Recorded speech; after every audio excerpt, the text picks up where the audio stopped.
Oh, sweet. Thanks, Plan B. Oh, sweet.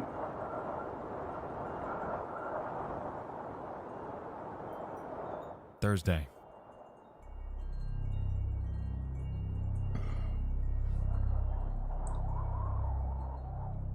Wayne Kernigan was stuck at home during an excruciatingly long winter.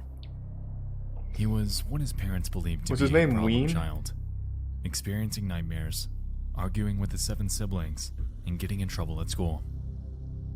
His parents' method of punishment wasn't the best. Having gone on record to state that his father beats him with hockey sticks, it was undeniable that their humble abode in suburban Connecticut was less of a place of refuge for him, and more of a cell of torment. Thanks, the phone resub rings in the snake. kitchen, and his mom answers. It's from a school up north called Alon. The man on the phone says that Wayne should come right away, and that they'll have a private jet waiting for him at Danbury Airport. What a good deal. His mom tells him not to worry, Wow. and that it's more of an outdoor camp type thing that'll make him better. According to the flyer she read, it was proven with a 95% success rate, and their alumni were all leaving as better people than when they first arrived there. Counselors, psychiatrists, activities, friends. Alon had it all, he was told. And so Wayne packed up his stuff that night. Eager, sure. Nervous, yes. But absolutely awaiting the things to come.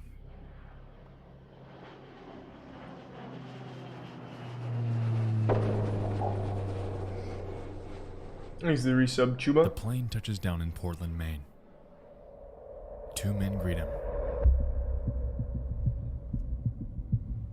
After embarking for the school 30 minutes north in Poland, his escorts inquire on why he was sent there. Who made this vid? It's Nexpo. Drugs? Nope. Court order? No. So why the hell are you going? They joke. And then things get quiet. I It keep was seeing at this one's moment fucked up. When Wayne began to question whether he Why? was going to the place he thought he was. Cults are known to be pretty Something cool. didn't seem right, but he was willing to give it the benefit of the doubt. Thanks, the Prime Soap. And the resub The Crunky. two pull off a back, wooded road into a clearing. Looks like a camp, he thinks. However, when he exits the vehicle, he isn't greeted with the silent serenity of nature, but instead, the screaming. Yeah, but that could mean anything. I scream when I'm having a lot of fun. Like, yeehaw, we're having fun.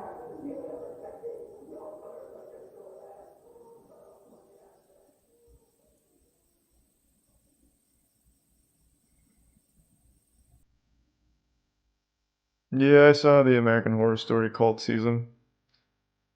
American Horror Story is the best shitty show.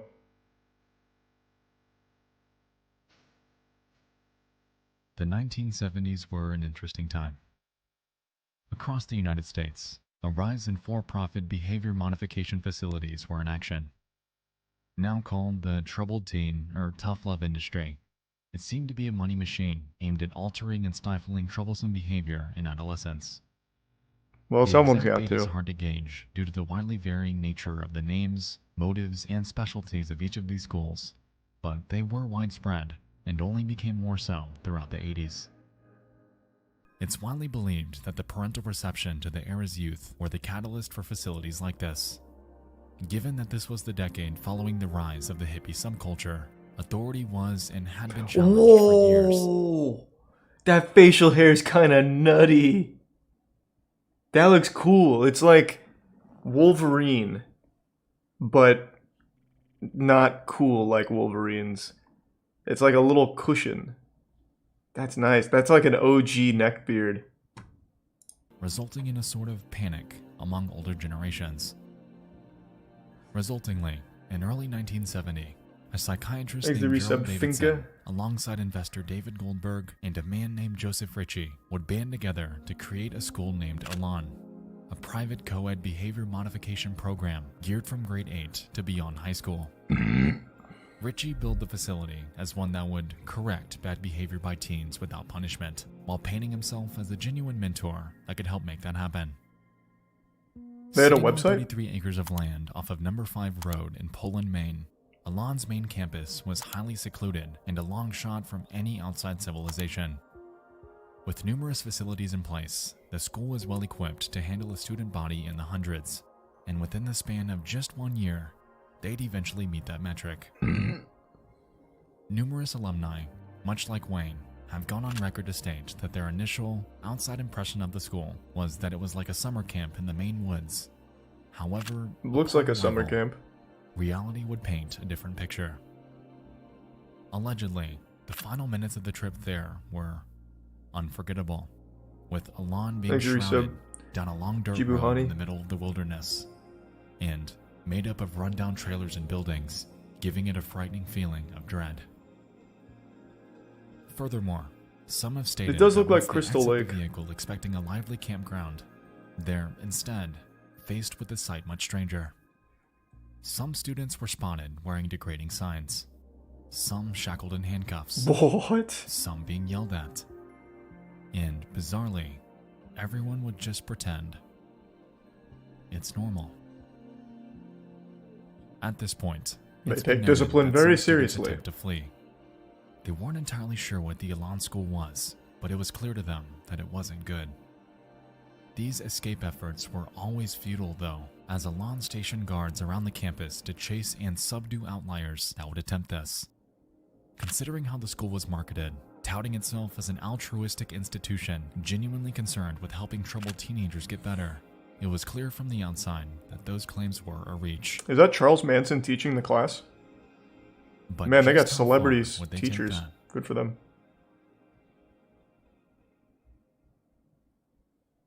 What most students were unaware of was that behind their back, a deal was made on their behalf.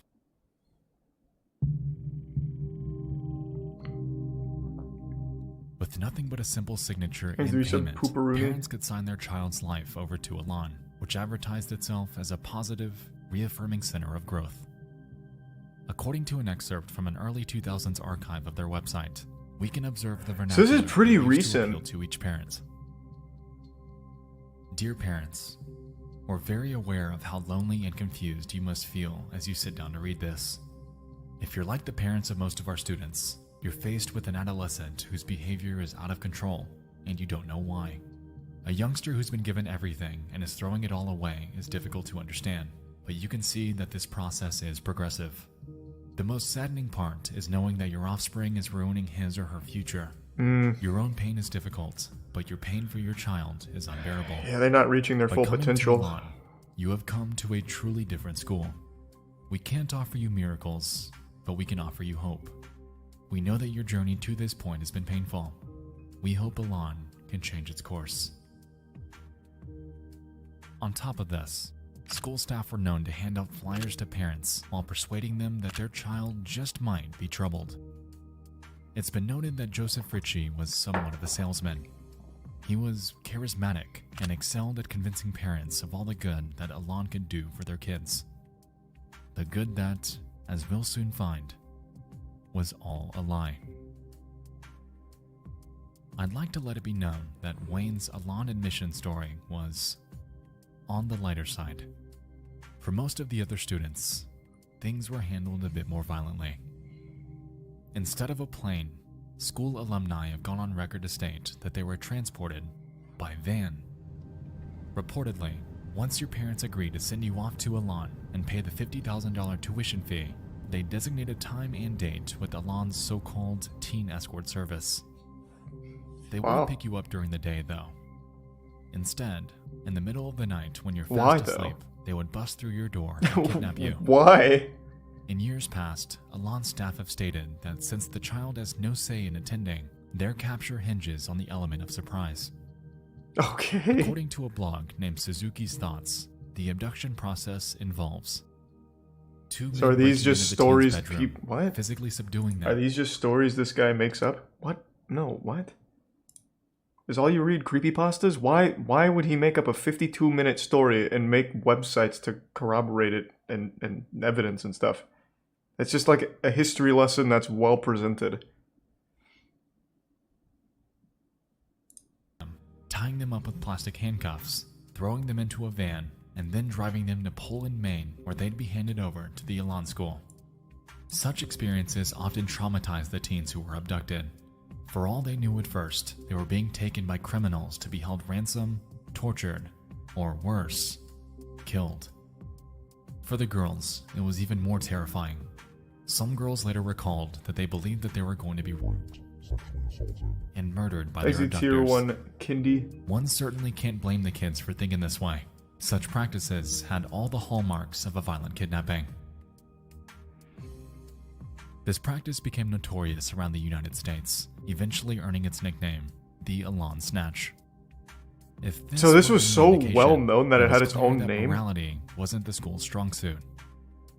But that ultimately begs the question, would it stop there? Or was their torment only just beginning? Thanks to resub Zilleezy. The 70s, man? What are you talking about? This was in 2000. They have a fucking website. Had a website.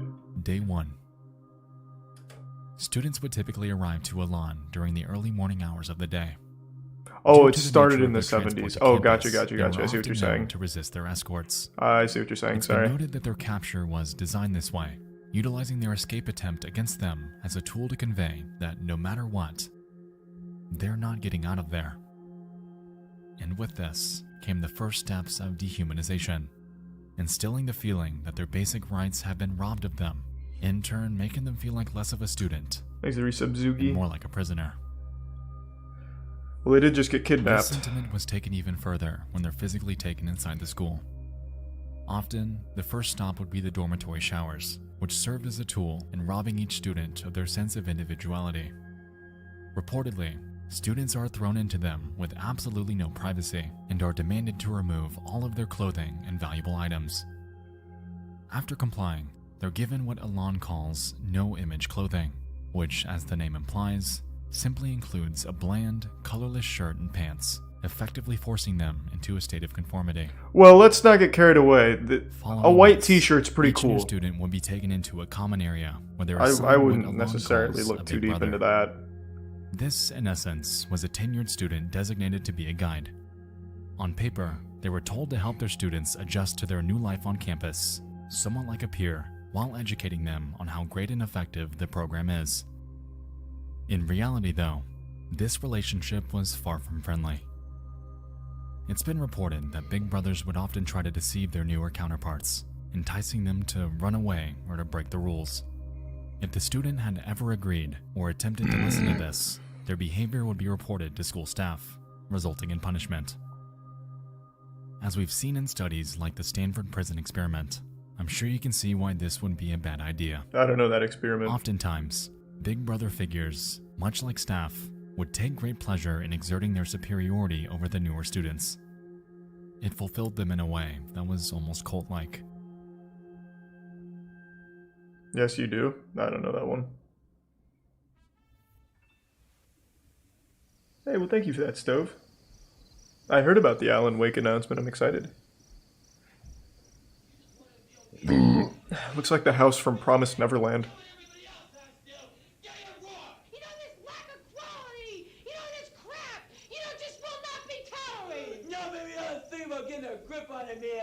Another responsibility. You gotta clean the bathroom this morning, man. Yeah, you should remember next time. Because it's off the wall. I guess you clean out the showers too. Every one of them uses the showers. Just being irresponsible. If you want to act like a baby, you get screamed at. If you want to act as more like a mature adolescent, you get talked to. Oh, so I was like, wait, what? Speaking of cults, Was that footage from Elon University? Is it Elon or Elan? I don't know how to say it. Either way. But didn't he just say that they were forced to wear, like, the colorless shirts?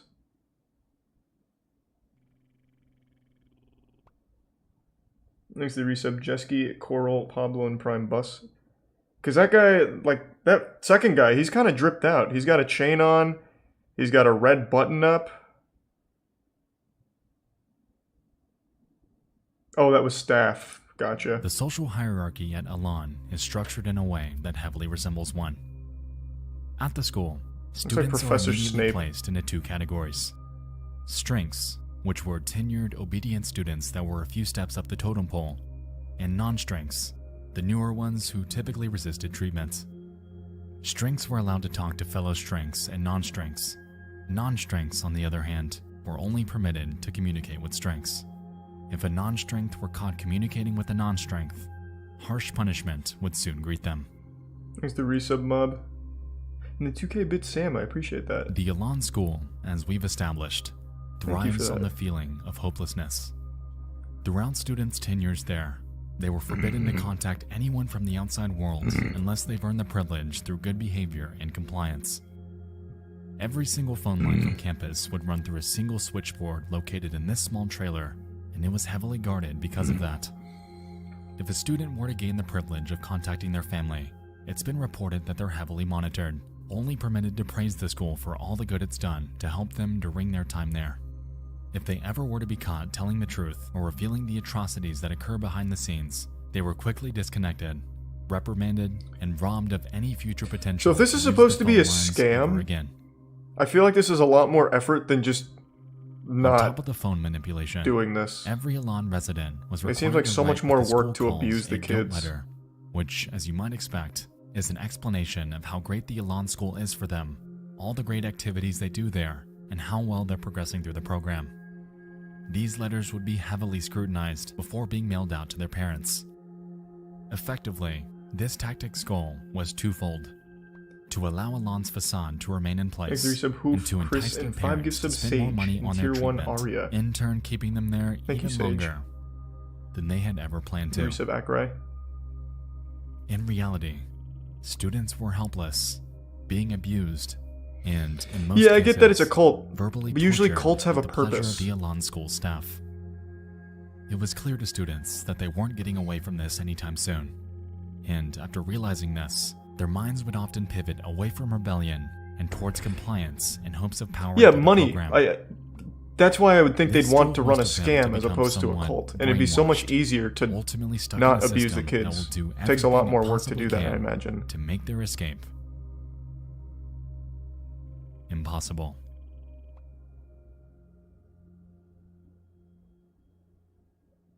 So I'm assuming there is a point to the cult, like they want to turn these kids into like super soldiers or something. I don't really know. But if it was just a scam, they're putting a lot of work into it. Whereas they could just take the kids here for $50K a year and As just you let might them play expect, basketball the and rules sleep. at the Elan School were immense, exerting nearly totalitarian control over everything that happens. Joe Ritchie's set of rules, which he called guilt, was gargantuan and needlessly meticulous. Maybe Tier 1 Wheelu.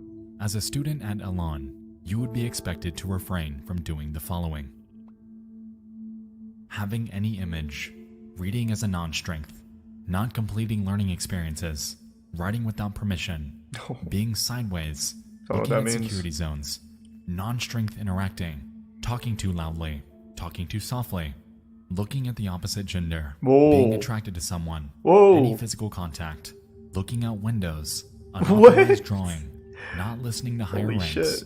pretending to sleep at night, thinking of running away, being in the bathroom for too long, wearing dark clothing, being manipulative, being lazy while working, listening to music, talking too much, showering for All more in than all, they're 10 pretty minutes, lenient. not talking enough, making facial reactions to orders, negative body language, pretending not to have guilt, oversleeping, undersleeping, smiling, and the list goes on and on. That's not bad.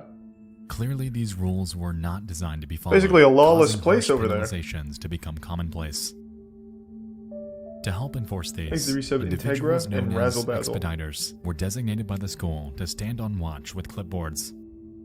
Primarily, they were known to catch those that broke 3 rules: being attracted to members Thanks of to the Gifts of opposite gender, Uzi. looking at the opposite gender, and making prolonged eye contact with anyone else. Since Expediters 2 were required to fill their clipboards with names and infractions at the risk of their own punishment, they frequently and unapologetically made assumptions and accusations that were a lie. These are 2 gift subs arc. As you'd expect, punishment varied pretty heavily at Elan, and not in a good way. One example involved requiring a group of students to live in a dumpster for over 2 weeks. Whoa. The expediter watching them was tasked with ensuring compliance and preventing any attempt to escape. If their subordinates acted out, however, the expediter on duty would be forced to live in the dumpster with them while being monitored by yet another who is up to the task. Another Wow. major tactic at Elan was Jesus. humiliation. They figured that by breaking down their social barrier, forcing students into extreme embarrassment, they could drive them to a point of total compliance. Those who tried to escape were often labeled as a split risk, and their punishment for doing so was confiscation of their shoelaces and the requirement to wear a bright yellow t-shirt and short pink shorts. The school figured that without laces, their shoes were effectively useless, What? in turn preventing any ability to move any faster than a walk. What is it, A like more barbed extreme wire on the example ground of or the split something? risk punishment Just go barefoot. is shown with this student. Instead of a t-shirt and shorts though, he was forced to wear a bright pink rabbit suit with cuffs around his legs. It's unclear if this is a repeat offender, but it raises the question as to how far Elan would actually go with this tactic. Thanks, the resub hunter. Students that smiled at a place were punished by wearing dunce caps and reduced to work that the school calls shot down. These involved repetitious, dull tasks like mopping floors, scrubbing the insides of trash cans, and even cleaning toilets with just a single toothbrush. For Man, if hours I and went to one of hours these on end. fucking schools, if my parents If sent you me had to here, use the I would never bathroom during forgive them. shutdown, it's been noted that approval by sometimes 6 or more superiors was required before you were able. And even then, an escort had to watch you while you were in there. This, on top of a myriad of other degrading punishments, Thanks for some like retribution. humiliating sign and diaper wearing, it's clear that Elan kept an iron grip on their daily operations. Their daily operations that took up most of the daily schedule, and those that were deceptively named by the Elan school themselves as their treatment. Thanks, a bit savage. Give sub Ethan. But I will say, all of these punishments are relatively tame compared to what we're about to talk about. Let's just say, if you pissed off a staff member, they could start something called a general meeting on you. And trust me, you wouldn't want one. That doesn't sound so intense. Well, we're just gonna debate, huh? There seemed to be no standard for them. They would just happen at random, multiple times each day. If staff were There's a tier 1 annoyed or Joseph felt and like resub targeting a Moop. specific student for some reason, they could call a general meeting at any time. Once these words were uttered, everyone in the building would be required to gather in front of the student give some in whichever Kiki. room they were in. "Get your feelings off," the administrator screams. And following this, each student in the room would begin screaming at and berating the student, firing off slurs and obscenities. For Oh, nearly so it's an like hour. Twitter. No matter how much Pretty the student innovative. pled for everyone to stop, no matter how much they broke down, no matter how much they cried, general meetings would not end until the admin said so. And when it finally did, the victim would lie there, often crying and exhausted at the relentless abuse that they'd just endured. It's clear that general meetings aren't designed to reprimand. They're designed to completely break each and every student that's the subject of one. And with this, we can effectively put the points together that Elan was doing nothing more than running an operation that commanded total compliance. Any Thanks, it's self-thought Ramon and or Teddy. sliver of independence that students thought they had True, was Teddy. gone. They were merely reduced to weapons. Weapons that, at a moment's notice, could just as easily be used against them.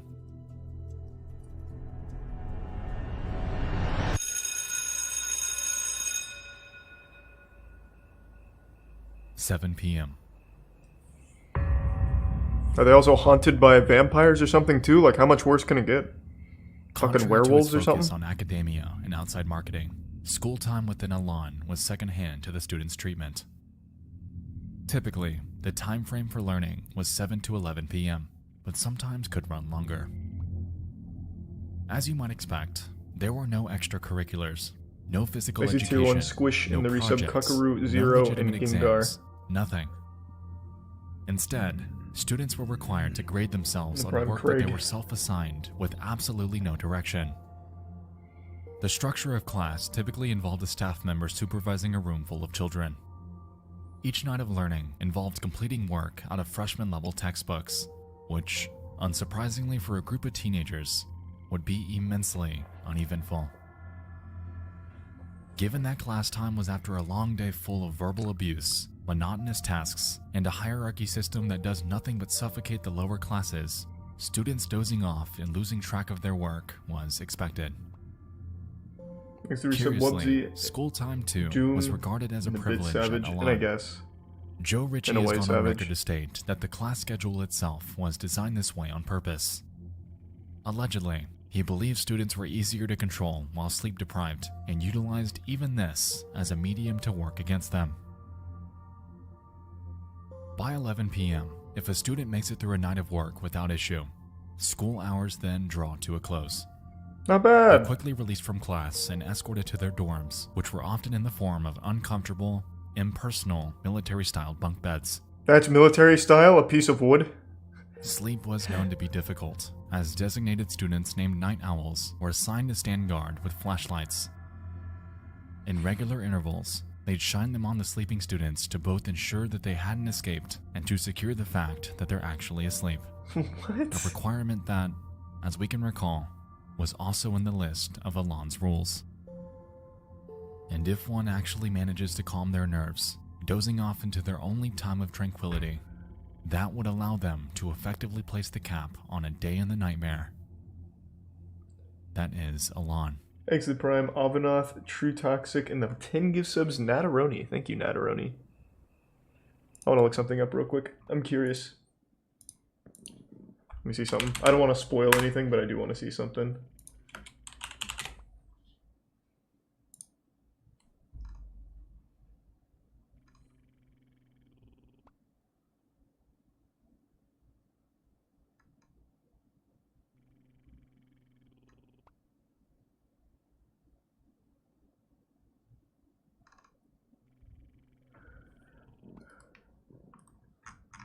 I just want to see if like the main guy behind it's still alive, but I don't want it to be a spoiler either.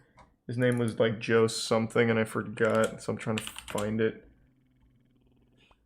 It says, I don't think it's Joe Rogan, but it keeps wanting me to type in Joe Rogan. It was like Joe something.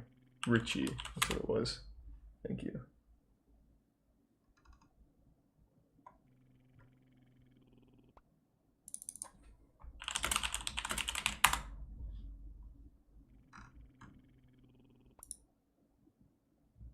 He's dead.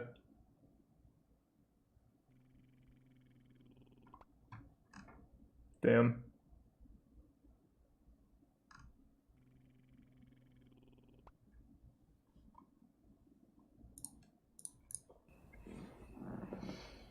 Thanks to Prime Tarkus and the resub Paranoid and Cookies and the Tier 1 Matt.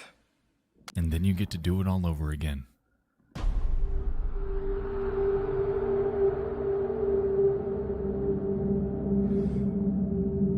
A notorious aspect of Alon, among everything else that happened there, was something called the Ring. Considered the highest level of punishment, Alon's staff could make the call to start the Ring at any time. The structure was set up similar to that of a general meeting, and was typically commenced when school staff believed that the punishment wasn't harsh enough for a specific student. Well, I gave them safety equipment. In the Ring, a student's designated as a bully and is outfitted with a face guard and gloves. Surrounding them are troves of others that are commanded to scream and yell obscenities at them. While this is taking place, specific students will be chosen to compete against the bully in numerous fistfights until school staff decided that they were sufficiently injured. No one was safe from the Ring either. Some bore pre-existing injuries, some were much smaller than their opponent, and some were even pregnant. Wait, what? Even worse, things seem to be treated like a game, with superiors commentating. This is only up to high school. TV. In reality, how are the... This was the furthest... Wait, I'm super curious then. So how were some of them pregnant? Because you're not even allowed to look at the opposite gender, and assuming that you lived here for a year, how would you get pregnant?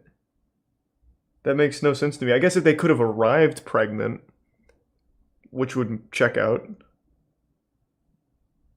Staff? Oh, I see what you're saying, by the staff. Right. Exit prime material. I keep forgetting that there's actual adults behind this, because it looks like, it sounds like they literally only appoint the students to do everything here. It's like Lord of the Flies. This thing from TV. This was handcrafted abuse. Alon was meticulous about orchestrating fights for the ring, too. It's been noted that certain students would regularly be punished for another's actions, effectively engineering anger between them. This was often noticed between big brothers and their subordinates, as they'd be punished for the actions of their newer counterparts. And once they were angry enough, a ring fight would commence, often injuring students so badly that they'd sustain permanent brain damage, PTSD, and even death.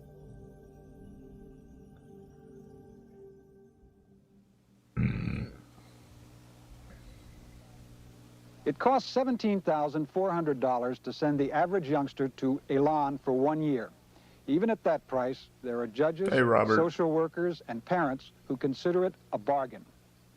Elan's defenders claim it has the most consistently effective program for salvaging young people who are too difficult for other facilities to handle.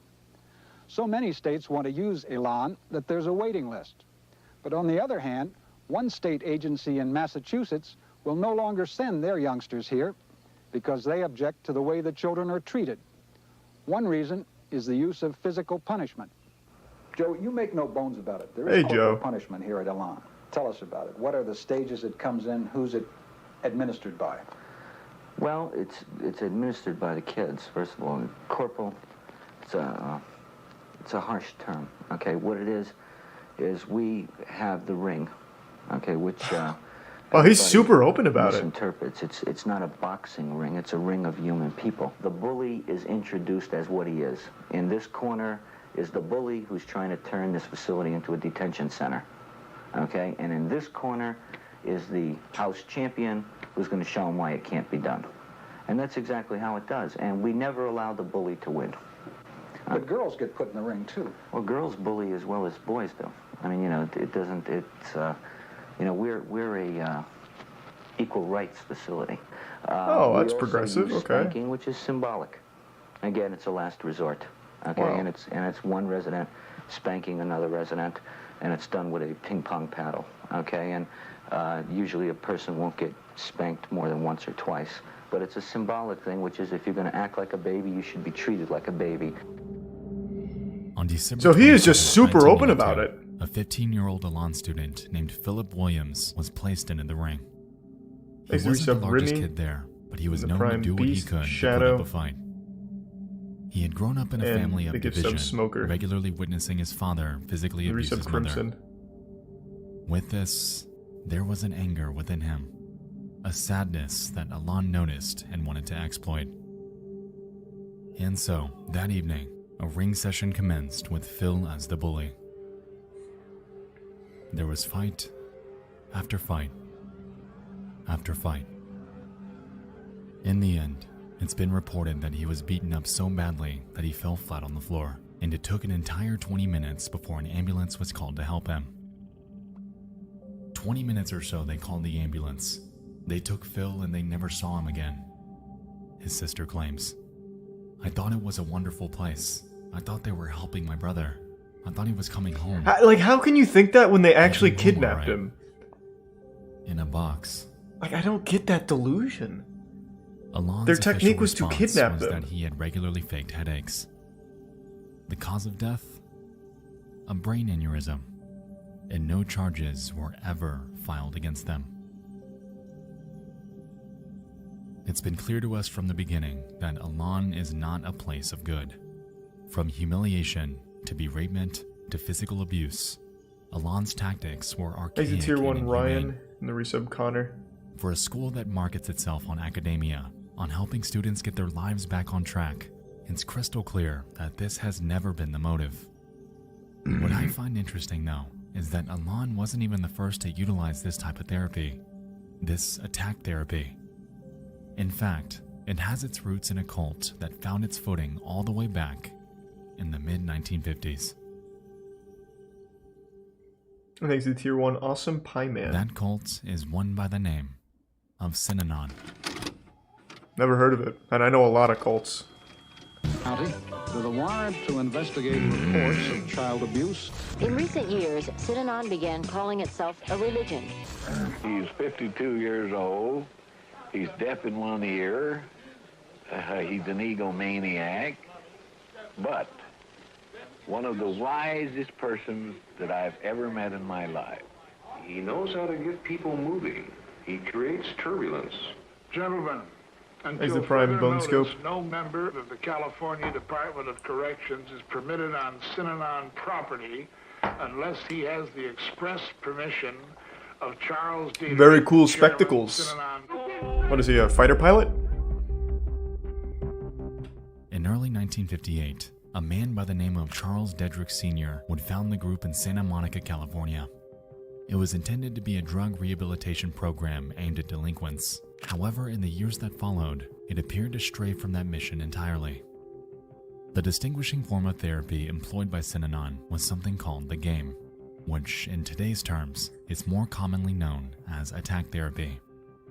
The focus of the game was to break down the social construct of an individual's mind by first allowing them to open up about themselves before commencing an aggressive beratement session, much like we discussed earlier with general meetings.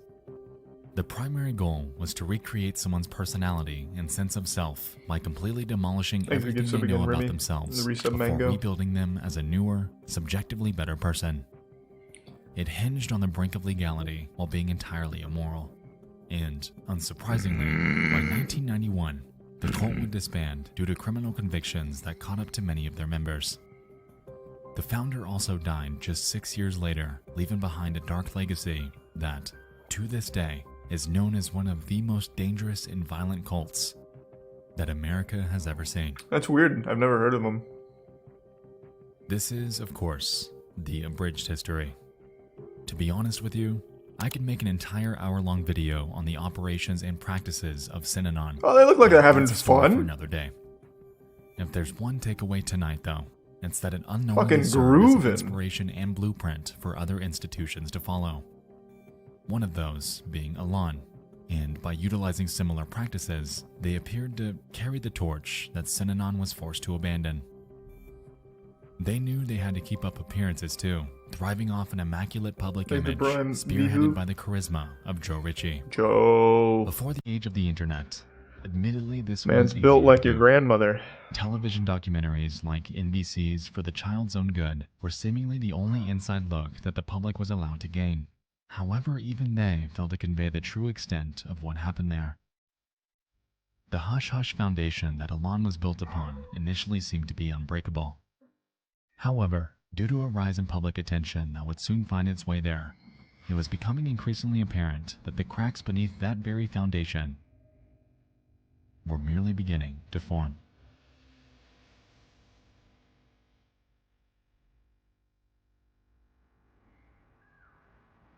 Is it Brian Pink?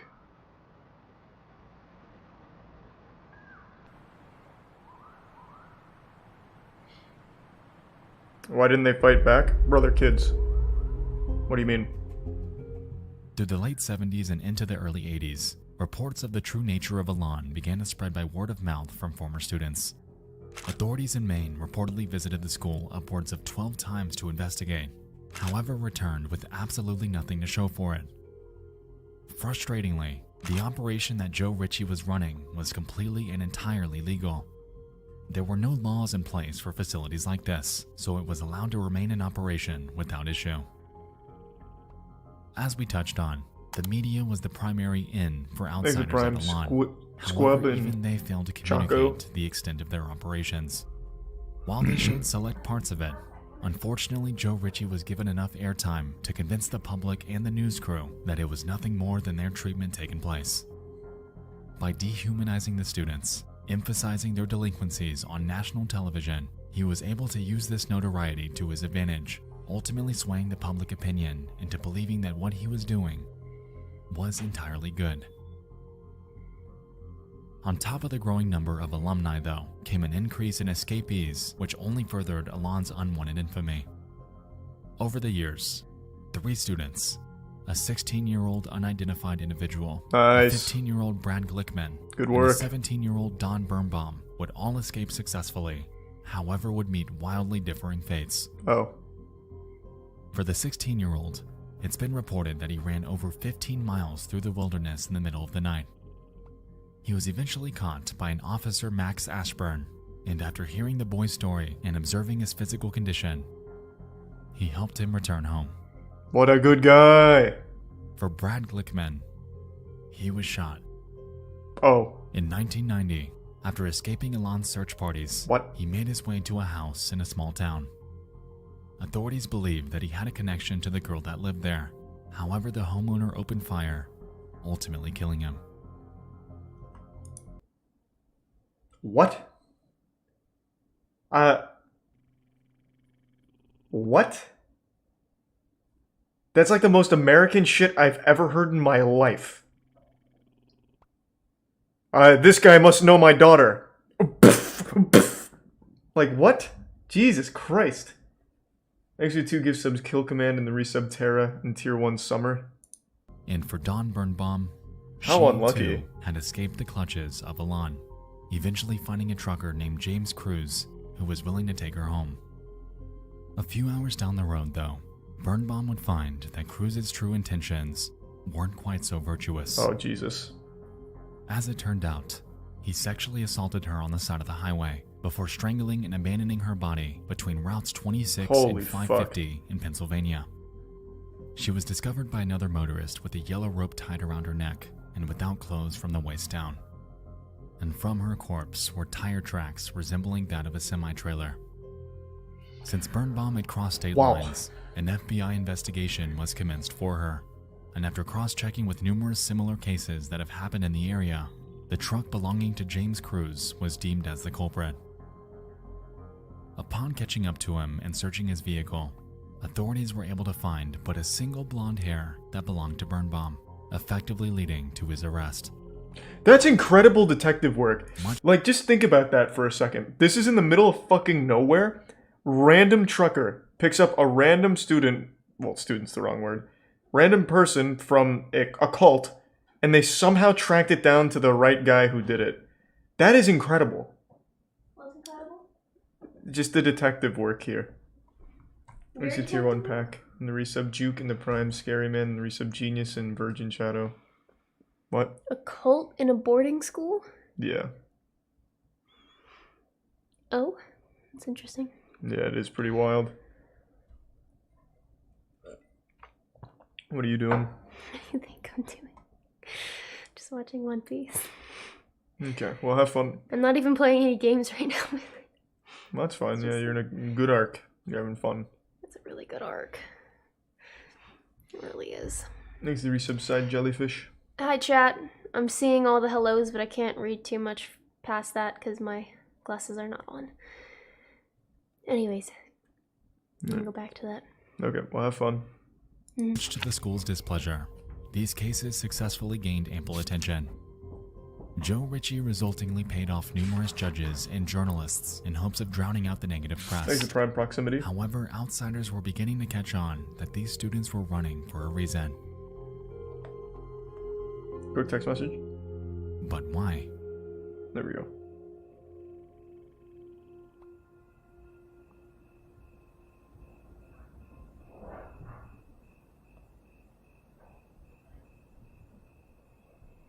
Okay.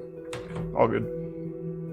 Thanks to the resub Adventure Creature, Mumbling Pot, and the Prime 30th, Eco. 1975, a 15-year-old girl named Martha Moxley was out with her friends participating in what they call Mischief Night. This typically involved TPing houses, ding-dong ditching, typical teenager antics.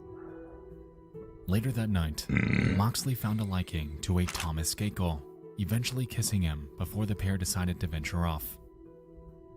To the other friends in their group, seeing Moxley fall over the Skakel's backyard fence with Thomas was the very last time that they would ever see her alive. The next morning, the Moxley family awakens as usual. They go about their morning routine, however notice that Martha is missing. Upon searching the house for her, they notice a body lying by the tree out in the backyard. And They don't really approach have it one stoner boner. and discover a grim scene. Martha is lying, lifeless with her pants down. Her body appears to have been visibly beaten, and a few feet away from the body, broken remnants of a 6-iron golf club. Holy This shit. club was eventually traced back to the Skakel family.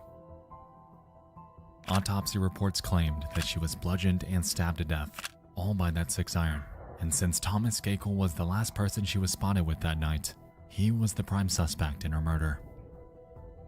Due to a lack of sufficient evidence, however, he, among the other suspects, were eventually absolved. What? And as a result, the Moxley case, frustratingly, went cold. Thanks to Tier 1 Rowie and the Risa Bryan.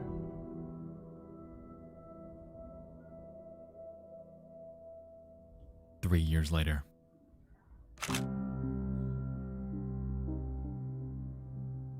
Thomas's 18-year-old brother named Michael Skakel is arrested for drunk driving. What a great His family, punishment? all around. Admission to Elan. While there, Skakel was known to be problematic and outspoken.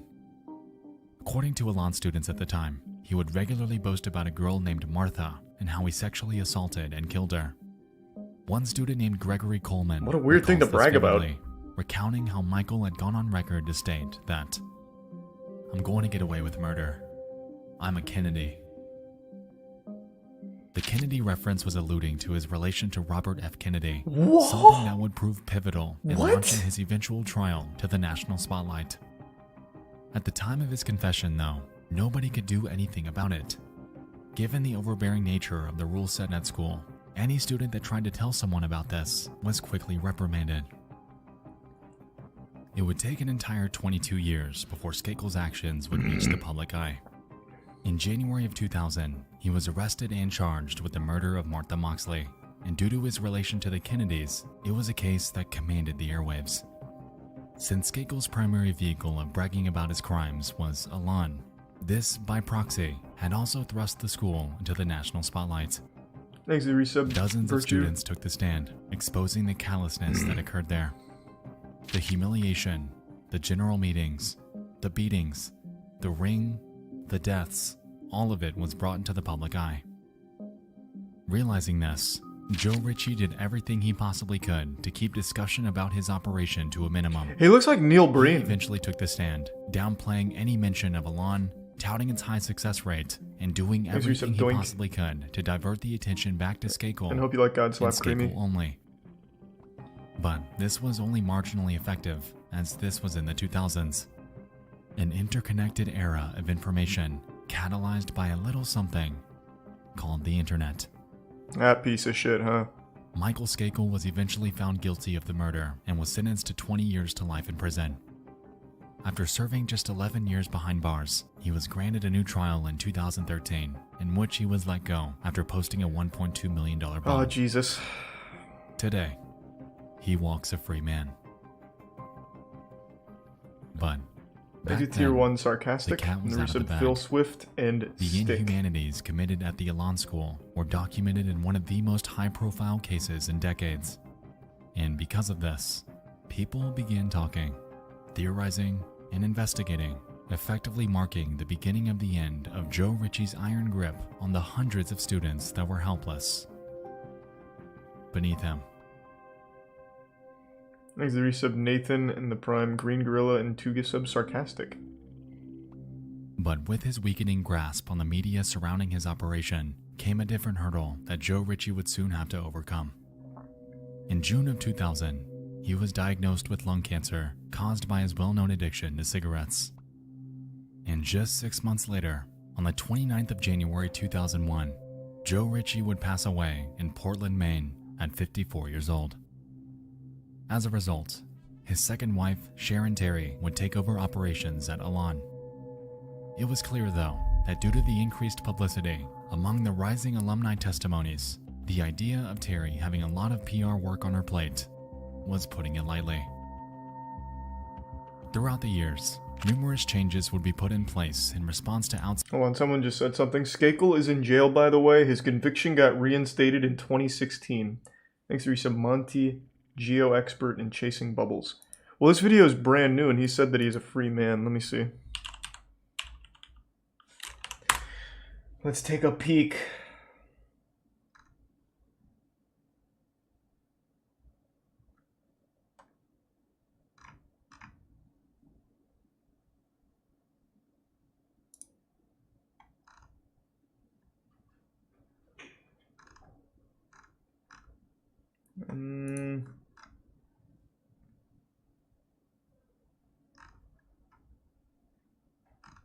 I don't see anything about him going back to jail.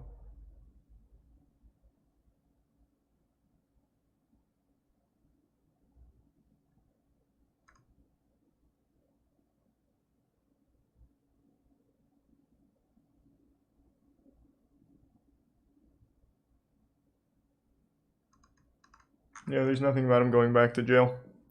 Literally nothing.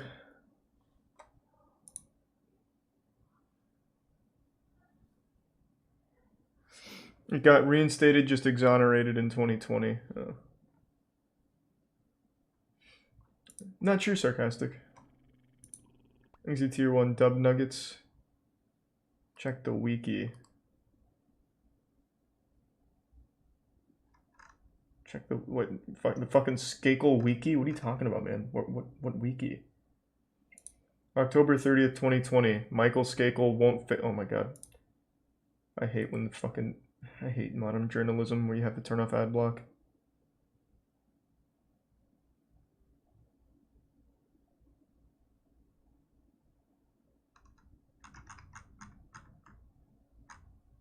Yeah, I don't see anything about him going back to jail.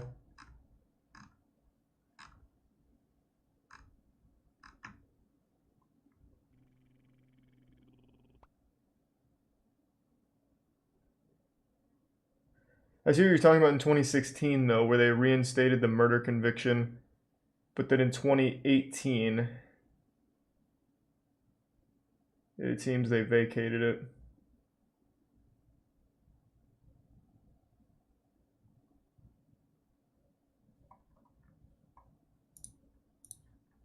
Outside criticism of the Elan school. In Granny. For instance, the ring was eventually forbidden from being used as punishment. And while this was substantially a good thing, the other cruelties would remain. What Sharon Terry was unaware of, though, was that due to the rapid rise in technology, namely the internet, even her reign over Elan would soon meet its demise. When the water settled following the Skakel case, mentions of Elan were made on various forums throughout the next few years. They would get people talking. However, it wasn't quite enough for definite action. By 2010, though, something would change. A website that we all know very well would help spearhead one of the most effective exposed stories in the history of the internet. I want to take a guess. I don't know the story, but I want to guess. Is it Something Awful? Something Awful used to be pretty powerful. No way, is it Reddit? God damn it. That website was Reddit. Son of a bitch!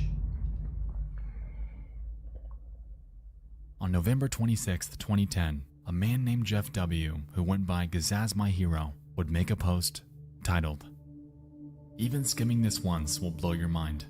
Most probably think it's made up, but you'd be dead wrong." Within it, he explains that he was an Elan student in 1998, before outlining, in detail, the reality of what took place there. They're mostly points that we've already covered and explored in great detail tonight. But back then, these claims were unbelievable. The school was very much still in operation, so some initially had a tough time wrapping their head around the fact that a place like this actually existed.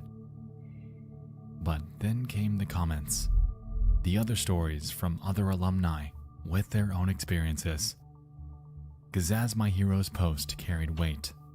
It was real, and these atrocities needed to be known. Tier 1 Dewey Nose and 2 gift subs Zuki. Eventually, this thread would rack up over 2,000 likes and 1.4 thousand comments. While this may not have caused Elan's closure outright, it aggressively reopened old wounds. 2010 was not 2000. The internet user base was exponentially larger than it had been, and resultingly, the effectiveness of this newfound attention caused a massive amount of backlash that the Elan School had never before experienced. These 3 sub-chimeras. 4 months later. On the 23rd of March 2011, the Elan School announced that it would soon be shutting down. Cher and Terry blamed the call on what they deemed to be libelous remarks made about them online. The school has been the target of harsh and false attacks spread over the internet with the avowed purpose of forcing the school to close. The school, unfortunately, has been unable to survive the damage. Shucks.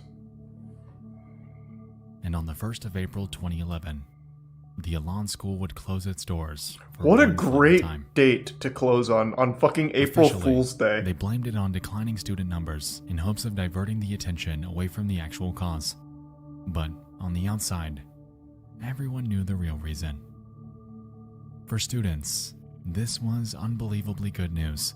However, the damage they endured was something that would remain. Thanks to the Prime Fans and Sutrus and the resub, Wilhelm, Geegan, and numerous Colt Dog. suicides have occurred as a result of attendance at Elan. PTSD with alumni is rampant, and it's clear that the school had done nothing but damage people.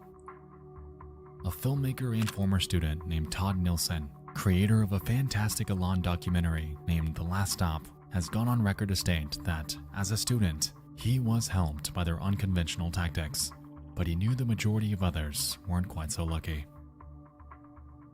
Today, hundreds of stories remain online about the cruelty committed at the Elan School, about the facade they upkept for 41 years. Reading through these are eye-opening, and you can find them on nearly every piece of media and documentation that exists about Elan online. To all of you that have shared your stories, that have opened up about the torment you went through, your voice is the reason that Elan ceases to exist today. This video would not exist without you, and I wish I could say that I feel your pain.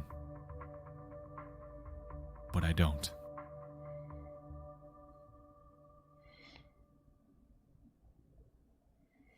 What's Cher and Terry up to? Let me take a peek. Cher and Terry, what's going on?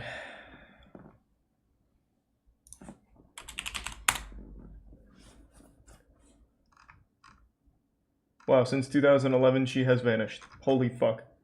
Her spirit was trapped in Elan, and when it closed down, she just ceased to exist. Holy fuck.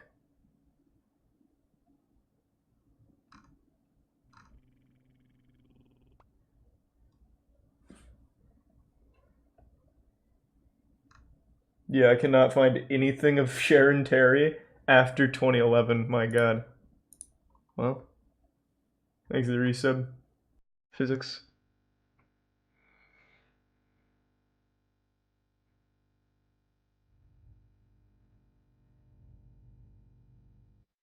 While there are and have been other facilities like this throughout history, those are another story for another time. The legacy that Elan left behind is a dark one. Knowing the true history of what occurred off Number 5 Road is haunting. And no matter if it forever stands physically, the psychological destruction that it left behind will very unfortunately forever remain. Thanks to the resub, Bloviator. That was good. That was a very interesting story. God damn, that was fucking intense.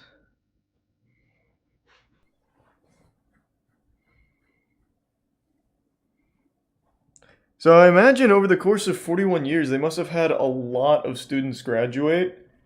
And I'm really surprised that it took Reddit to be the one to finally shut that shit down. From one post.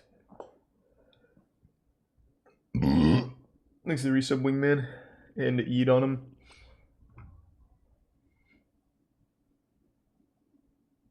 The graduates were brainwashed. That's true. I guess it's hard to really understand that perspective, since I obviously wasn't there for the brainwashing.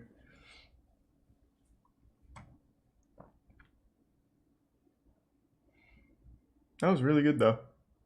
I already saw the Redditor that vanished. That's just... Videos like that, though, I'm not, like, a huge fan of. Oh. It's just, it ends with, like, nothing. Like, just reading a couple Reddit posts from a guy and then speculating why he stopped posting. Like, that's not interesting. It's not like a mystery. Just a random guy who was trolling on a Reddit account and then he stops.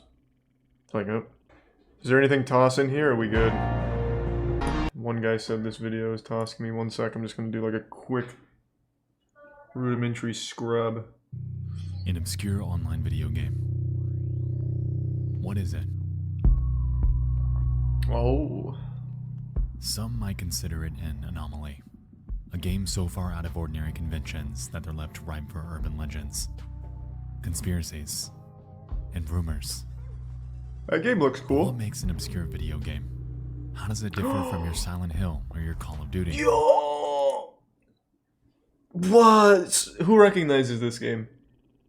About once every 5 or so years, I have like some kind of flashback to playing this in elementary school. This was a Christian Doom game. I don't remember what it was called now. No, it's Christian Doom, and I can't remember the name, but they had this on like the computer lab when I was in like elementary, middle school. I used to play it a lot. Literally all of these are wrong. People are just saying like random shit. It's not Kingsfield. Kingsfield was not a fucking FPS game, right? Kingsfield was the platformer, wasn't it? Oh, nope. Holy shit, it's From Software? Oh, maybe the game that was on screen isn't the one I was thinking of then, because the one I'm thinking of, it was the precursor to Dark Souls. That's pretty cool. What the fuck is it then? What's the one I'm thinking of? Well, it definitely wasn't Katechumen. They had like giant purple floating heads, and you fought using a, like a Bible in one hand, and then something in the other. Oh, this is the one. It was one of the first Christian first-person shooter games. Oh, and that was the one that was on screen too. Yeah. I thought so. Because it's got the purple head. I'll never forget that. Thanks, guy. Since the dawn of gaming, the medium of the home video game has had its fair share of outliers. Throughout your day-to-day, you might not see it, but it seems that almost every few years, a game breaks the fourth wall and melds with the realm of obscurity. The thing is, some of these are wrapped up in real-world mystery and seem to break the overarching meta that accompanies gaming entirely. You see, video games are meant to be an escape from reality. Thank you, Tempest, for the 10 gift subs and the resub freedom. Opposite the monotony of our day-to-day lives. Thank you, sub Noah. It's when we get the outliers like Sad Satan that led people to real-life prison sentences, or video games tied to cults like Kanye Quest that are still mostly unsolved, when we obtain this special blend of two vastly differing mediums that real. The Deep Web and Sad Satan. June 15, 2015, Deep Web horror game built by Terror Engine premiered on YouTube gaming channel. Obscure Horror Corner, infamous game whose origin remains a mystery until today, is called Sad Satan. Greeting players upon launching the title screen with the words game title written at the top, while a revised version of the Chinese children's songs I Love Beijing Tiananmen plays in the background. Why did they go to jail? Oh, Sad Satan had CP in it. Gotcha. Gaming. And a damn good mystery. Okay. A gaming mystery, if you will. Oh, I'm out of tissue. Mysteries in online video games.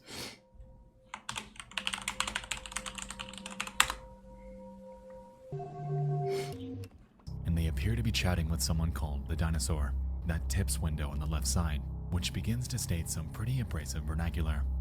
I'm excited. What kind of reasons?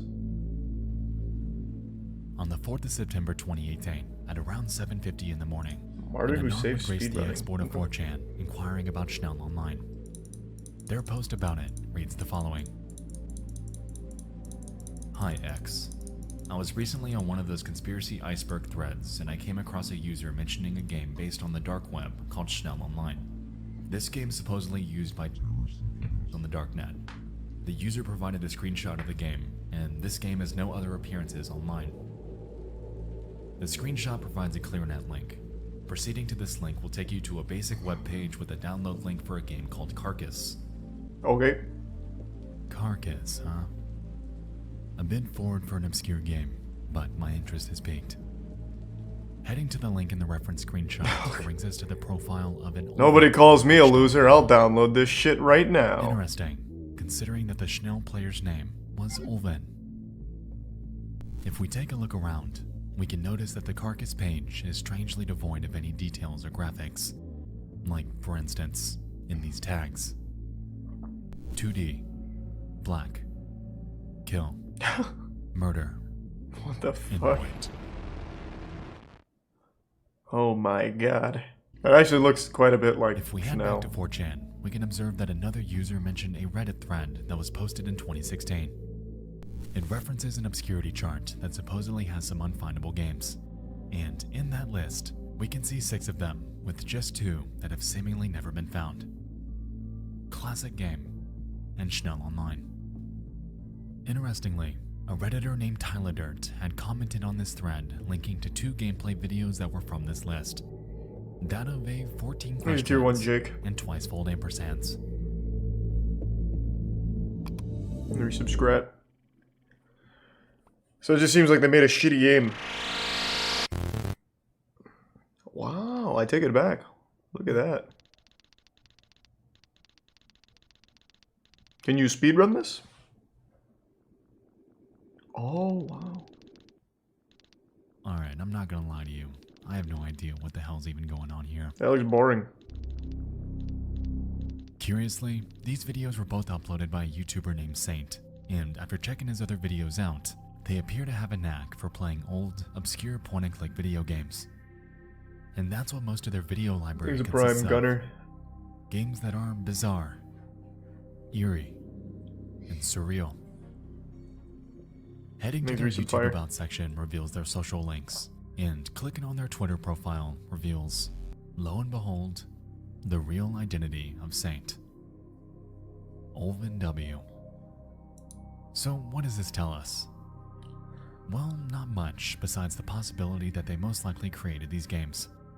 Considering their itch.io page, Very talented it's safe developer. to assume that they're an indie developer and have quite the catalog. Curiously too, if we take his full name and paste it into a Google search, we're able to find a 2016 upload of that same Schnell gameplay, unlisted on the same channel. Their description claims that it was slated to release early 2017. However, as that date came and went, Saint had been radio silent about it. It appeared that they moved on from it entirely, continuing their upload schedule as if the concept of Schnell had never What was the... Like what? existed. What was the idea of it? Now, Schnell's been on my radar for the better part of a year or 2. Whoa, Barring the why? 4chan rumors about it, the game's highly intriguing by itself. It looks creepy as hell, and I really wanted to get to the bottom of this to find out if it actually exists. With that being said, I decided to track down and contact Saint to see if he had any input. I wasn't expecting a response, but it was worth a shot. My questions to him were as follows. 1. Was Schnell ever released? And if so, is it still up? And 2. It seems that twice-fold ampersands is enveloped in vagueness. Is this somehow connected to Schnell? And surprisingly, about an hour later, I'm sure the guy I would love received to the be following interviewed about response. it. Schnell Online was conceptualized in 2014 following a conversation with an individual who I shall refrain from naming. I'll name them. It We was were Dinosaur, originally going right? to call it Lemuria. It was depopulated on January 30th of 2017. Not much is known about the community, even to myself. I was never in contact with much of the regulars, and most of them left without saying anything. If you want to know more, you would have to talk to Q. They were often seen on Traveler, another 3D chat program. Schnell was a homage to those, but they left Traveler sometime in 2015. Here's a prime I'm girly. not sure what they're doing now. Here's some old footage Here's of the boss Lemuria tag. in development. It changed a lot afterwards, but I'm hesitant to show any footage of it now, especially since I'd have to put the servers back up and everything. Interesting.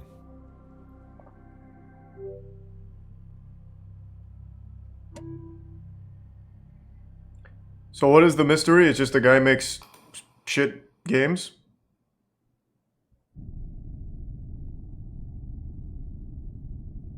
Like, we already know who makes it, and they're shitty. Now what?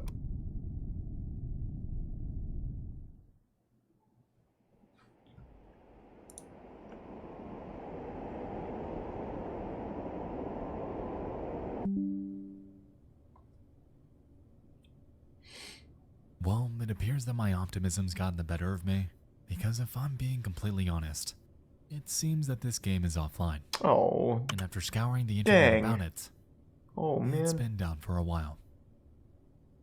That's not to say that this Q person isn't real though, because curiously, I found mentions of them dating all the way back to 2014.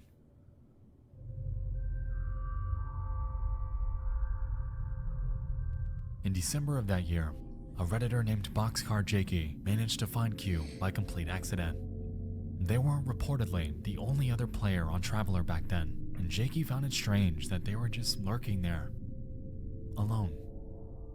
It seemed almost like that Vine Sauce Active Worlds creepypasta that happened a few years ago. I don't know that. This one was real. What the fuck is that? This video documents their interaction, and in the description, Jakey provides a bit more context. I was on Digital Space Traveler exploring when a person by the name of Q greeted me with his or her microphone saying automated static numbers. I managed to get some info out of this person, but it seems like this person would never tell me why or what they're doing on a game where no one goes on anymore. Following this is a transcript of their conversation, in which they discuss the Traveler game itself, along with other MMOs like Active Worlds and Worlds.com. So there honestly wasn't much to it. Fucking lonely guy, I guess. At the end of the day, this does drive home the point that this Q person that Saint's referencing is a real person and is still somewhere out there in this vast abyss we call the internet. To find him, though, that's a whole different story. Why do we want to? Conveniently, every lead, every Tumblr page, YouTube video, and channel that he was involved with is now dead. And scouring internet archives in hopes of finding any sort of trace as to where they went is nothing short of hopeless. Thanks, Reese of breast Who milk. knows, though? Perhaps they might see this and come forth with more information. That, of course, would be a long shot in the best case scenario, but considering our other dead ends, that's a chance I'm willing to bank on. What do we want to talk to him about? In conclusion, Schnell Online has proven to enthrall a small part of the internet, and unless the elusive Q ever comes forth with more context, it appears that this eerie game will remain exactly where it's always been. An unfinished concept with obscure nostalgic visuals, all topped off with creepy rumors that'll forever cement its place as one of the more intriguing internet urban legends that I have ever encountered. But what am I missing? What was so interesting about it? 4chan made a post saying terrorists use it, and then you talked to the guy who made it and said, yeah, some dude named Q plays it. It's just a shitty game from a guy who makes weird shitty games. 4chan made up a creepypasta about. It's the exact same thing with the Cult in a Dead MMO or whatever, where it's just a group of people that still just play an MMO, and they have a weird avatar. I guess the mystery is being able to find Q, but it's just a guy who doesn't have any social media. Let's see what the next one is. The game is a sequel, so it picks up on a story that we aren't exactly acquainted with. To summarize though, the series has to do with, well, hauntings that cause the game's characters' lives to change for the worse. Named the Yumizu Occult Research Institute. This is definitely an RPG Allegedly, Maker game, huh? The researchers that worked here had disappeared, but at the time we begin the game, our main character doesn't know that. However, instead of being greeted by the staff of this facility, she encounters a bleak emptiness that sends her life spiraling into a void of despair. Thanks, Resub Turtle. What happened to everyone? And where did they go? Prime Phoenix. Well, that's for us to find out. And so Giratani sets off to find the truth. Giratani makes her way back home, and things seem pretty ordinary. Until you realize that she brought a fucking demon back home with her. No! From there, shit begins to hit the fan with her mom becoming possessed, and from what I understood when playing it, even her friends that came into contact with her. No! It's definitely an interesting game with a solid premise. And the visuals that occurred during these haunting sequences even got me pretty good a few times.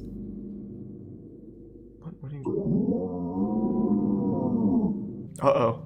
Allegedly, later in this game, there's a certain glitch that occurs, causing the game to experience a complete failure. Apparently, you have to go through a certain gate in a certain area to trigger it. However, it seems to have absolutely no purpose other than posing as a nuisance. The reason I say that is because when this glitch happens, you're forced to completely close and reopen the game to keep playing. What an inconvenience. What in tarnation? Is there a jump scare coming? Ooga booga! Oh my god.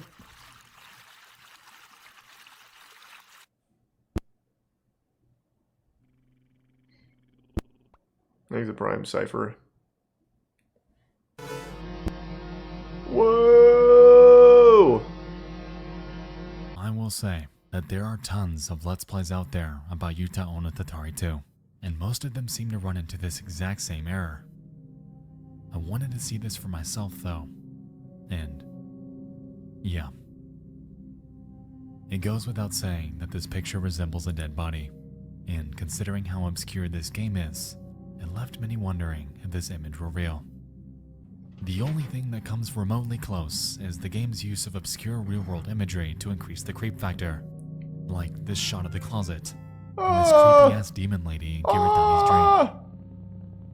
This one though, this random corpse-looking image is the only one of its kind, and starkly stands out among the others due to its bizarre revelation. So what is the mystery? Why is that there? It's just a shit horror game. As the What do Let's you Plays mean? began to pile up on YouTube, What? so too did online discussion about this game. One of the earliest instances that gained a bit of traction came from a Redditor named You're Not Real on the r/creepygaming subreddit. Attached is an imager link, and upon heading there, we're able to gain a bit more insight with their experience. I can't seem to progress any further in the game due to this message. Almost seems like an error report. Oh my god. Screen goes black and flashes a white screen 4 times. This image appears. Jarring noise plays non-stop. The game stays like this until I click quit. I don't think this is how the game's supposed to end. It is! It fucking is! I can promise you! The comment section, understandably. It's just a shitty horror game, man. Now, considering the other games we've covered, like Hong Kong 97, it's apparent that real corpses baked within video games are not exactly out of the realm of possibility. Considering the fact that, in Yuta Onna Tatari, you're allegedly supposed to walk through each of these torii in order to trigger it, which I personally think is a relatively specific set of actions. What do you mean I take the fun out of everything? It's not a mystery, it's a shitty horror game! I agree with the general sentiment that this image is eerie. And considering that Kiritani's mother does become There's not like a mystery to it. I just hope that it's just a bad horror hinting game. at what's to come by utilizing a real corpse. So let's back up. If we're gonna get any answers about the context of this image, we need to figure out what exactly is happening during this glitch. It's not a glitch! It's not a glitch! Oh my god, has no one played Doki Doki Literature Club? It's just... That's how we ended it. It's not a glitch! God damn it! And in response, a Redditor named It's Rain Time was able to give a translation. Reading. Please confirm. Location, date, Yuta On no Tatari 2. Severing the arm. The data is being damaged. Possibility is... please stop. You get the idea. Now, with this newfound context, it makes it seem that this is much less of a glitch and more of a hidden Easter egg of some sort. Given that this is a horror game that uses realistic imagery elsewhere in this story, I wouldn't be surprised if the developer threw in this fake glitch to freak the player out.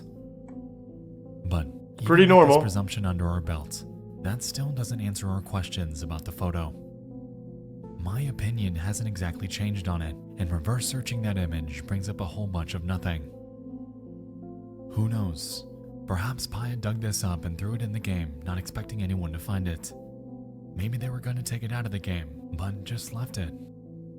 No matter what the reason or motive behind why it's in there though, the image that occurs during this glitch is haunting, and I really, really hope that it isn't what I think it is. It isn't. I'll tell you right now, it isn't. I'll be the one to hit you with the good news. It's not. It's a bad horror game. I've played a million of those fucking games on Steam. That's not even a unique one. It's just a shit horror game. It's not a mystery. Fuck. Give me like an actual like story that it's you know, it's like anything. Fuck.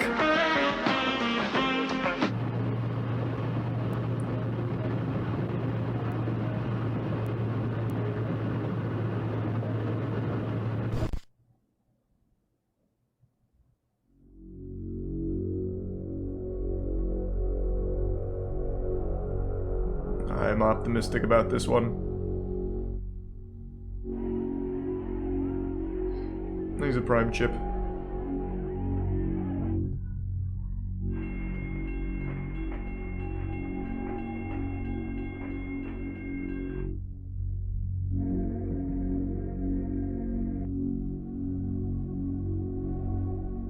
Welcome to the Museum of Anything Goes, a 1995 MS-DOS game created by Michael Markowski and Maxwell Robertson.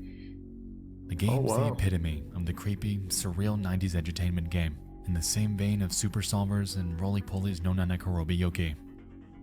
I Classic, mentioned who it could back in forget? the Drowned God video, and you all seem to take great interest in it, so I found it fitting to talk about. Not only because of that, but because it became somewhat of an urban legend itself just a few years ago. The premise of the game is simple, but at the same time incredibly complex. By calling itself the Museum of Anything Goes, that notion anything is can go as we experience uncanniness and unexplainable peculiarity around every corner.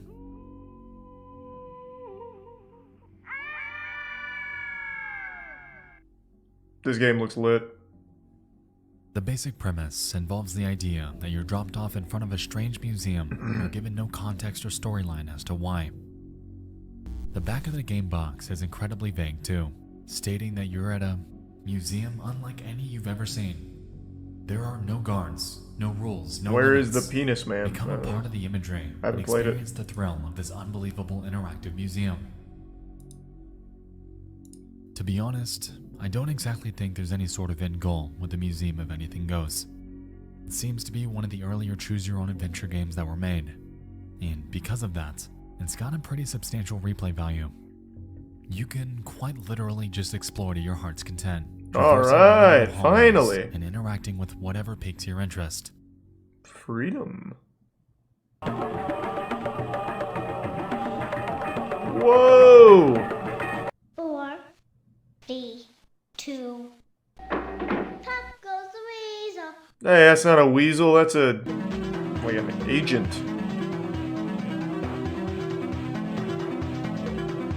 This game looks amazing. You know, there's something special about this game. I feel like it's all unintentional. Everything is rigid, out of place, and painstakingly dead. Sure, there are people in these rooms, but I have strangely never felt more alone. I can't really explain it, and I think that's what makes this game so unintentionally haunting. It's a product of the 90s, and it damn sure shows. But while I could talk about this game all day, we're actually here for something specific. Alright, what? An eerie little mystery that was birthed from someone that you just might have heard of. T-Pain. Did he make the game? The Museum of Anything Goes. Oh, Vinny!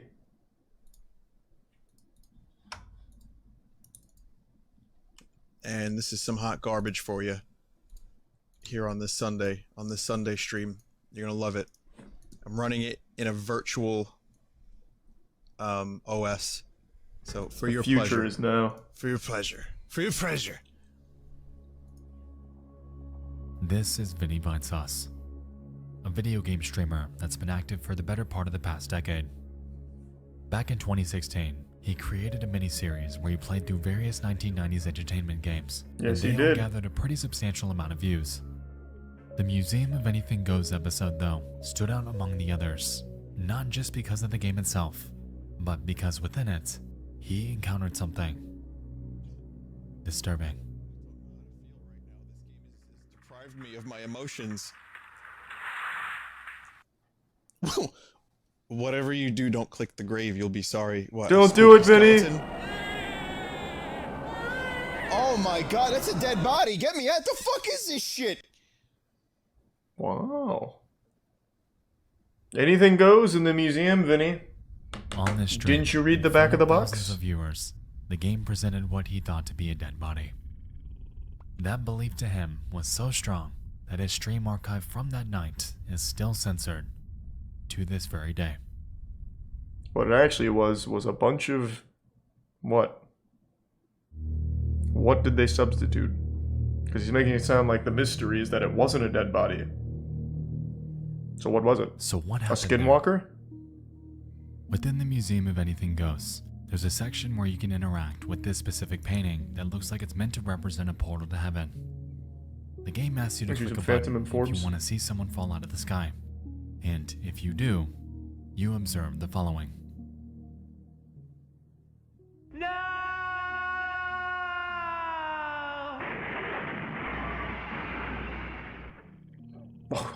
The game then guilts you. Well then. Now look what you've done. You must now attend his funeral. What the fuck? But first, you must dig a grave. And the scenes that follow involve us doing exactly that. Interestingly, when this casket's in the ground, Hey, the the Prime game Dragon. warns us. Whatever you do, don't click on the grave. Should babble. You'll be sorry.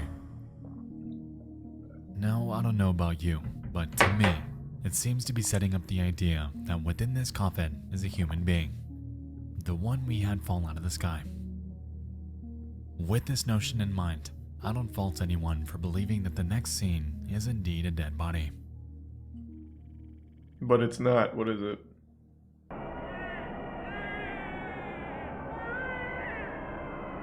What the fuck what is happening? Is this like a Tosserus or something? What is this, like a clip from a movie or something? So this is what came up on Vinny's stream? Oh, it's a pig. Oh, I see. Oh, I skimmed ahead. I see. The game seemed to do Okay. everything it possibly Should be could to good, set though. up the premise that what you're seeing is a human corpse. However, if you take a step back and really look at it, you'll realize that it's nothing more but an early age jump scare. Do I think it's in bad taste? Yeah, a little bit. And this game toys with the idea of death in other areas too. That is pretty weird. Ah!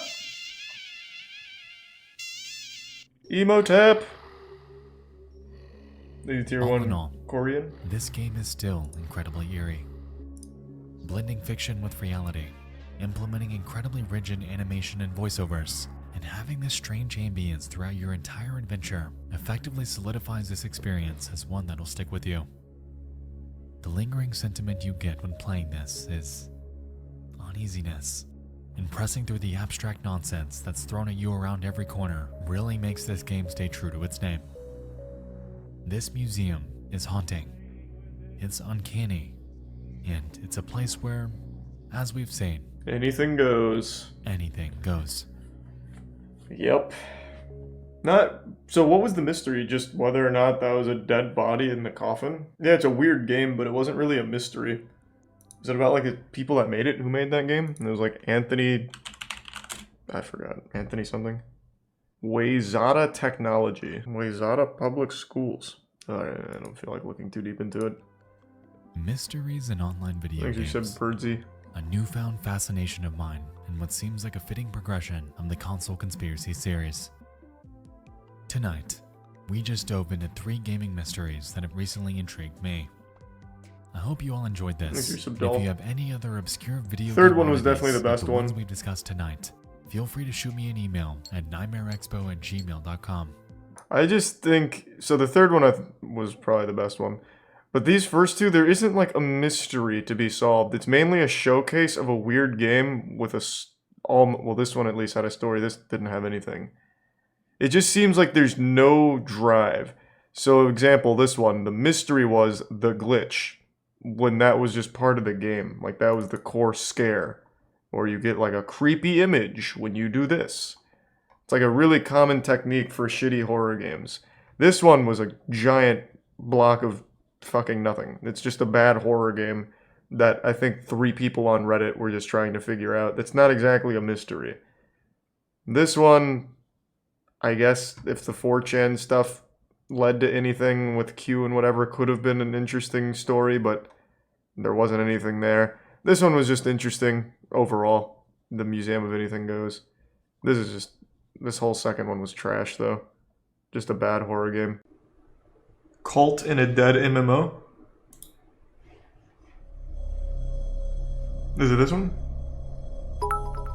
This one's 34 minutes. Wait, this one's kind of like a fucking fat one. And it's already 1:30. We can let it ride. Fuck it.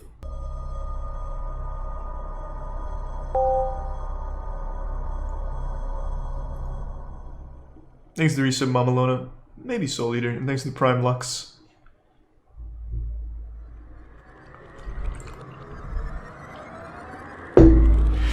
Welcome to Worlds Online, the internet's first 3D virtual world platform. Woohoo! 3D! That's crazy! We can fucking smell and go wild in here. Virtual space, online users can shop, watch movies, listen to music, play games, and collaborate with each other. Today's web user is looking Tom for Brady? an intimate connection with friends, with celebrities, and with trending brands that reflect their values and lifestyle in both the real world and the virtual. By investing in Worlds, you are investing in the future. Worlds.com. All good, Raiders. Just ask him about it. Together.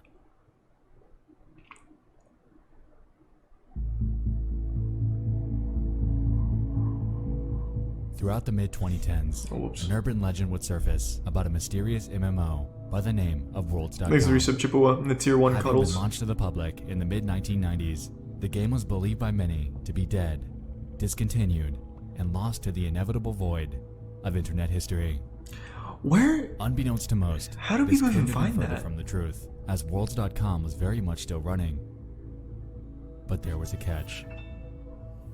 Venturing into the game today presents you with This looks barren cool. wasteland of nothingness, a relic that What was the once fuck? bustling with life, and You get to play as a duck or a penguin? to life supports. The game, expectedly, is completely empty. Thanks to the 5 gift subs, 28 down. Appreciate it. You see, rumor had it that Worlds.com was hiding something, a shrouded purpose that's been kept from the public. Rumors involving in-game cults, doxing, graphic imagery, and virtual stalking have led curious minds to hesitantly venture into Worlds themselves in hopes of finding out if these allegations were true. What the fuck? That's nuts! So back. Alright. This is the story of Worlds.com. Alright, I'm super invested in this now. Is it a cool cult? Did they do cool things like give out candy on holidays and stuff? Or one of those bad ones like the Manson shit?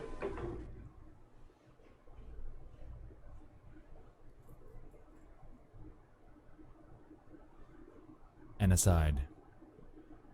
The 1990s were a magical time in the world of entertainment and the advancement of society. Being what I can only describe as the calm before the imminent mid-2000s technological storm, we were living in an era that brought us some unforgettable treasures in the realms of video gaming, movies, Yeah, and television. blockbuster, classic, fuck in yeah. the gaming world, for instance, new and unforgettable IPs such as Mario Kart, Yeah, agreed, Soul Eater. Banjo-Kazooie, Fallout, Resident Evil, and Silent Hill were born. And with these came game consoles that have stood the test of time in bringing us unforgettable experiences such as the Super Nintendo, PlayStation 1, and the Dreamcast. God, the Dreamcast was so good. The most underrated console in history. Power Stone. We need a third Power Stone, please. So good. Sugoi. Fuck, it was so good. That predated the modern interconnected society that we live in today. A lot of nostalgia is carried inside of many, as the mid-1990s are remembered as a time when the internet was just barely getting its footing into mainstream culture. Thanks to Personal Prime computers Ireland. during this era were nothing but an expensive novelty, at least for my family, and the ones that did have one used them primarily for work.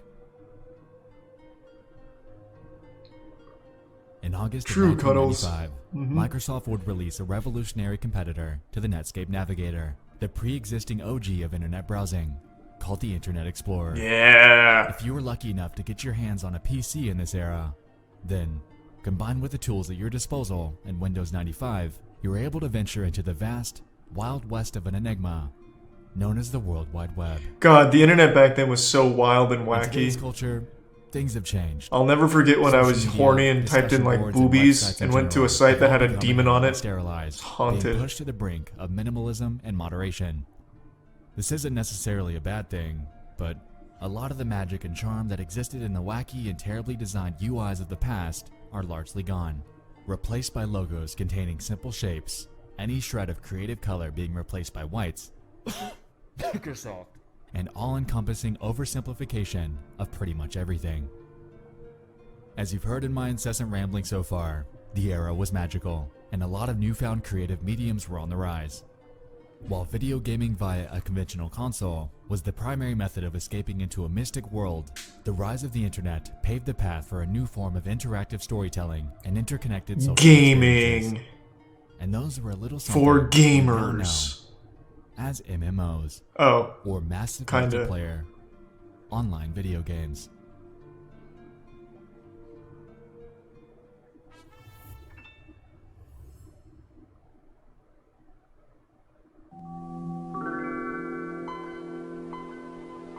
I'm really sorry to hear that, bro. Wishing you the best moving forward. It's awful.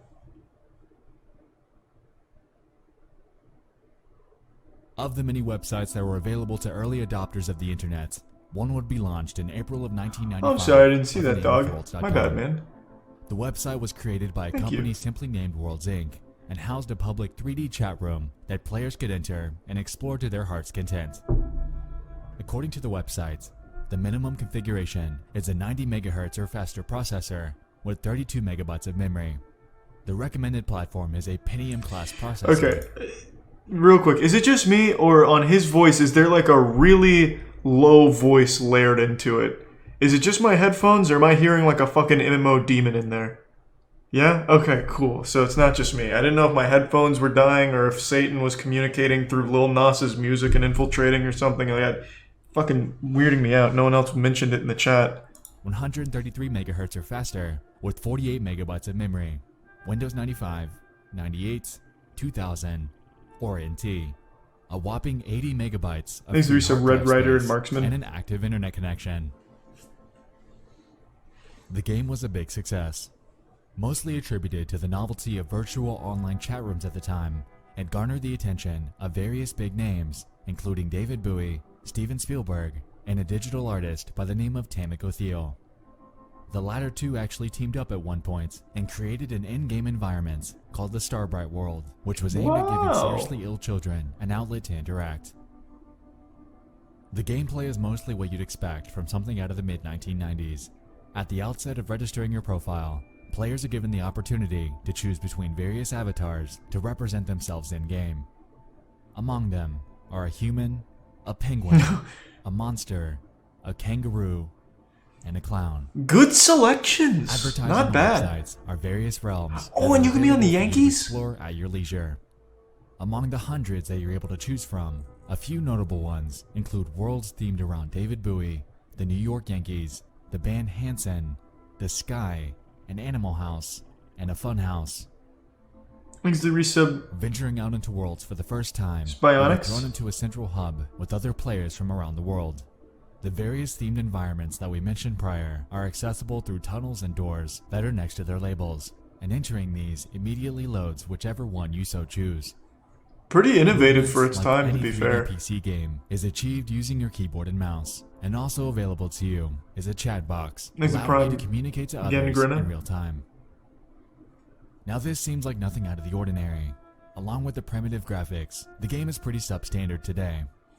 At the time though, this was absolutely groundbreaking, and PC owners flooded this thing, giving it a burst of life that would deem Worlds.com a massive success. Fuck yeah. As with anything that's been crafted in the digital age though, the user base began to decline over the years.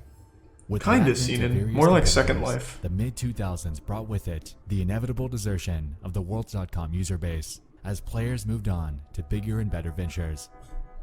Second Life, RuneScape, Toontown, VMK, MyCoke, Habbo and Hotel. Habbo Hotel Yeah, I knew it were was coming. becoming viable alternatives that not only looked better, but gave players more to do with their own distinct charm. You may have noticed that most of the names Soon, that they start Rotok. off are now defunct. The Toontown, VMK, and MyCoke life support plugs were pulled as their developers encountered an existential problem that was prevalent from the start. They couldn't find a way to monetize them.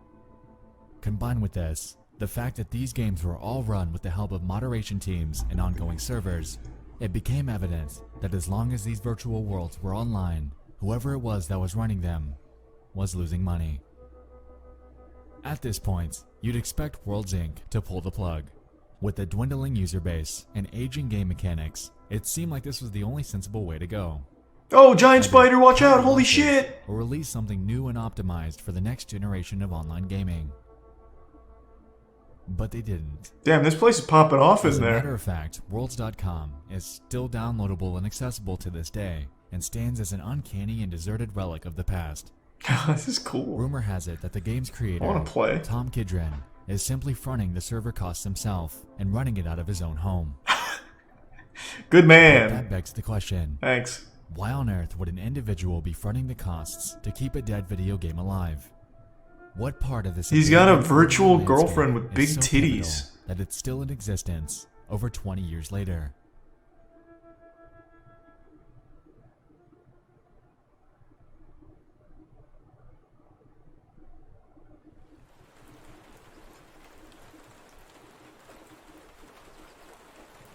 This looks so cool. Look at this. In the short span of time that I've been here, it suddenly dawned on me that I'm visibly the new guy. Everyone here seems to know it. Uh-oh. I'm not a regular. They think he's a cop. They think he's the feds. Comfortable. Down the rabbit hole. Run! Get out of there! Engage, no clip.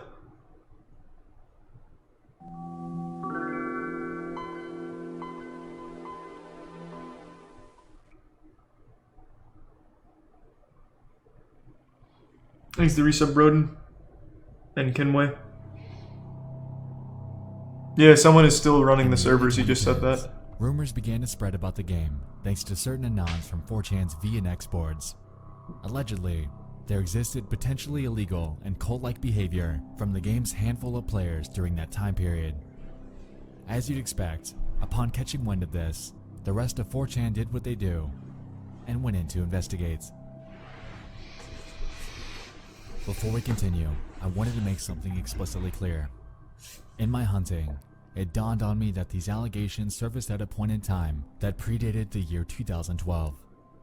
I say this because the oldest records that I've been able to dig up are from that year.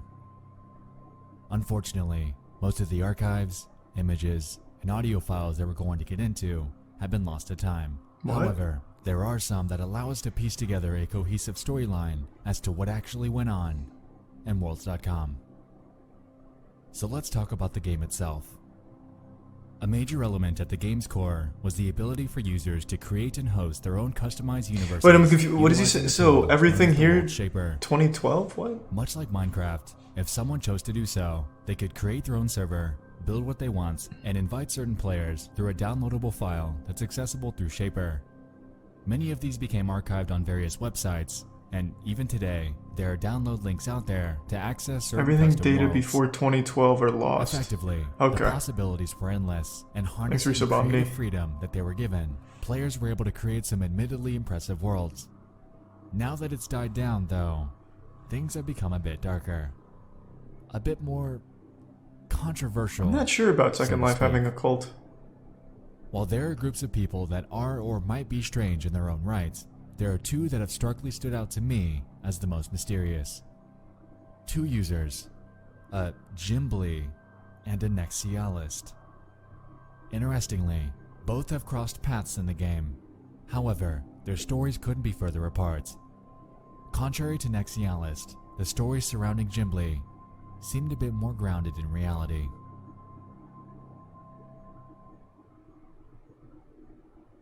But we'll get to it. So what are this? Are those like the two raid bosses or something in here? The two different big groups?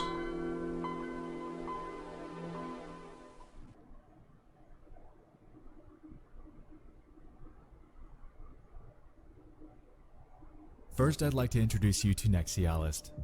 According to an early 2012 blog by the name of ForgottenWorlds.com, the profile piece on him states the following. Nexialist is a regular at Worlds.com that has been trying to pull in the VNX boards to play this game. Nexialist is a successful user that's been able to get a cult following in the game, which is hard to do. He constantly reaches out to dedicated players to join him, as he seems to be called the key bearer. Key bearer. Around the game without Okay. chatting. This isn't even close to covering entirely who this guy is rumored to be, so allow me to pick up where they left off. According to 4chan and various message boards, Nexialist is abstruse, a shred of indecipherable mystery that's lurked worlds.com for what some believe to be as long as the early 2000s. Encountering this is wacky. And it's been rumored that you don't actually find him, he finds you. Upon discovering you, he'll approach you without words, standing as what appears to be a lifeless corpse as you begin to quietly panic at his disturbing avatar. After the initial shock dies down, you're told to follow him, and as a result, you embark on a journey through hellish customized corridors that bear satanic symbolism and graphic imagery. Who is this guy? Can we get an update on the guy playing Professor Utonium? Where does he fit into this grand scheme? After your tour, Nexialist will begin sending you disturbing audio files. Audio files that I wasn't able to find archives for, but if we go by descriptions from 4chaners, it's safe to assume that these sound like the distorted deaths of dying animals. Once you're scared to your wits' end and you leave the game, he already knows that you're going to go to 4chan to talk about it, because that's what he wants you to do.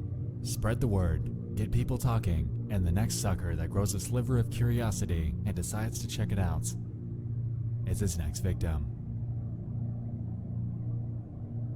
Unfortunately, this all reads like an urban legend. People have been able to capture screenshots and video of Nexialist over the years, but not much, aside from very few outliers, have been found that outlines what I'm describing.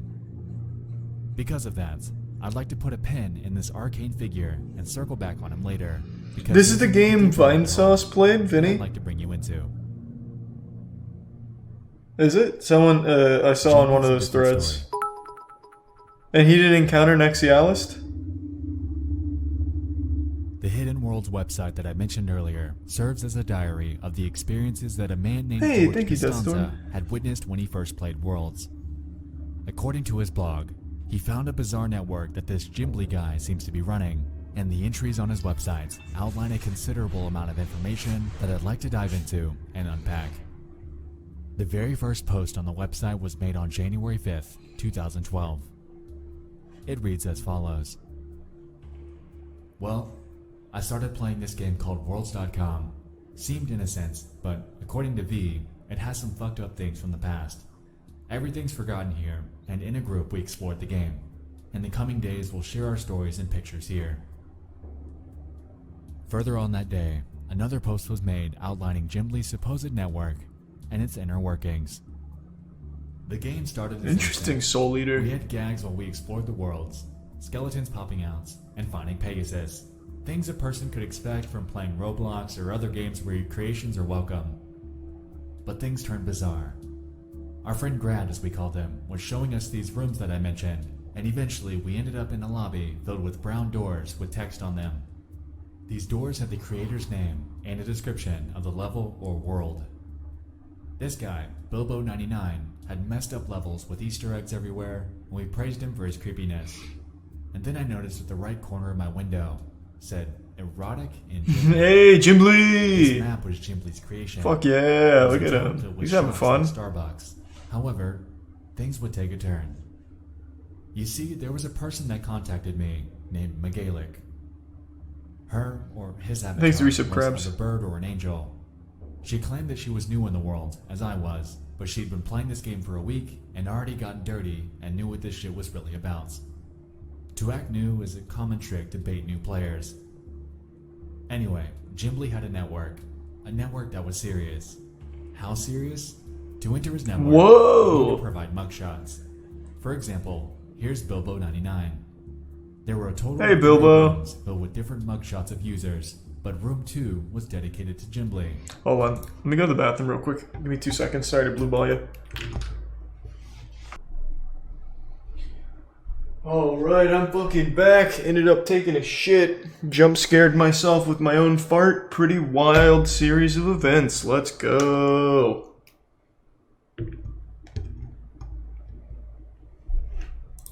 So we scavenged for Megalic and found this. Well, I can't do that right now, Radis. You're gonna have to ask a mod. One thing I found that was standing out was a user named Kelikar. She was in the porn gallery, and I compiled this.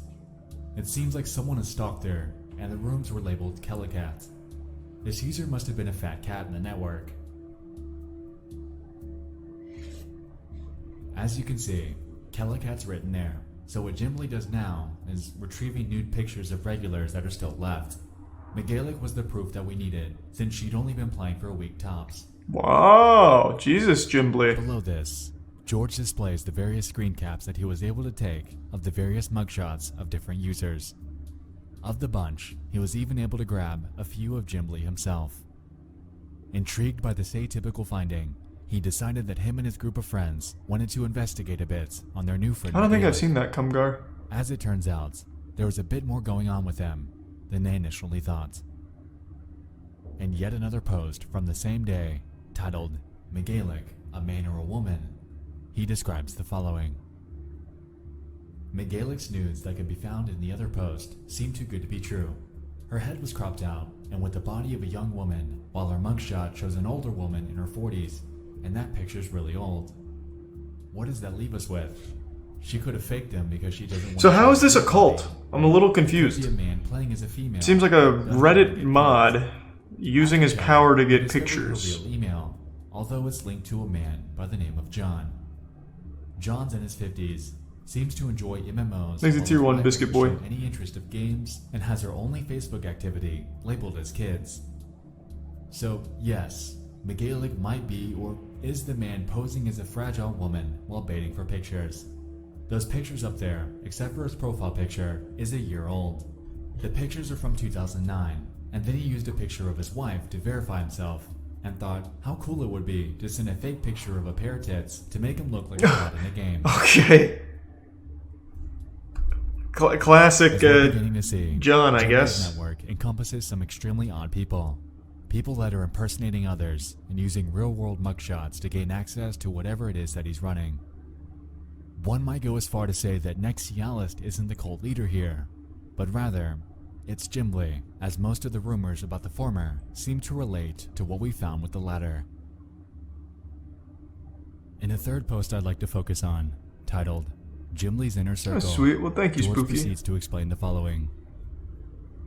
The last post was about this weird map, about a man going by the name Jimbly that was trying to get naked pictures from regulars, or old players that were still active.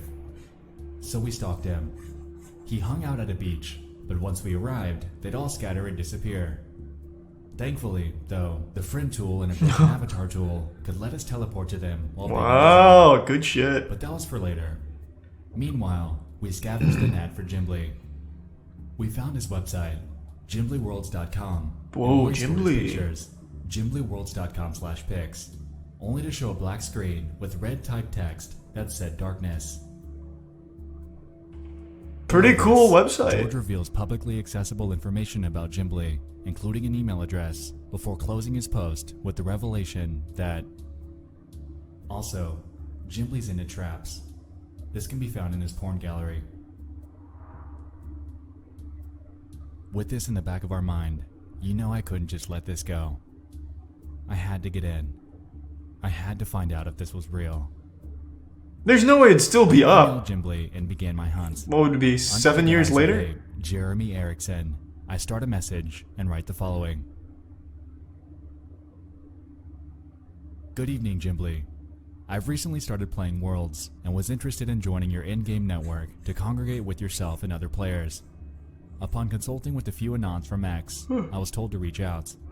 I've downloaded a few worlds from your websites and am currently trying to get them working. Just let me know what I need to do when I'm in. Thanks, Jeremy.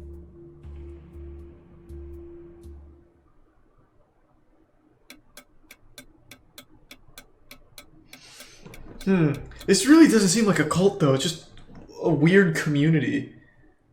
So maybe it gets culty now. After a trek through worlds, a lack of a response, and dwindling time to wait, it's beginning to seem like Jimbly either isn't currently active or simply doesn't play this anymore. Though I have a hard time believing that, considering the fact that the Whois domain search on his website reveals that it was updated on November 5th of 2019. I'm not entirely sure if Jimbly's the kind of guy that would have a sudden change of heart, but if you ask me, it is a bit recent. Anyway, with that under our belt, unfortunately, heading back to the blog reveals that most of the other threads outline mundane discoveries while exploring various official and user-crafted worlds. A few notable highlights include some of Gimbli's bizarre creations. Hey, that's Banger Sisters, I think. Remotely relevant to our investigation. Saw that movie a long time ago. Even so, the discoveries surrounding Jim are nothing short of unnerving. So what's actually going on here?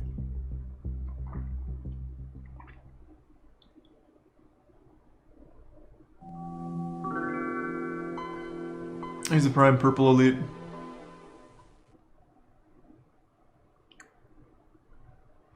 So far, I haven't really seen anything too wild here. I was expecting something fucking crazy. The primary consensus In fact, I don't even know what we've learned other than was that it's a front. These people play an old game and are kind of weird. Rumors are powerful things. I won't deny that, but there are a few points here that I'd like to unpack.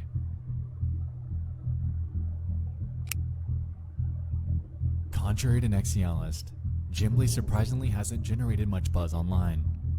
This bizarre, cult-like network that he seems to have created How is it cult-like, though? effectively cements him as somewhat of a wild card in my theorization. What this guy is doing is weird. From the mugshots to the vast database of supposed network members to his secret repository of graphic imagery, it seems like he is the one actually running the rumored cult.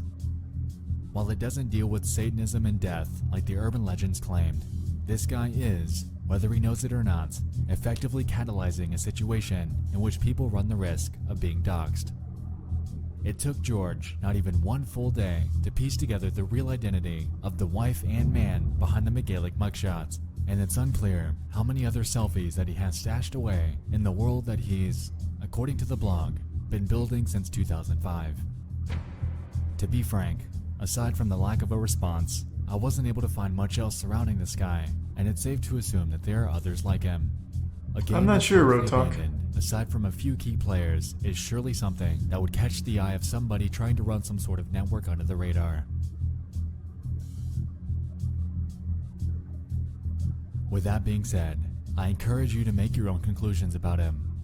With the evidence at hand, it does appear that at one point in time, there was something going on behind the scenes. Whether or not it still is, or if the mysterious Gimbly is still active, remains to be seen.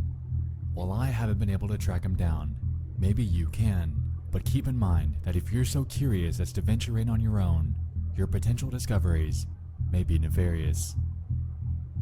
But remember, we're talking about Gimbly's custom worlds. Thanks to Tier 1 Stay in the Ludoplex, official game, and and gives it's up safe Purple to Elite. assume that you'll be alright. But that brings us to another point of discussion. Nexialist. You might recall that I mentioned the fact that users are able to create their own worlds. This was actually a pivotal mechanic in the game and gave players an extra layer of interactivity. In a sense, I could see the developers feeling as if they're future-proofing their game. Did not do Vid as it allows Chronicles. creative freedom that was unheard of before the point of its release. With this in mind, we have to remember that most of his so-called cult activity was happening in these aforementioned user worlds. Regardless of his eerie demeanor, Nexialist was eager to give a tour of many of these. As it turns out though, he's apparently come off as quite ordinary to many players. In one post on Reddit by a user named Goomilord, they claim that they even encountered Nex and that he's merely a normal guy. Apparently, he switched his avatar to Sanic at one point and began spamming the words, "There is no cult on worlds.com" in the chat. So he's just an RPer. Like, the guy just fucking RPs. Thanks, the resub dick. So let's think about this logically. And Ernie. Worlds is, at its core, creepy in and of itself. The barren environments, combined with the uncanny primitive textures, naturally gives any unsuspecting players a sense of uneasiness, especially if you've caught wind of the various allegations surrounding Nex's mysterious character. That's pretty cool. I believe that he's playing along, leading players to the belief that he's some sort of cult mastermind as a long-running joke. The worlds he frequents are creepy on purpose, and, in my opinion, he was capitalizing on it for a bit of fun. Yeah, obviously, for sure. He comes off strangely when he wants to, and he executes this with a group of willing friends. The same friends that we see in the so-called cult screenshots that were captured in-game. A weird hobby, but to each their own. I'm not judging. So there was nothing. Now with all of that out of the way, there's still one glaring question that remains. Why does World still exist? That's the only really weird thing about it.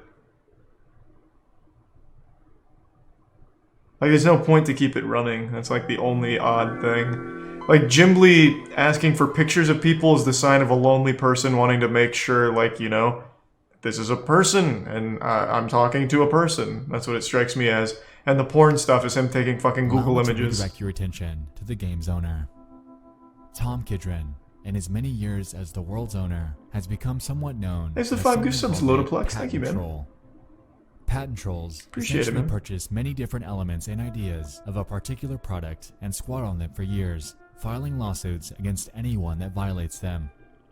The reason that these people are called patent trolls mainly rests on the fact that the ones they purchase are typically what they perceive to be a sought after and core element of a particular product.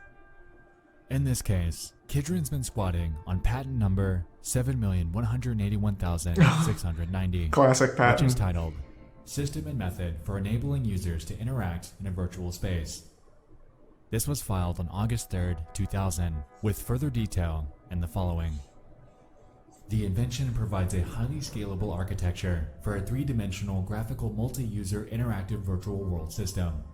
In a preferred embodiment, a plurality of users interact in a three-dimensional, computer-generated graphical space where each user executes a... Yeah, he probably sues everyone that makes one of these kind of games. From the perspective of that user. Sounds broad, doesn't it? That was on purpose. Andy's used it.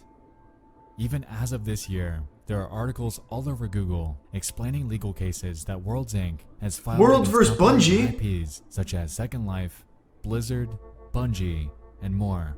And according to a Vice article from 2015, they ever won? Kidron rakes in a whopping $200,000 a year from his court proceedings.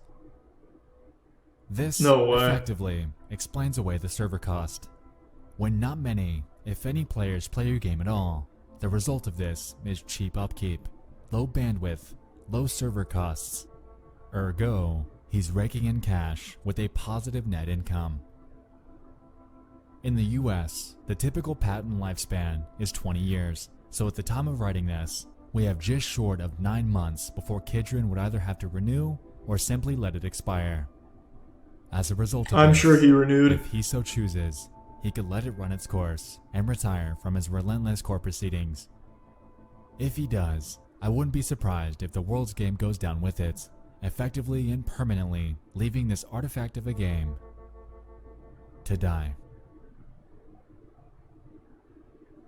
Someone do it for me. Did he renew it or did... Well, I already know he fucking renewed it.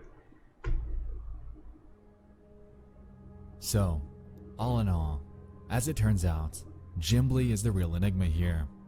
The custom worlds that he, and potentially others, have created are an indisputable testament to the underbelly of this archaic MMO. Today, it's unclear whether he's still active in the game or not. Ooh, even so, a huge the inner tier mechanisms 3 of this fabled network are something rates that perplexes 2? me, as I see no end goal Thank you. other than to hoard a repository of Appreciate images the huge for tier his own 3. enjoyment. Why he chose Worlds.com to do it is and will forever remain beyond me. Regardless, Worlds, whether still online by nefarious reasons or not, stands as somewhat of a time capsule to the primitive era of social gaming. Today, with the official non-custom Worlds, it stands as a corpse of the past, a window into what once was, and a sliver of mystical nostalgia, sending us back into a time when we all first discovered the world of the internet. Very cute. As far as we know, servers are, to this day, willingly being kept alive. Alongside this, the inevitable date that the game permanently goes offline is unclear, so if you're eager to experience this curiosity of old, then you better get on it soon. Stay in the official servers, and you'll be fine. Also, this is not the game Vinny played. I looked when I was shitting. He played Active Worlds. Otherwise, you'll run the risk of missing the nostalgic boat, leaving it to sail away, and for us to watch it go. Yeah, so I feel like that was a bit off. Literally nothing cultish about that. You have a guy who's RPing, and you even mentioned that it's literally RPing, not really cultish. Jimbly, I think, is easily explained because it's clearly a lonely guy and he asks for the pictures of anyone that plays and wants to be his friend. Not the most uncommon thing in the world. And the porn shit was just stock images, right? So it's not like I don't know where the cult was. Alright, let's run it.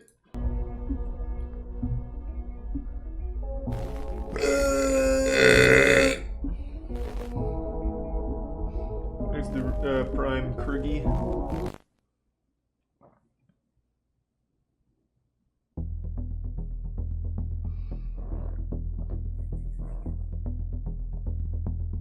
They say that nothing on the internet is ever truly gone. One of the most compelling aspects That's of wrong. this very All of my resource that old we use anime every music day videos are gone. is the fact that, for Can't the get most them back. part, any and everything that's ever been posted online can be archived. Nope, not my forever, like a never-ending diary. I've been trying for years to find my old This allows videos. the possibility for an incomprehensible amount of information gathered from the past and present available to us at any Thanks given for time. Sorry and Paradox. Over on Reddit, a lot of strange, disturbing, and even depressing things have played out over the years. Thank you, Canada leaving Matt. us Appreciate with the 5 tons gift of subs. stories and events to dig through. Within this vast sea of archives, though, is one that really hit home for me back when it happened, as it, in real time, merged the realms of the internet and reality, ultimately leaving people absolutely baffled at the resolution. I'll be the judge of that. Because tonight, we're going to head back in time to 2016 to explore the incredibly bizarre and heartbreaking story of a Redditor by the name of Jason in Hell. Jason in Hell. That's pretty extreme. On the late evening of October 28th of 2016, a Redditor named Jason in Hell would make a sudden post to the relationship advice subreddit, seeking counsel regarding a cheating situation that played out between his wife and neighbor. His post is titled, "I'm having a hard time coping with my wife having cheated on me with our neighbor." Damn, she cheated with a 51-year-old dude? Immense detail. He must be his slinging experience catching meat. his wife cheating on him over a year prior. At the time, though, little did everyone know that this would be the spearhead of the absolute turmoil that he and his family would soon begin to endure. Hey, thanks. God damn, Carstark. Thank you. Appreciate the bits. So, quick side note before we move on. I did a story narration back in my Redditor I Escapes can't the watch Cult that video, shadow. and you guys seem to like it. For this one, we're going to lay things out largely the same way. We'll go through Prime Party. Jason's full story before diving into the aftermath of how things turned out. The original post is about an 8-minute read, so if you'd like to grab a snack or drink before we get into it, Oh, Jesus, now would okay. be the time. I was hoping for just the cliff notes, but that's okay. Fuck it, we're already here. I'll let it ride. I'm having a hard time coping with my wife, having cheated on me with her neighbor. It has been 476 days since I confronted her about it. How do I know? Because every time I catch myself thinking about it, I tell myself, it's only been X days. Maybe you won't think about it tomorrow. That sounds highly unlikely. So He's to go not an back to the anime beginning, character. I had No one just does taken on that. a new project and new responsibilities at work. I was working a lot of hours, 60 plus per week, and was noticeably stressed. It was in May of 2015 that I noticed that she had a password on her phone. When confronted about it, she told me it was just because she was planning my Father's Day present and didn't want me to ruin the surprise. Ah. About a week later, she came Good to me and plan. told me that she felt guilty keeping a big secret from me and told me that she was having our neighbor, a contractor, build a home office for me as my present. It struck me as odd, as in our 6 years together she's never said she felt guilty about anything and always insists that she never regrets anything in her life. Time goes on, her phone is still Thanks for password resub, EB protected, and the Prime and Squish. things don't feel right. I see her using her phone and smiling to herself more and more often, but when I ask her what she's doing, she says nothing and puts her phone away. So one morning, I wait for her to get in the shower, and I grab her phone before it requires the password. I go through her messages and find that she's texting the neighbor. "I'm all covered in frosting. What? You want to lick it off?" What is this, porn? Like, what are you talking? There's no fucking way this is real. What? Why is everyone saying this is real? Who? So was she actually covered in frosting? Like, what the fuck are you talking about? Raided a kid's birthday party and fell and flopped around in the cake? I highly doubt this is real. The guy starts by saying, it's been 476 days since I found this. I know because I've counted every day. telling myself I'll forget about it tomorrow or whatever. That does not sound real at all. I'll let it ride, but this is very fishy at best. There were no other messages to the neighbor, but I found out later that was because she had set up her phone to delete messages after a certain amount of time. I felt uncomfortable with it, but I knew she had a perverted sense of humor, and I thought she would never do anything to hurt me. More time goes by, and the neighbor is spending more and more time at our house, but the office is being completed slower and slower. I can't help but worry that something isn't right, so I start checking her location using Google Timeline. It was at this point that I realized that there are large gaps in her GPS history because she was turning off her phone's GPS. Jesus. Fast forward to July. So this guy's basically a stalker. The paranoia is driving me nuts, so I tell her that I need to install a new antivirus on her phone. While she has it unlocked for me, I install an anti-theft software so I can remotely turn the GPS back on and set up AT&T message backup and restore so I can read all of her text messages. Does a program like that even exist? That sounds like a convenient tool in like a bad CW movie. My 2 kids, so my wife for people that don't understand technology. The day to herself. I watch my wife's activity from work as she spends the day trying to meet up with a neighbor. That exists? But is unsuccessful because he's busy with another job site. That night, we get the kids back from my mom's house and we go to dinner with a neighbor, his girlfriend, and his son. My wife and his girlfriend are having a good time, drinking, laughing, and just joking around. His girlfriend mentions that she'd like to see Magic Mike. I say it's a good idea and I'll watch the kids so my wife and her can go. So my wife and her go, and the neighbor and I go back to my house so the kids can play video games together. Oh shit, he beats his ass. The kids are back in my son's room playing games, and the neighbor's sitting across from me on the other couch. It's at this point that my wife starts texting him. She's describing sex acts that she would like to perform with him, and he's reciprocating. She tells him to check his Snapchat, and at the same time, I get a Snapchat from her too, and it's her fingering herself in a bathroom stall. They keep is he married to fucking Susie Squirts a lot? Like who does that?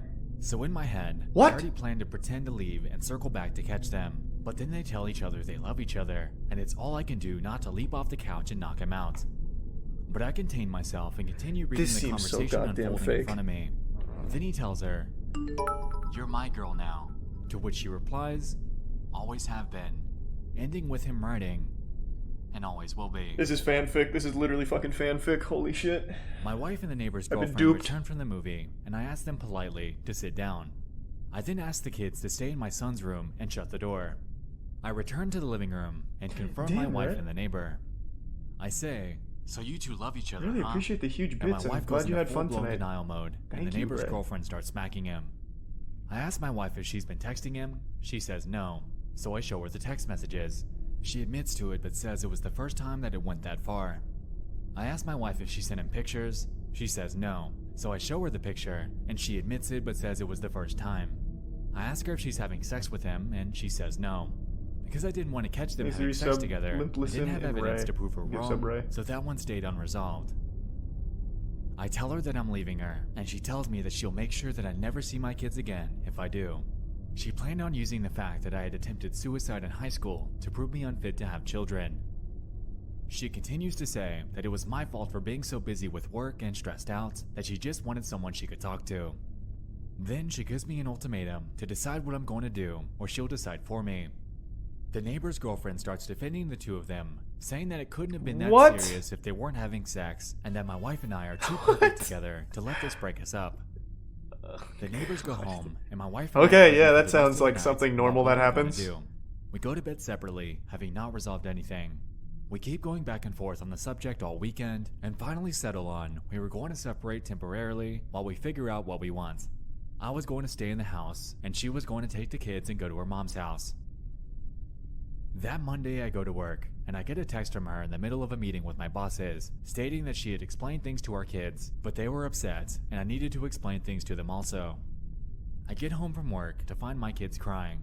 She had told them that mommy had to move out because dad was mad at her. When my son wanted to stay with me, she told him that he can't. Oh, it's getting real dark. My son put it together that if mommy has to move out because I'm mad at her, and he must move out, then I must have been mad at him too. My daughter was crying because my son was, but I don't think that she was old enough to understand what was happening. It was at this moment I realized that she was going to drag the kids through hell if I left her, so I swallowed my feelings and begged her to stay. She agreed and insisted that I apologize to our neighbor since we were still going to need to hang out with him because our sons are good friends. Thanks, Reese of Water. I hate it, but I do it anyway. We still hang out with them from time to time, and they come to our various birthday and holiday parties, but I'd do anything for my kids, and I behave civil every time. Things died down for a while. I still think about it constantly. I worry how I can keep from making her so unhappy that she cheats on me again. Then, almost a year after the original incident, around Father's Day again, she sends him pictures again. She claims that it was an accident and that she meant to send them to me instead. I don't fully believe her, but I move on anyway. Thanks, the resub, Prater. Things have been quiet on that front for about 4 months now, but I still think about it constantly. In This this is going to video, sound Dion? stupid, but I feel like I have a part of my brain that I can't shut off. That's always thinking. I used to use that to solve programming problems, and it made me very good at my job, but ever since this incident, the only thing it thinks about is her and him, and if I did the right thing. My job performance has suffered, and I Thanks, the feel like I resub, haven't Oki. gotten sleep in months. I'm afraid that after this much time, and the fact that I begged her back, that to say that I want a divorce now would only make her more vindictive towards my kids and I. I just feel like I put myself so deep in a hole that I could never get back out. I haven't really talked to anyone about this. I didn't want to talk to my mom about it because I felt like she would treat my wife differently, and I didn't need the two fighting. Alright, now I'm all caught up on the lore. I tried talking to one friend about it, but his advice was to put my trust in God, but that was not much solace for me as I'm an atheist. That sounds So I like a have no clue Redditor what to for do with sure. my feelings, or how to move on from this. And then I also spit in my friend's face and said, wubba lubba dub dub. In response to Jason, users chimed in with a mixed bag of emotions. To get the full picture on all the flack that he was getting for this, here are a few examples. I cannot believe you stayed with her. I cannot believe you begged I don't her really to stay. care about I the cannot Redditor believe you response, I just apologized want to to your know neighbor. where this story goes, to be honest. Smack the shit out of that old man. Go to an attorney and talk about ways to get custody of your kids. Your wife's a twat. Staying in a marriage for the sake of the kids never works out. She obviously was sleeping with him and then got you to apologize to him. She denied it all. She will put you through the ringer when you divorce her, but you should do it. Chances are, now she has a second phone and an email address to talk to him. A detective, Your wife good, is vicious finally. and toxic, and you have to decide if you divorce her now or when your kids have moved out. The sooner the better. So this all would be a lot for anyone to handle. Taking some of the serious, grounded advice that a few people had thrown in there was pivotal for him to begin moving on from this. And so we did. 4 nights later, on November 1st, Jason would return to the relationship advice subreddit and make a follow-up post. Okay, where we at, Jason? I'm taking your advice. He explains his next move. Instead of trying to fix something that she doesn't want to fix, I'm going to get myself and my kids out. I meet with an attorney next week. Thank you everyone for helping me see how far I had my head up my ass. In Very response nice, to very this nice. one, Reddit wished him luck in his endeavors, reinforcing the idea that he's making the right move. But then something strange would happen. Uh-oh, aliens? What happened? Going through the comments a bit Galactic deeper fight? reveals something a little odd. Like we said, yes, people were commending him on his decision, but about a week later, people began jumping back into the post, What? linking a news article that seemed to align with this situation with striking accuracy. Good evening, I'm Jeff Smith. Thanks for joining us. 2 Montgomery County children are dead tonight. Their mother, 30-year-old Brandy Worley, says she is responsible for their deaths. News 18's Krista Henry joins us now live from the the Montgomery County There's the courthouse resub Logan tonight ad, with more on and the this tier 1 developing Rico, story. and Krista? resub Spike caps. Well, And the Jeff, big raid this tech morning when ton. I asked Sheriff Mark Thank you, Castile goddamn. if The door Worley of fate showed any shall kind of open. remorse, he answered with no, I've and then been went on to waiting say, for quote, you, she, in friends. fact, acted very matter of fact. Hold on. Thank you for the huge raid, Tectone. And thanks to the resub Rogan Gamer. Yeah, I still don't really believe this story is real. This seems like classic Reddit when they thought they caught the Boston bomber type thing, connecting these dots. Clearly I'm not done yet, so I don't know for sure. But yeah, just to catch you up to speed. Dude's wife was slamming meat of a 51-year-old neighbor, and dude went to Reddit for advice, as any sane man would do, I guess. And now Redditors in the follow-up are saying that his wife killed the kids.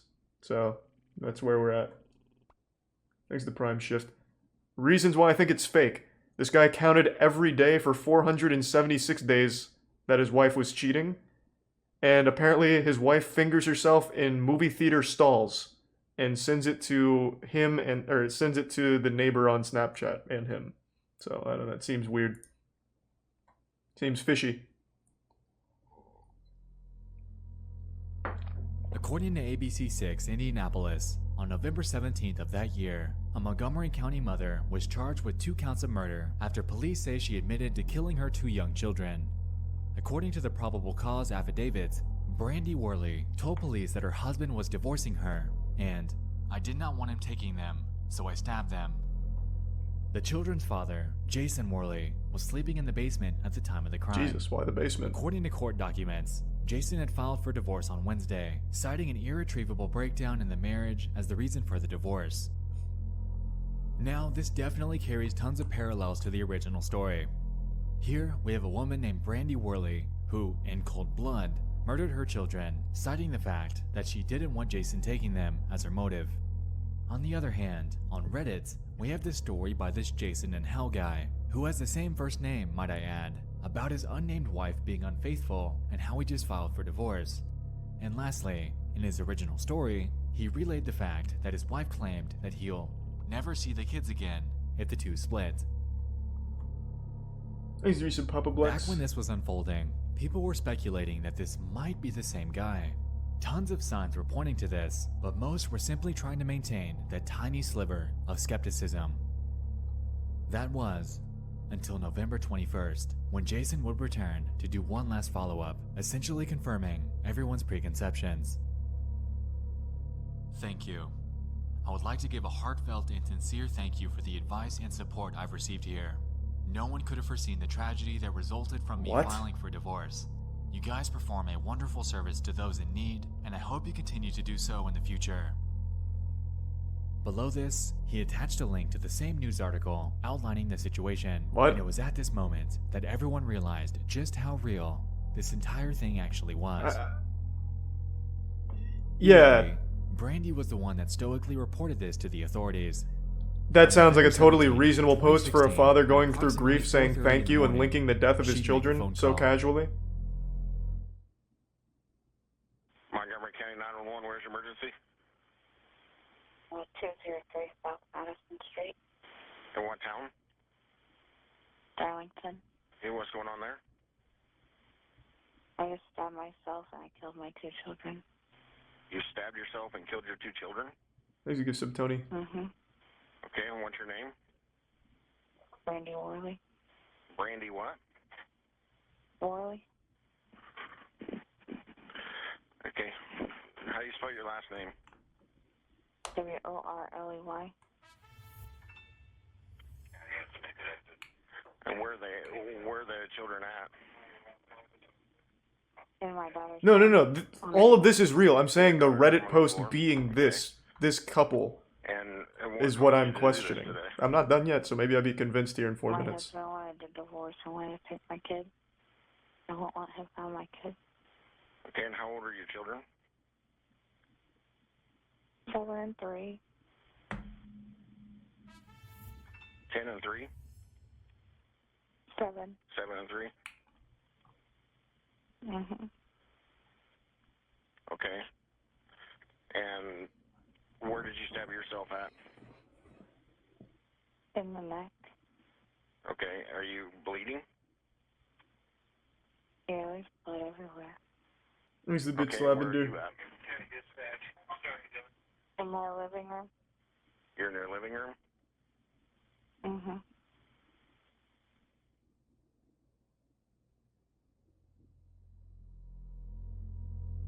According to court documents, the 2 children, Tyler and Charlie Worley, were stabbed, resulting in deep lacerations on both of their necks. Brandy had stabbed herself in the same place as well, but this surprisingly didn't end up killing her. Shortly after this, Brandy was treated at the hospital for her stab wound, and about a week later was admitted to jail, where she sat for 476 days up until her final sentencing. In 2018, she was convicted of 2 counts of murder, totaling at 120 years in prison. According to Fox 59, Brandy was expected to claim the insanity defense, but ended up settling for a guilty plea. She appeared to be just as unremorseful as she did in the 911 call. She spoke in a very matter-of-fact manner when describing her crime. It was heart-wrenching to hear her speak as she did. All I want, and have ever wanted, was to have her out of sight and mind so I could move forward from this horror.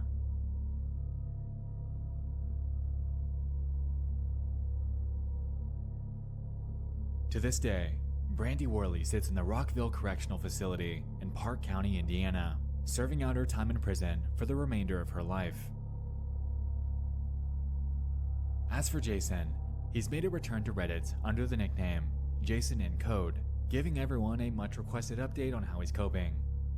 Here, he claims that it's been incredibly far from easy, and at times he's considered taking his own life due to the anguish caused by the passing of his beloved children.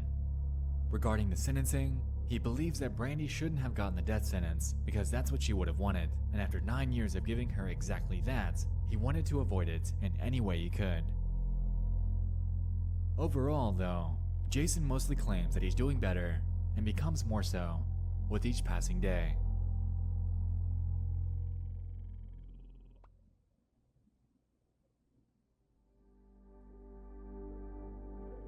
If I can impart you on something that I have learned through all of this, it's that you should always take the time to be with the ones you love. It doesn't matter if they're asking you to read The Pokey Little Puppy for the millionth time, or asking you to play Smash Bros, even though you know that they'll wipe the floor with you every time. Just do it, because you never know what time will be the last time. Always make sure they know how much you love them. I had the fortune that the last thing my children ever heard me say was, "I love you. Good night. I'll see you in the morning." Yeah, maybe it is real. Or that Jason in Hell, whoever made it, thanks so much capitalized off I'll see you in the next one. Story. I love you all. For internet points. Kind of like those people who make Twitter accounts during a tragedy to try and get points and GoFundMes. But I find that unlikely. Damn, what a wild ride.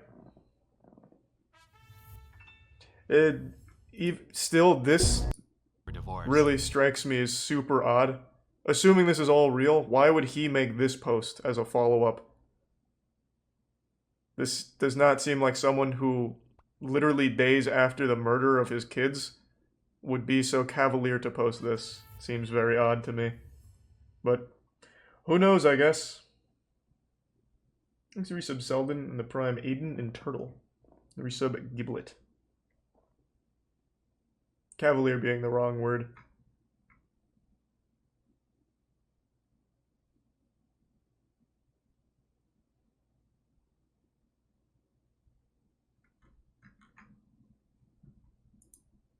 Yeah, could be fake, probably real though. Reddit karma is like the least, like on the food chain of social points, it's literally the lowest. Nobody is Reddit famous. I guarantee maybe 5 people can tell me who has the most karma on all of Reddit because no one gives a fuck. So I don't think someone would farm karma like that. You can be Twitter famous, Facebook famous and all that shit, but Reddit, I've never heard of someone Reddit famous or anything like that. You command 0 power and 0 presence by having a ton of karma on Reddit.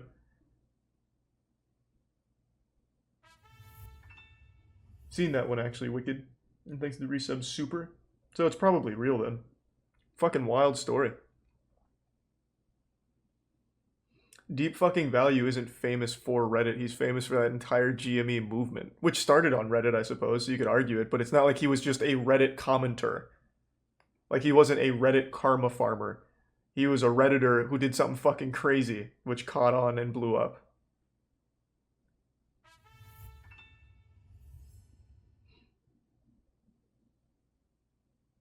I guess, Bind. I'm just assuming it's real. It seems very, very wild if that was all an elaborate fake from that Reddit account. Thanks for the gift. No, I have not seen this one from Nexpo. Let me see if I like the premise. The name sounded so familiar, though.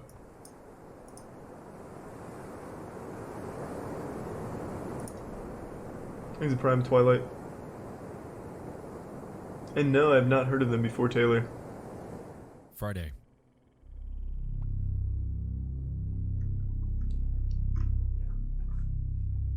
Sleep well, chubby. Joseph Shones was scouting some back roads in the Plumas National Forest.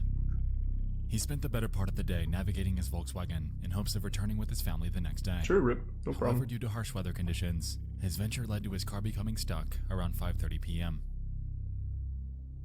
Miles away from help and with dwindling options, he hopped out of his car to give it a push. This is just like... In a strikingly unlucky turn of events, though, why am I blanking on the name? Let me know. Would lead to him enduring a heart attack at the worst possible place and the worst possible time.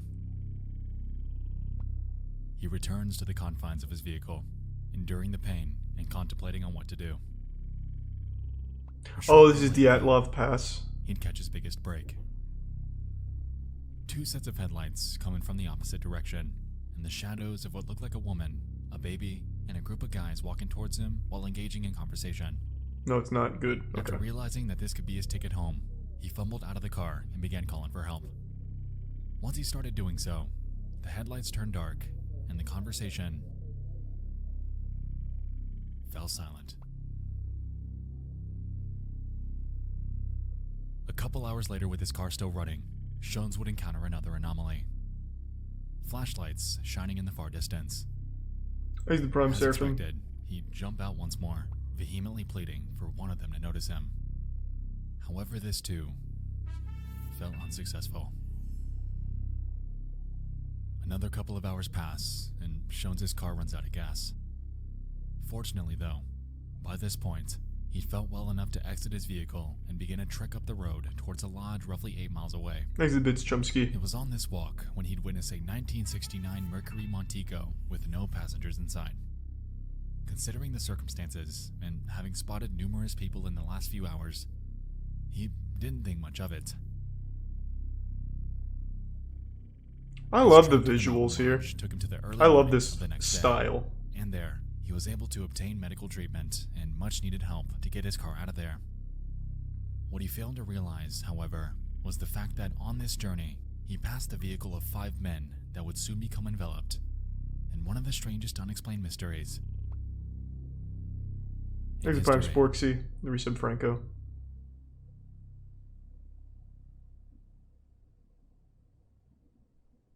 Are these real stories? No, I actually made these up. And I've, of course, thrown them throughout the internet for people to pick up on.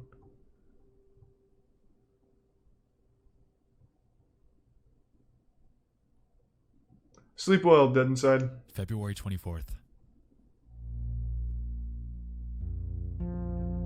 Here's the 5 gift sub stylo. It was on this day when the lives of 5 longtime friends would converge. 30-year-old Jack Madruga would make his rounds within Yuba City in Oroville, California, to pick up the others for a night out at a Chico State basketball game. 29-year-old William Sterling, 24-year-old Jack Hewitt, 32-year-old Theodore Wire, and 25-year-old Gary Mathias made up this close-knit bunch, commonly referred to as the Boys. The Boys! Before competing in a basketball game of their own. Fuck yeah. The group played for a team called the Gateway Gators, an extracurricular segment of the Yuba City Gateway program. This was a rehabilitative center aimed at helping them learn a trade while overcoming their mild intellectual disabilities and mental health issues. It was because of this notion that the group lived with their parents, and with this came the expectation that they'd return home later that night. Jack Madruga, the owner of his prized 1969 Mercury Montego, was known to have recently worked as a dishwasher at a local fruit company. He was keen on handling his finances. However, due to what family describes as him being slow in thought, he found it difficult to maintain a job. William Sterling was known to be Madruga's best friend. He was deeply religious. Next to the tier 1 elongated dwarf. Reading literature to consult patients in mental hospitals. He seems very young. The oldest of the bunch. Yeah, he definitely looks like the oldest. However, was known to lack basic common sense. According to his brother, he was known to have spent over $100 on pencils for no reason. He was employed for a bit as a janitor and a snack bar clerk, but was later urged by his family to quit, since thank you, dwarf. They believed he was causing problems. Sleep well, Lynn. Thank you. Jack Hewitt was known to be slow to react and typically hung around wire. He was taken under his wing, so to speak, and frequently required his help to perform basic tasks such as dialing phone numbers. Gary Mathias was the most enigmatic of the group. He was the only one that lacked an intellectual disability, however, in its place, suffered severe mental health issues. The most prominent was his schizophrenia, which was the cause of his discharge from his brief time in the Are Army. these, like, crucial to the story that they have Matthias and intellectual Jack Madruga disabilities? were the only two in the group that possessed a driver's license. Actually, give some dwarf. And so they embarked. A roughly 1 hour Okay. trip was ahead of them, and conversation ensued surrounding sports in the anticipation of a win for themselves the very next day. The boys' uniforms were already laid out back home by their parents, so they were ready to roll. Things were going good. Yeah, I love that shit too, Camino, as long as they're good mysteries. I'm a little skeptical on this one right now, because I can't really see the overarching mystery, but I'm interested.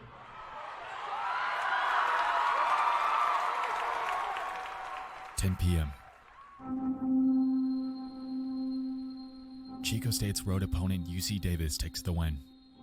Considering the men's favorite team were UC Davis, it's safe to say that celebratory snacking was in order.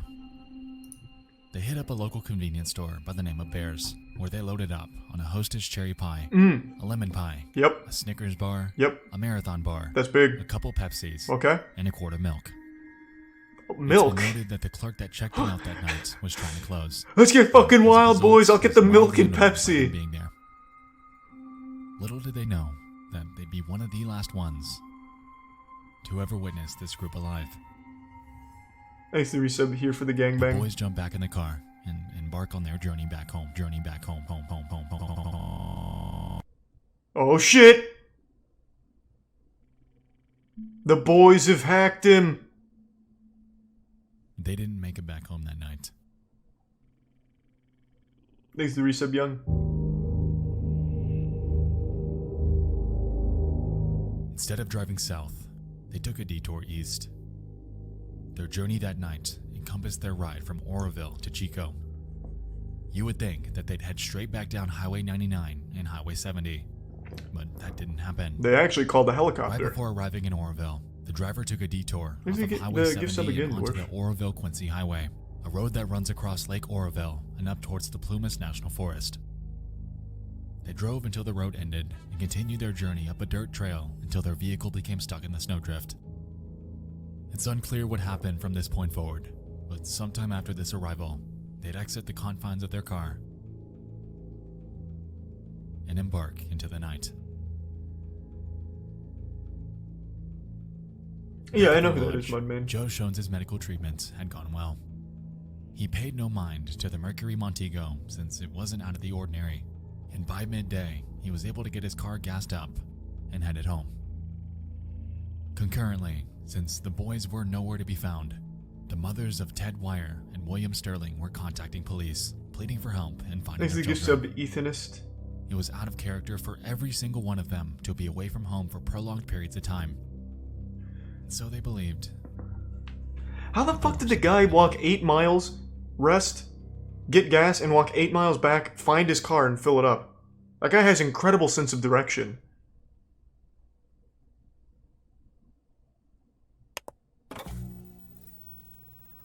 Government officials insist that this is an isolated incident.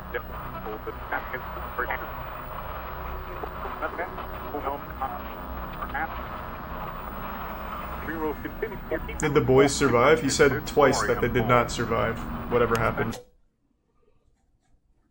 Tuesday.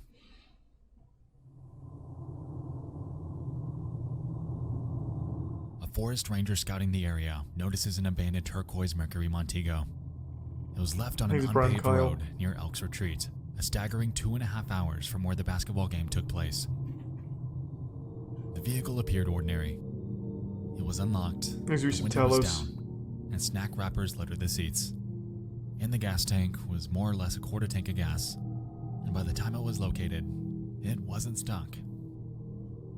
Jarringly, considering how rough the terrain of this trail is, the vehicle was found with minimal damage. Yuba County PD began broadcasting the details and photos of the missing men, and for the next 5 days, their search team would scour the region. This would soon prove difficult, however, considering the fact that this was in the middle of a harsh Hey, winter in the mountains. Thanks, Eat Meth.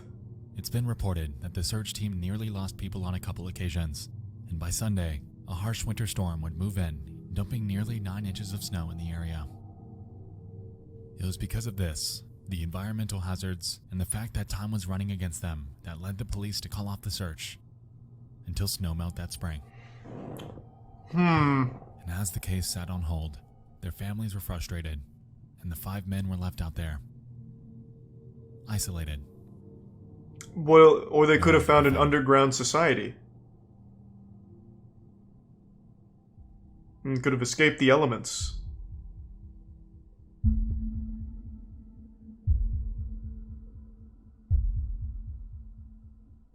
June.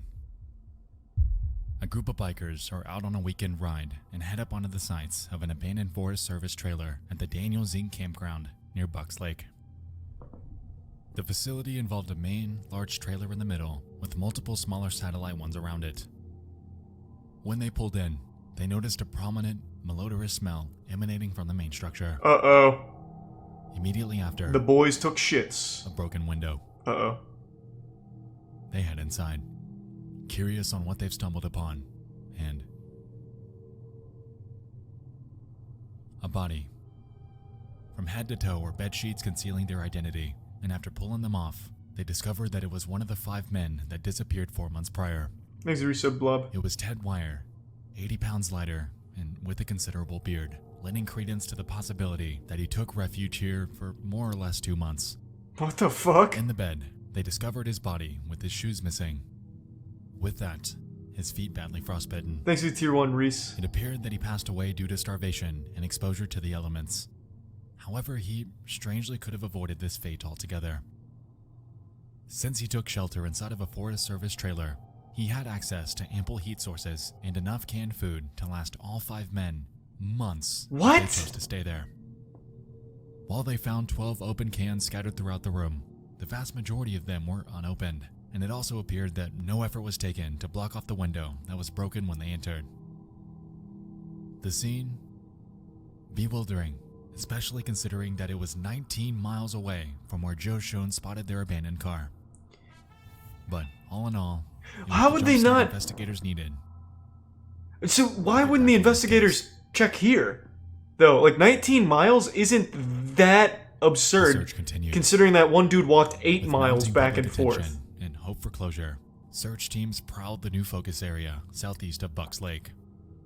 It would only take a day before they'd catch their next break, too. On June 8th, police discovered the corpses of Bill Sterling and Jack Madruga nearly 5 miles. No, I'm talking about the investigators. Why wouldn't they check that campsite, is what I meant. That's what I'm talking about. His pocket, his car keys. It was noted that he'd been dragged a short distance and was partially eaten by animals. For Sterling, his remains were scattered around the area a few feet away. He was nothing but bones. Since the bodies were discovered closer to the vehicle and on a potential road they could have taken northbound, they believed that on their hike, the pair couldn't press on any further and met their demise through a combination of the elements and mounting fatigue. Thanks to the resub, Anna. 2 days later, yeah, I guess RIP, the father but of still. Jack Hewitt discovers numerous articles of clothing belonging to him a couple of miles northeast of the service trailer. Soon after, his remains. Interestingly, a short distance west of their location, service blankets and flashlights were discovered lying by the road. This discovery led investigators to the belief that he and Gary Mathias more than likely made it to the trailer with Ted Wire and lived with him for an undetermined amount of time. Their reasoning was because of the existence of Mathias's tennis shoes left in the room that Wire was found in. The theories are tenuous, but they believe that they spent most of their final weeks alongside Ted Wire in the trailer. After he passed away, however, they wanted to get away from the corpse and set out towards the northeast to achieve that. It was on this hike that the pair would meet their demise, spending their final days exposed to Mother Nature. And she's a real bitch. Now, it would make perfect sense. However, to date, the remains of Gary Mathias have never been found. As of now, his missing persons case remains open, leaving questions abound surrounding the motive and the circumstances that late winter night. So they speculate that he could have played a role in their deaths? Like, directly?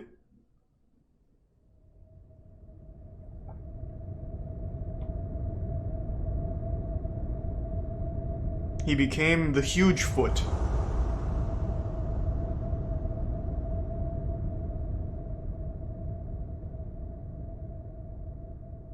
Without a doubt, there are questions about this case. The main one, though, encompasses the following. Why did they not head home? Backing up and taking a look at this case presents an anomaly that's frequently brought up. Gary Mathias. He had a friend that lived in Forbstown, a few miles away from Oroville and where the car was found.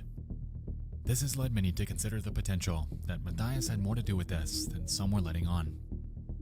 If we take a look at their route that night, mapping it from Chico to where they abandoned the car, it makes sense. The Oroville-Quincy Highway is just north of Oroville, and the potential of Gary Mathias having driven up there in the past wouldn't be far-fetched. So let's entertain the idea that Madruga was convinced. He drove the car up the Oroville-Quincy Highway and missed the turnoff to Forbstown Road. As a result of this, he kept driving and driving until he eventually became stuck miles up a mountain trail. Now up to this point... Huh, it's interesting this has taken an extra 60 miles to find the exit. What led the mother of Jack Madruga to think otherwise, however, was the fact that after they were stuck, why, with 5 sizable guys that could have rectified the situation with relative ease, did they decide to abandon the car and press onwards into the unknown? What was restricting them from turning back and undoing the mistake that they'd gotten themselves into? According to Jack's mother, she pled that there was some force that made them go up there. They wouldn't have fled off in the woods like a bunch of quail. We know good and well that someone made them do it. We can't visualize someone getting the upper hand on those 5 men, but we know it must have been. So the car wasn't stuck, the car wasn't damaged, they could have just turned around? The circumstances at the time, postulating the potential of nefarious activity wouldn't be out of the ordinary. The state that Jack Madruga's car was found in led to even further questions than it did answers.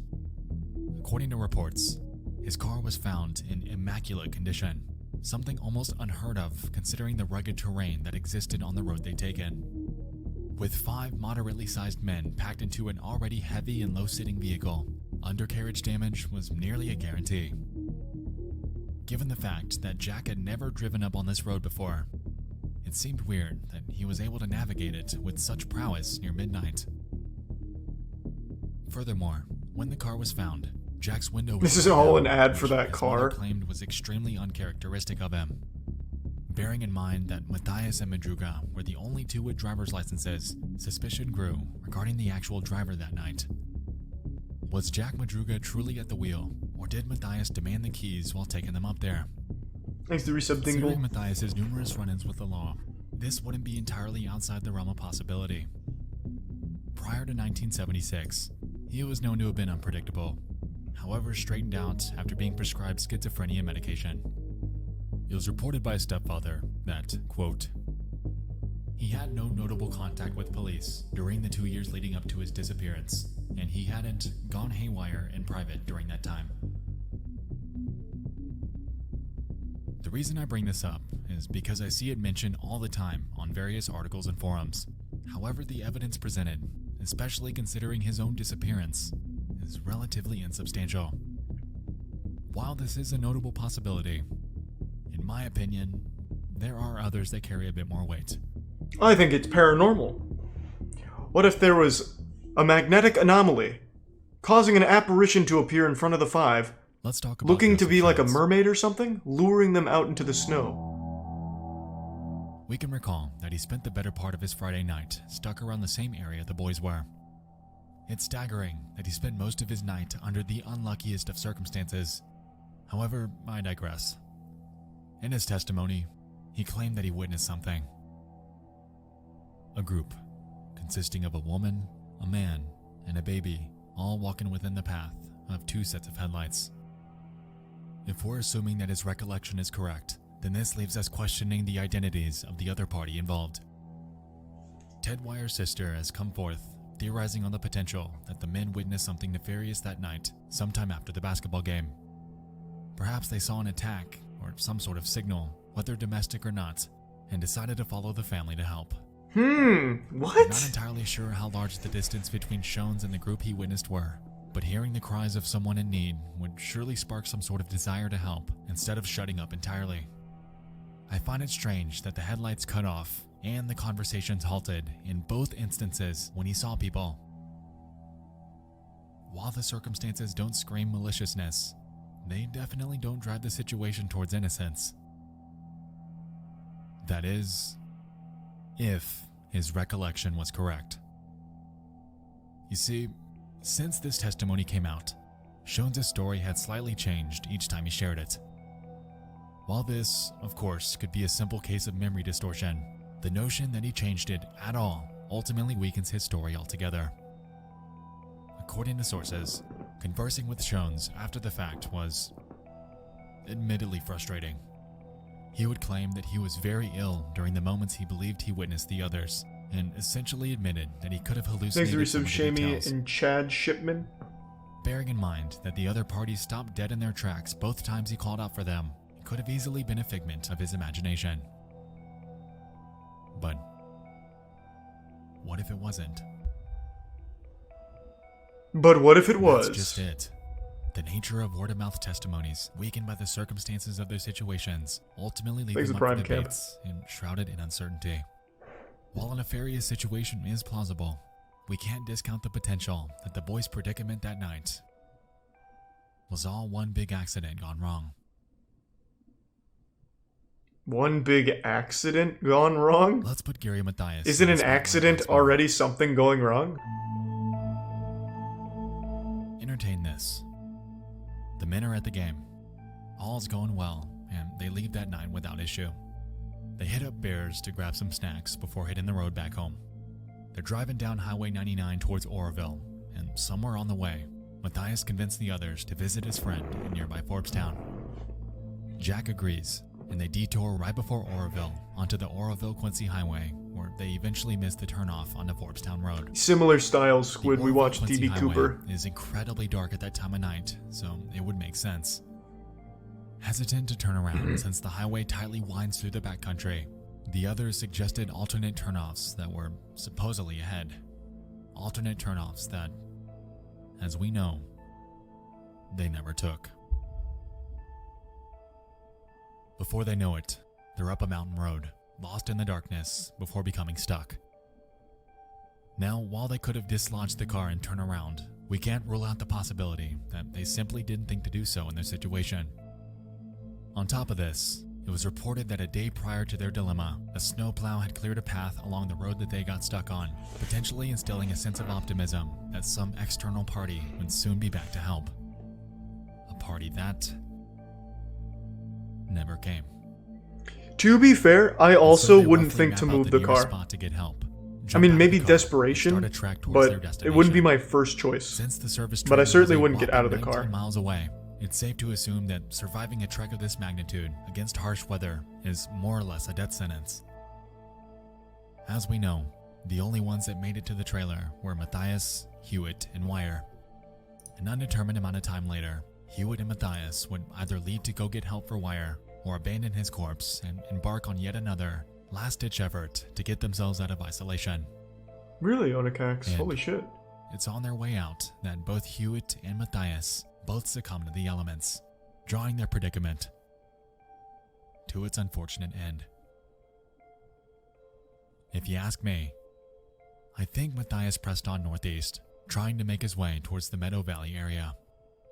What he likely didn't realize, however, was the fact that it was roughly 21 miles away. If he were with Wire, someone that shedded nearly half his body weight, then we can assume that Mathias mirrored this to some magnitude, leaving him weaker than when he initially arrived there.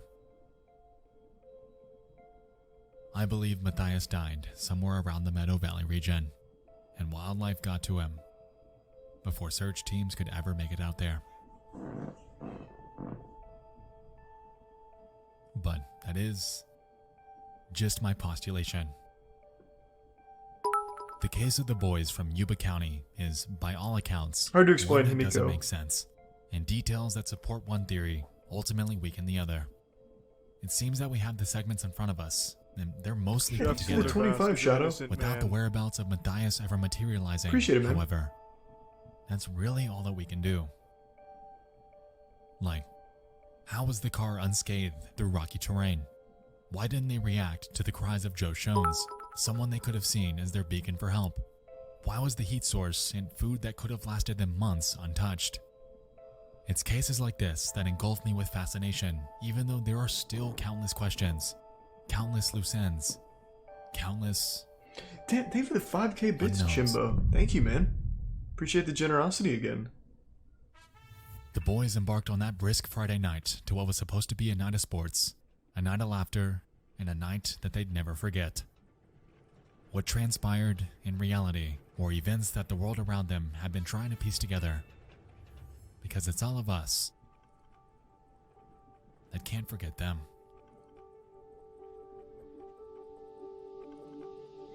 God damn.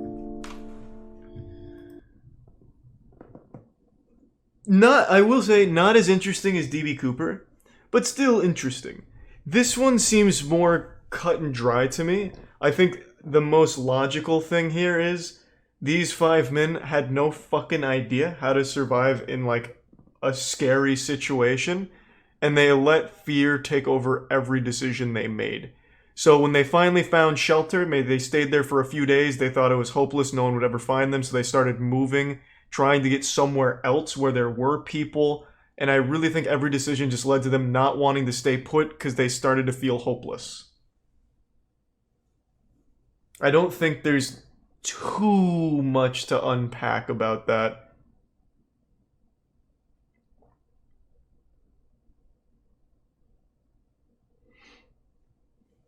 Yeah, I know what that is, Kron. Alright, I'm gonna call it a night. An obscure online video game. What is it? Oh. Some might consider it an anomaly. A game so far out of ordinary conventions that they're left ripe for urban legends, conspiracies, and rumors. That game looks cool. What makes an obscure video game? How does it differ from your Silent Hill or your Call of Duty? Yo! What? Who recognizes this game? About once every 5 or so years, I have like some kind of flashback to playing this in elementary school. This was a Christian Doom game. I don't remember what it was called now. No, it's Christian Doom, and I can't remember the name, but they had this on like the computer lab when I was in like elementary, middle school. I used to play it a lot. It was one of the first Christian first-person shooter games. Thanks, guy. Since the dawn of gaming, the medium of the home video game has had its fair share of outliers. Throughout your day-to-day, you might not see it, but it seems that almost every few years, a game breaks the fourth wall and melds with the realm of obscurity. The thing is, some of these are wrapped up in real-world mystery and seem to break the overarching meta that accompanies gaming entirely. You see, video games are meant to be an escape from reality. Thank you, Tempest, for the 10 gift subs and the resub freedom. Opposite the monotony of our day-to-day lives. Thank you, sub Noah. It's when we get the outliers like Sad Satan that led people to real-life prison sentences, or video games tied to cults like Kanye Quest that are still mostly unsolved, when we obtain this special blend of two vastly differing mediums that real. The Deep Web and Sad Satan. June 15, 2015, Deep Web horror game built by Terror Engine premiered on YouTube gaming channel. Obscure Horror Corner, infamous game whose origin remains a mystery until today, is called Sad Satan. Greeting players upon launching the title screen with the words game title written at the top, while a revised version of the Chinese children's songs I Love Beijing Tiananmen plays in the background. Why did they go to jail? Oh, Sad Satan had CP in it. Gotcha. Gaming. And a damn good mystery. Okay. A gaming mystery, if you will. Oh, I'm out of tissue. Mysteries in online video games.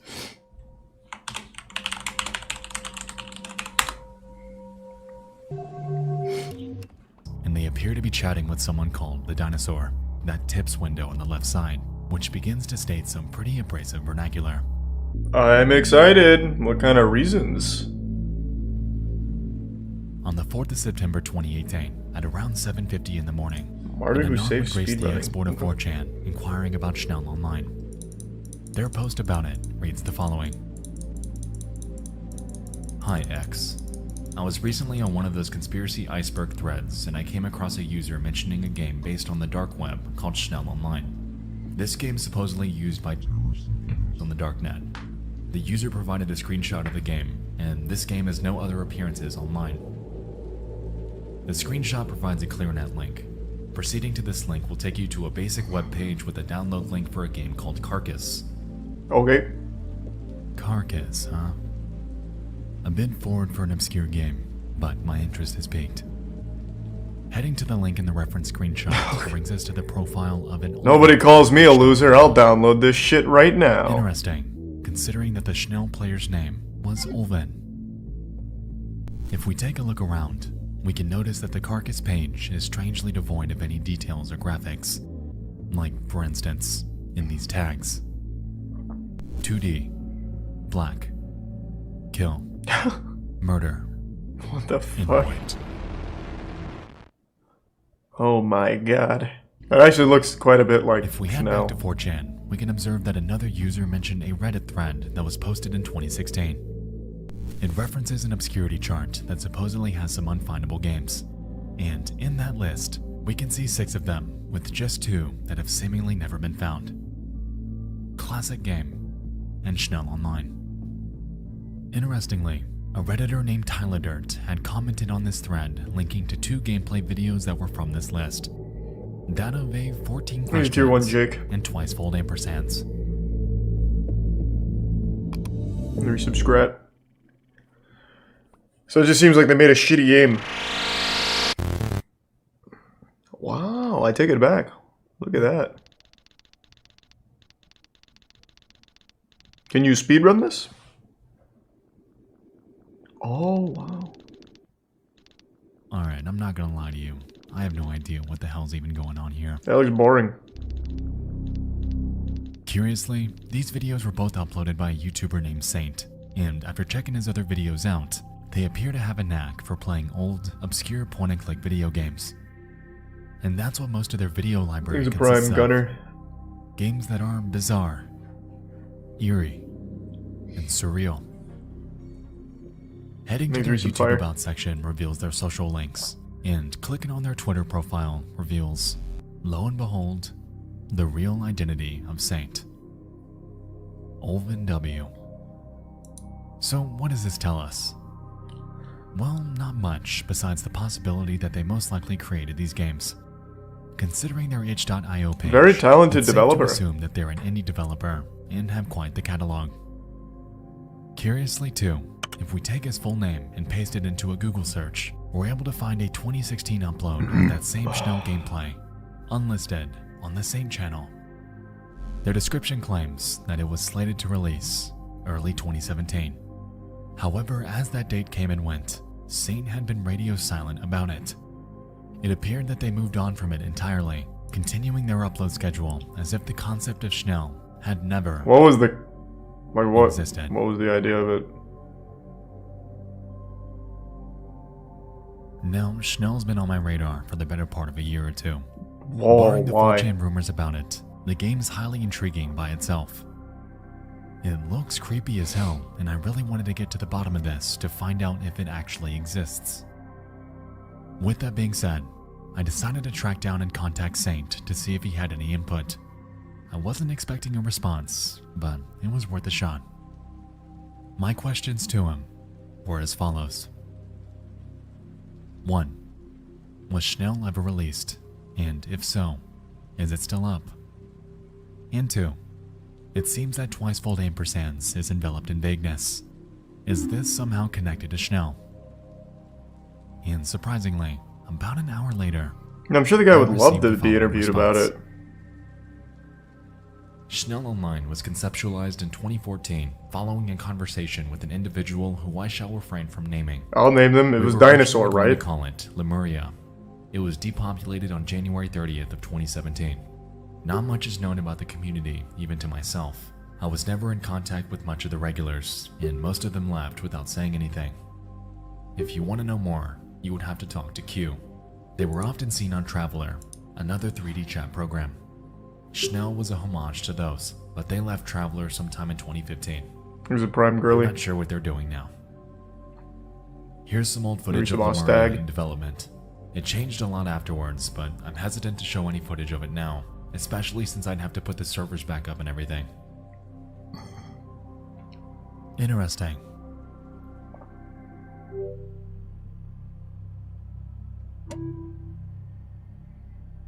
So what is the mystery? It's just a guy makes shit games?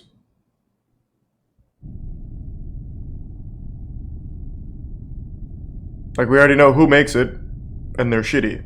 Now what?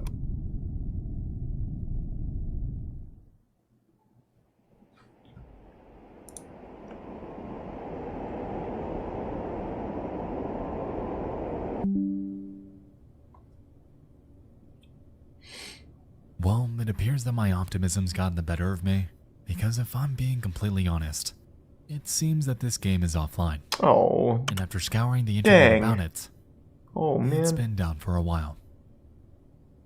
That's not to say that this Q person isn't real though, because curiously, I found mentions of them dating all the way back to 2014.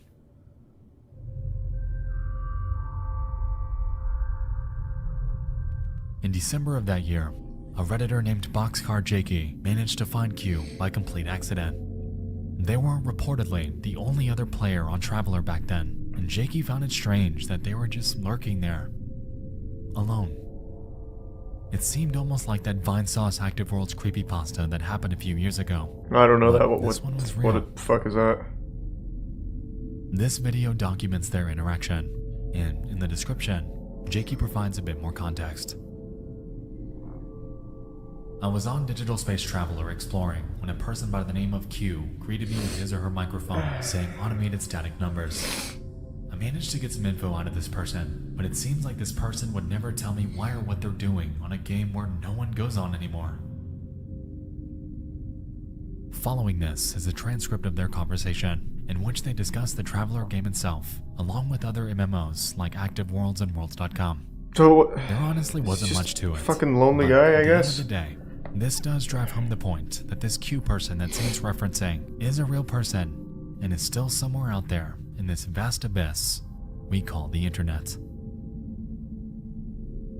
To find him, though, that's a whole different story. Why do we want to? Conveniently, every lead, every Tumblr page, YouTube video, and channel that he was involved with is now dead. And scouring internet archives in hopes of finding any sort of trace as to where they went is nothing short of hopeless. Thanks, you said breast Who milk. knows, though? Perhaps they might see this and come forth with more information. That, of course, would be a long shot in the best case scenario, but considering our other dead ends, that's a chance I'm willing to bank on. What do we want to talk to him about? In conclusion, Schnell Online has proven to enthrall a small part of the internet, and unless the elusive Q ever comes forth with more context, it appears that this eerie game will remain exactly where it's always been.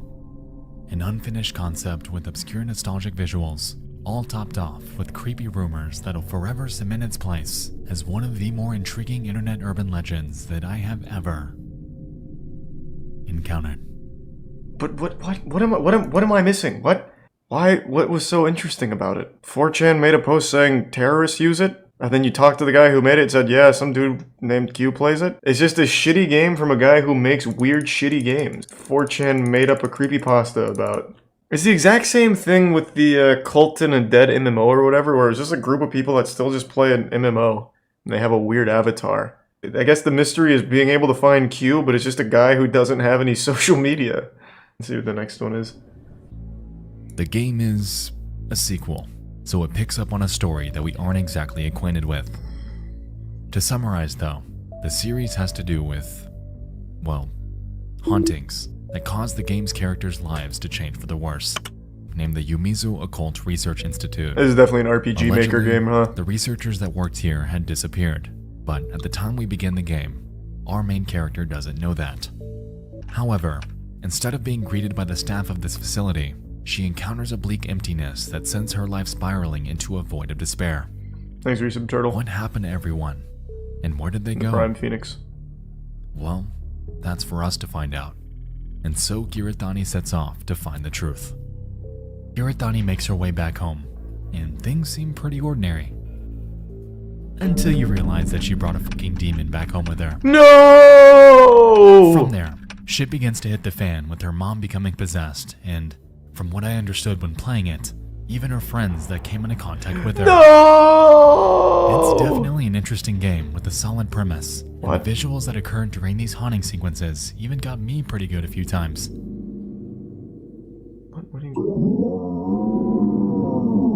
Uh-oh. Allegedly, later in this game, there's a certain glitch that occurs, causing the game to experience a complete failure. Apparently, you have to go through a certain gate in a certain area to trigger it. However, it seems to have absolutely no purpose other than posing as a nuisance. The reason I say that is because when this glitch happens, you're forced to completely close and reopen the game to keep playing. What an inconvenience. What in tarnation? Is there a jump scare coming? Ooga booga! Oh my god.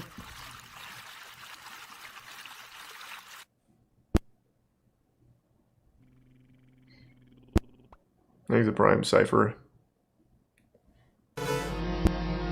Whoa! I will say that there are tons of Let's Plays out there about Yuta Onna Tatari 2, and most of them seem to run into this exact same error. I wanted to see this for myself though, and yeah. It goes without saying that this picture resembles a dead body, and considering how obscure this game is, it left many wondering if this image were real. The only thing that comes remotely close is the game's use of obscure real-world imagery to increase the creep factor, like this shot of the closet, and this creepy-ass demon lady in Giratani's dream. This one though, this random corpse-looking image is the only one of its kind, and starkly stands out among the others due to its bizarre revelation. So what is the mystery? Why is that there? It's just a shit horror game. As the What do Let's you Plays mean? began to pile up on YouTube, What? so too did online discussion about this game. One of the earliest instances that gained a bit of traction came from a Redditor named You're Not Real on the r/creepygaming subreddit. Attached is an Imager link, and upon heading there, we're able to gain a bit more insight with their experience. I can't seem to progress any further in the game due to this message. Almost seems like an error report. Oh my god. Screen goes black and flashes a white screen 4 times. This image appears. Jarring noise plays non-stop. The game stays like this until I click quit. I don't think this is how the game's supposed to end. It is! It fucking is! I can promise you! The comment section, understandably. It's just a shitty horror game, man. Now, considering the other games we've covered, like Hong Kong 97, it's apparent that real corpses baked within video games are not exactly out of the realm of possibility.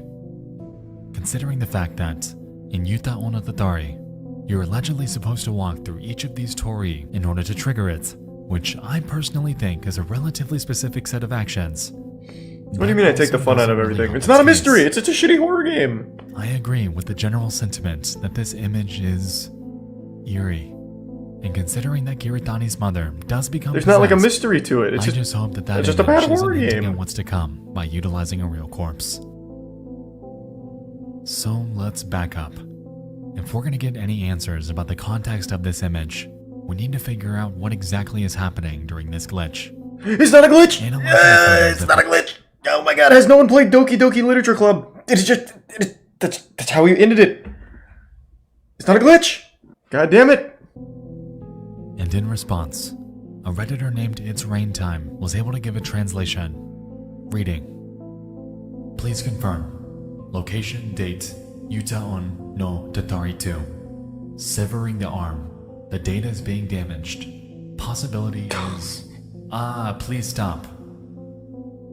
You get the idea. Now, with this newfound context, it makes it seem that this is much less of a glitch and more of a hidden Easter egg of some sort. Given that this is a horror game that uses realistic imagery elsewhere in this story, I wouldn't be surprised if the developer threw in this fake glitch to freak the player out.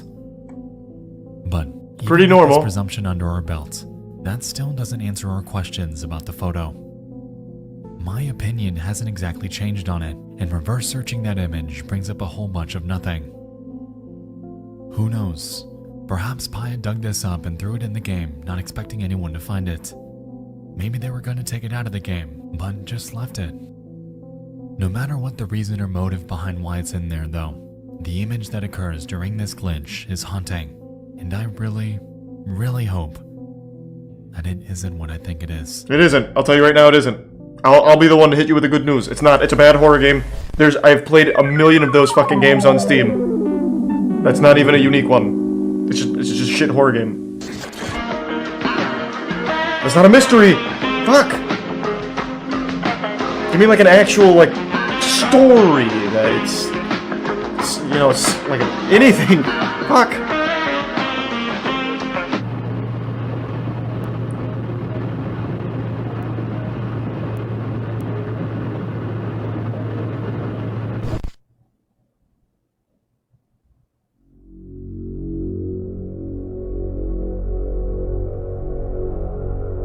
I'm optimistic about this one. He's a prime chip.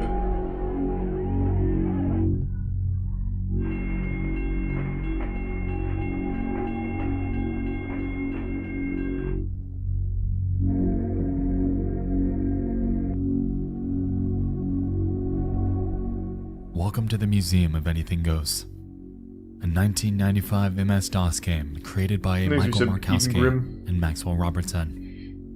The game's the epitome of the creepy, surreal 90s edutainment game, in the same vein of Super Solvers and Roly Poly's No Nana Karobi Yoki. I classic, briefly who mentioned could it back in forget? the Drowned God video, and you all seem to take great interest in it, so I found it fitting to talk about. Not only because of that, but because it became somewhat of an urban legend itself just a few years ago. The premise of the game is simple, but at the same time incredibly complex. By calling itself the Museum of Anything Goes, that notion Anything is can taken go. overdrive as we experience uncanniness and unexplainable peculiarity around every corner.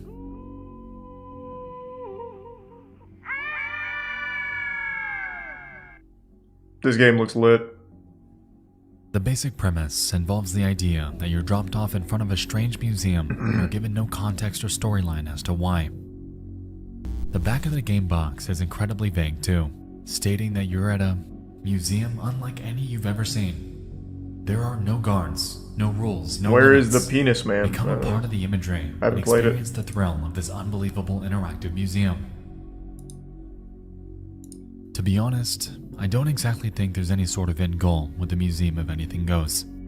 It seems to be one of the earlier choose-your-own-adventure games that were made, and because of that, it's got a pretty substantial replay value. You can quite literally just explore to your heart's content. traversing Alright, the hallways finally. And interacting with whatever piques your interest. Freedom. Whoa! 4, 3, 2. Pop goes the weasel. Hey, that's not a weasel, that's a like an agent.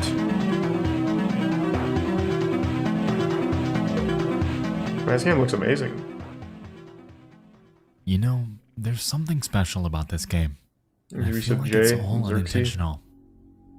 Everything is rigid, out of place, and painstakingly dead. Sure, there are people in these rooms, but I have strangely never felt more alone. I can't really explain it, and I think that's what makes this game so unintentionally haunting. It's a product of the 90s, and it damn sure shows.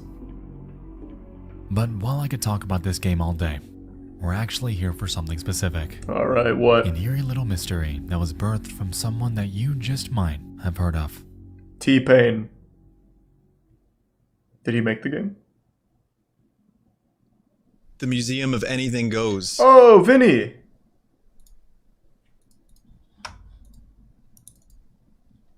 And this is some hot garbage for you here on this Sunday stream. You're gonna love it. I'm running it in a virtual OS. So for your future pleasure. is now. For your pleasure. For your pleasure. This is penguinz0, a video game streamer that's been active for the better part of the past decade. Back in 2016, he created a mini-series where he played through various 1990s entertainment games. Yes, and he they all did. gathered a pretty substantial amount of views. The Museum of Anything Goes episode, though, stood out among the others, not just because of the game itself, but because within it, he encountered something disturbing. Deprived me of my emotions. Whatever you do, don't click the grave. You'll be sorry. What? Don't do it, Vinny. Oh my god, that's a dead body. Get me out. The fuck is this shit? Wow. Anything goes in the museum, Vinny.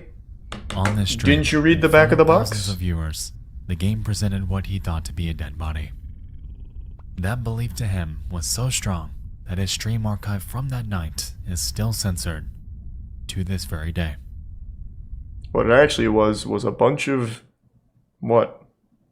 What did they substitute? Because he's making it sound like the mystery is that it wasn't a dead body. So what was it? So what A happened skinwalker? Within the Museum of Anything Goes, there's a section where you can interact with this specific painting that looks like it's meant to represent a portal to heaven. The game asks you to click a button if you want to see someone fall out of the sky. And if you do, you observe the following.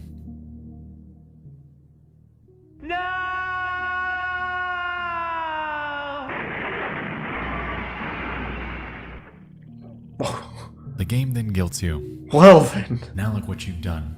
You must now attend his funeral. What the fuck? But first, you must dig a grave. And the scenes that follow involve us doing exactly that.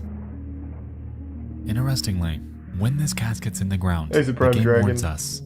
Whatever you do, don't click on the grave. You'll be sorry. Now, I don't know about you, but to me, it seems to be setting up the idea that within this coffin is a human being. The one we had fall out of the sky. With this notion in mind, I don't fault anyone for believing that the next scene is indeed a dead body. But it's not. What is it?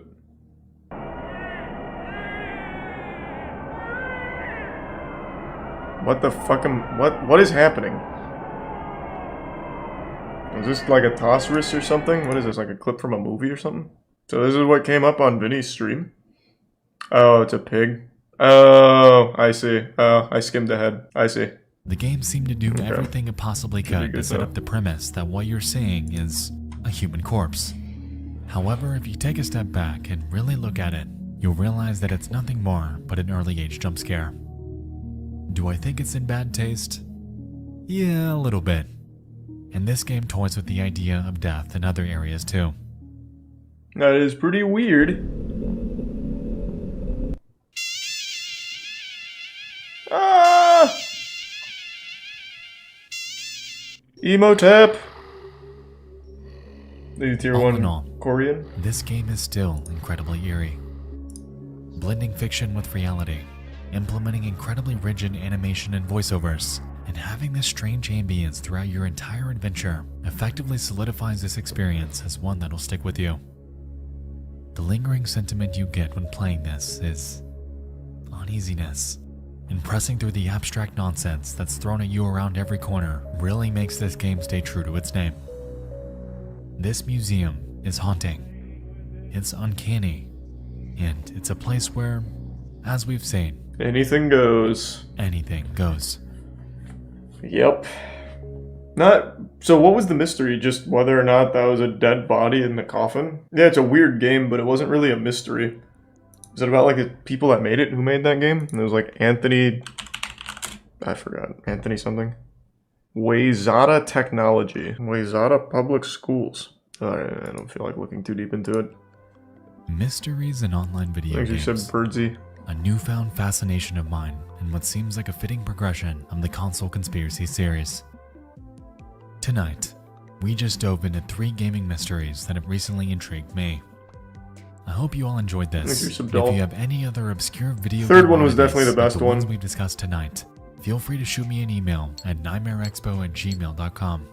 I just think so. The third one was probably the best one, but these first two, there isn't like a mystery to be solved. It's mainly a showcase of a weird game with well, this one at least had a story. This didn't have anything. It just seems like there's no drive. So, example, this one, the mystery was the glitch, when that was just part of the game. Like, that was the core scare. Or you get, like, a creepy image when you do this. It's like a really common technique for shitty horror games. This one was a giant block of fucking nothing. It's just a bad horror game that I think 3 people on Reddit were just trying to figure out. That's not exactly a mystery. This one, I guess, if the 4chan stuff led to anything with Q and whatever, could have been an interesting story, but there wasn't anything there. This one was just interesting overall. The Museum of Anything Goes. This whole second one was trash, though. Just a bad horror game. Make sure to smash that like button and thumbs up, ring the bell, tell your mom I said hi.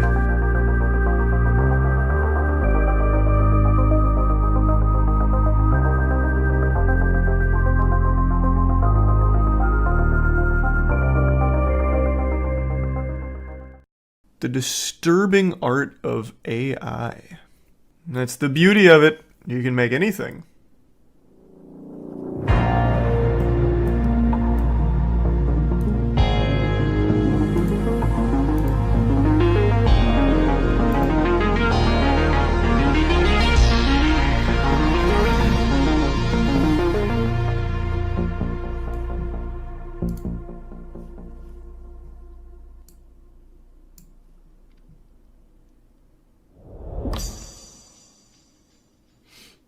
Thanks, Arisa Babadinko. War for Cyber Troops? No, I don't know if I played that.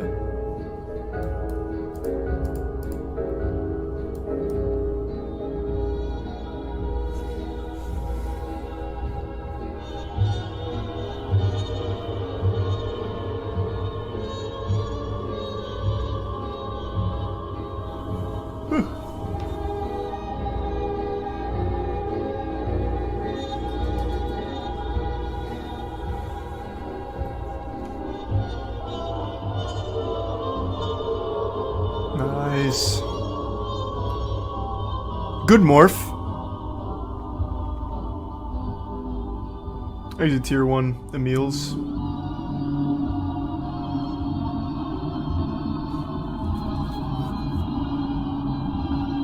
And the resub ethos.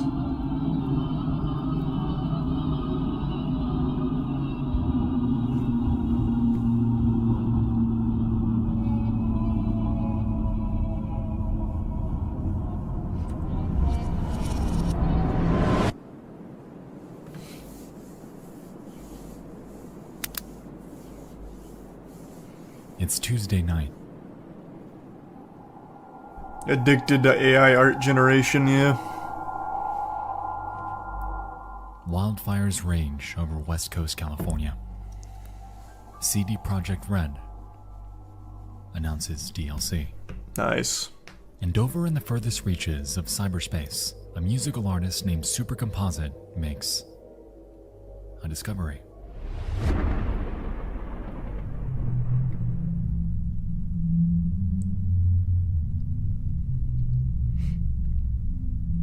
That you can AI generate music videos? Because that's a discovery I've made before as well. With AI-driven art, made possible through inputting text prompts into machine learning systems like Stable Diffusion, yeah, and Midjourney. And like anything, at first, everything seems to be alright. Animals, landscapes, trees, the human form, the potential of AI-driven art is endless. And so she decides to push the boundaries of what this system can do, and inputs the following. We've known each other many years, but this is the first time you've... And it revived Brando. The last name of Marlon Brando.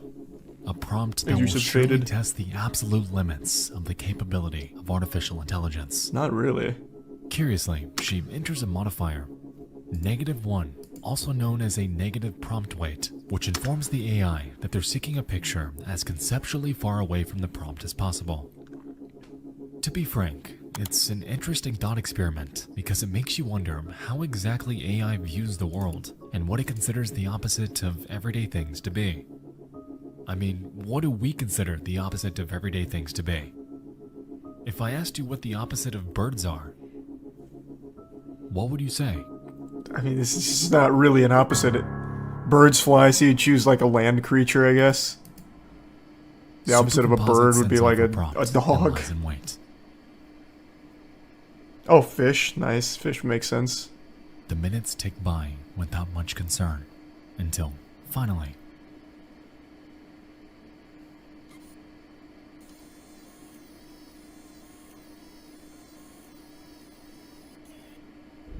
so is it the opposite of Marlon Brando? Innocuous, yet interesting that the opposite of Marlon Brando is perceived to be an abstract skyline. Written on it appears to be two words, Digita and Pentix, and in the background appears to be text on a white page. Curious, she ponders if the inverse of this photo would result in a picture of Marlon Brando. No. And so she inputs another Absolutely not. And sends it off into the vast unknown.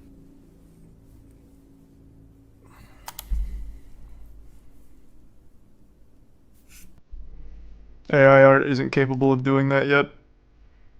Obviously, it's not going to know what that skyline is that she inputted. Let's give some Patrick and resub Jim Bob. And the Prime Assault, Delusion, and Lesser. What if it does? I'll tell you right now it doesn't. 100% it doesn't.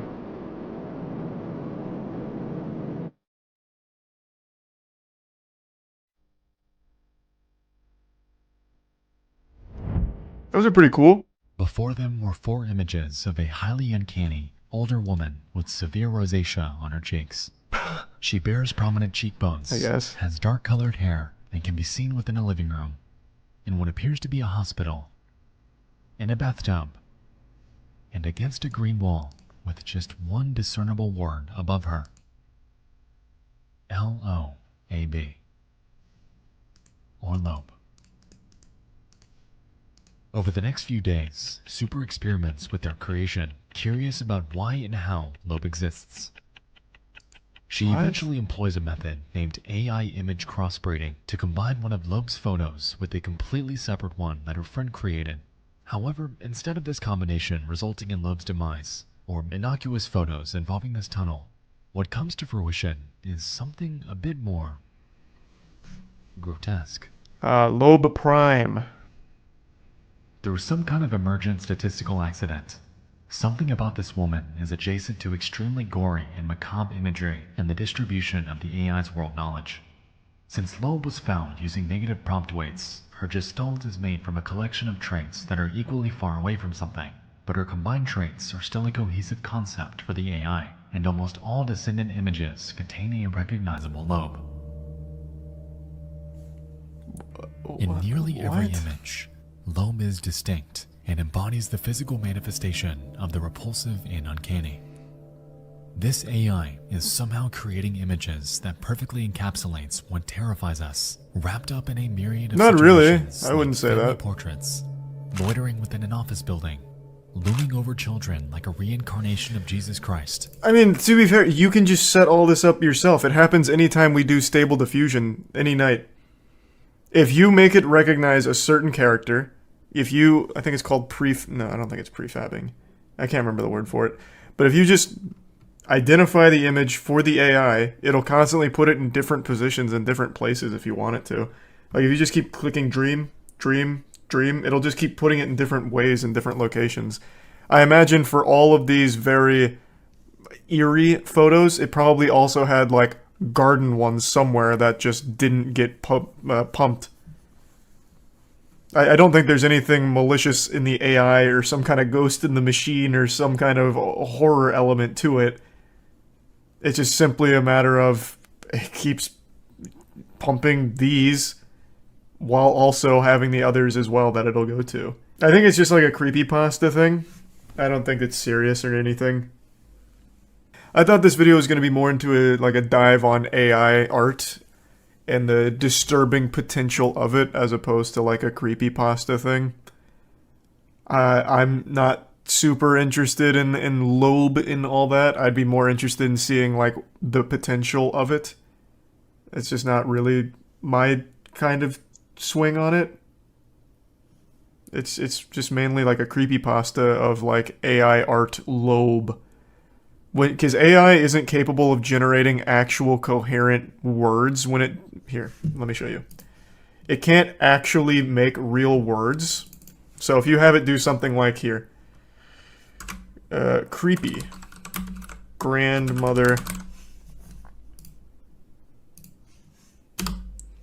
Portrait. With text bubble words. Let's see. It just makes a bunch of gibberish.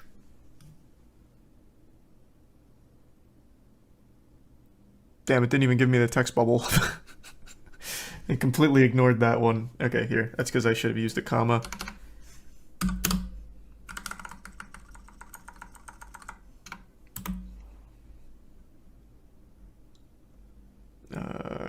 Creepy grandmother.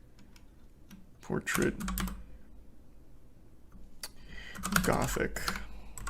Dark. Disturbing. Comic. Speech. Let's see. Let's do 2. Let's bring this up just a little bit. There.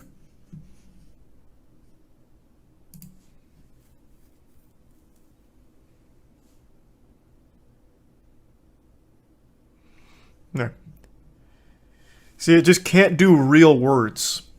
So let's say I wanted to do a creepypasta with this. I could take this word, Yallist, and this lady could be Yallist if I was to make the AI identify this as Yallist and just generate forever off of it. I just don't see the point though. Unless you just want to do like creepypasta farming. It's just not that. I just don't think it's that interesting. This is a very cool piece, though. I like this one on the left a lot. Try Yob. Or Loeb. Sure. Loeb.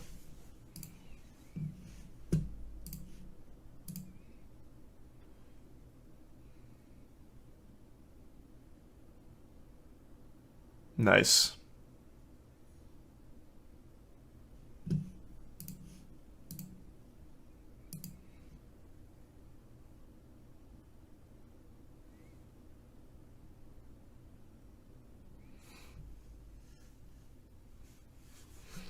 On the right, it looks like a metal album cover. It looks more like a restaurant sign. Like the Rainforest Cafe or something.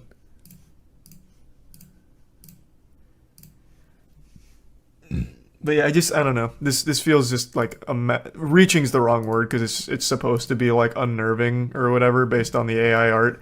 And you can do that like if you want. Like here, let's make something like this. So let's go. Here, hold on, let me go to the site real quick. Okay, let's try elderly woman. Macabre, grim, dark.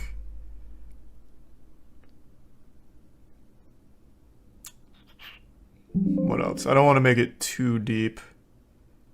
You missed the point of the video? Well, what's the point of the video then, Nut? Explain it. The point just more seems like here's something that AI art made that's creepy, and here's a story about it. So we kept generating art. Thanks for your sub, Minox.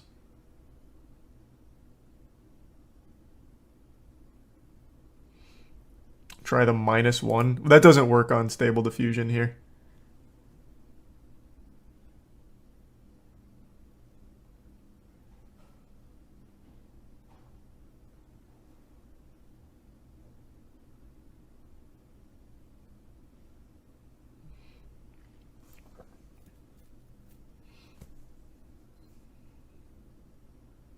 I think the point was to show what AI could do. Well, that's not what it's doing, though. This isn't showing what AI could do. This is showing what it does with Loeb. After you've taught it that this, when it generated this, is Loeb.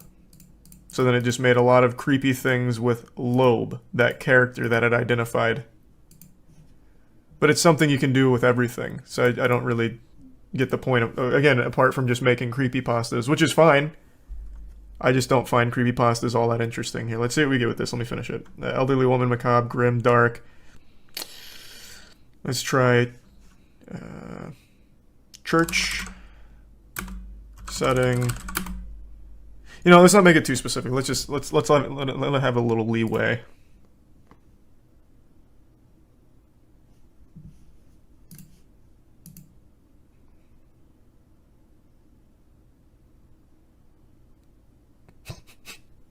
Well, not quite the same.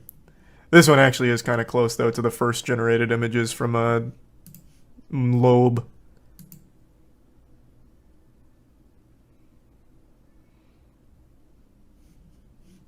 Yeah, you can just do that for everything, all day, every day.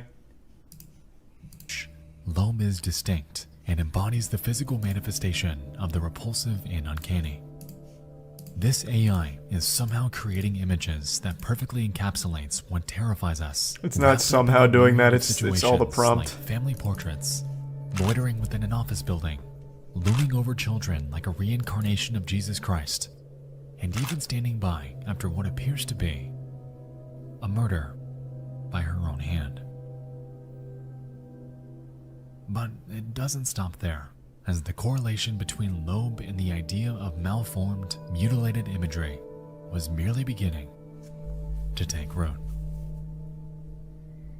The Angel Hallway plus Loeb also produced art with such copious gore that probably very few people want to see them, but here are two. I don't feel comfortable posting the most disturbing ones. Damn, these are good. They're borderline images of dismembered, screaming children. What did they use? I There's forgot. Was this one about these grotesque Midjourney? scenes What and did they use? desperation, panic, and sadness I already that they forgot. convey. Again, these are produced with other images as inputs and no text. They're the result of crossbreeding of images of Loeb with pictures of other things. The images that result from crossing Loeb with other images can in turn be crossbred with other images. The AI can latch onto the idea of Loeb Dolly so too. well that she can persist through generations of this type of crossbreeding, even without using the original image. From here, their journey down the Loeb rabbit hole continues. As referenced, her persistence in existing within each resulting photo is striking, and even when they try to get rid of her, to distort her out of existence, she remains in immensely uncomfortable scenarios. How did they try to get rid of her? As long as they're using Loeb in their prompt, it's going to be there. The AI now is identified Loeb as that one first core thing, so it can constantly use that in the generations. So unless they're just taking Loeb out, which they're not, they can't really get rid of it. With a child clinging to the human form, locked in time as a clay statue, deformed by unknowable technology, lurking, watching from the dark, trapped within a Stephen Gamble canvas, painstakingly out of place. There's Yusuf Girthy. Abandoned as a lifeless child. The art's great though. AI art's so fucking good. Trapped in the deep blue and frozen in eternal pain.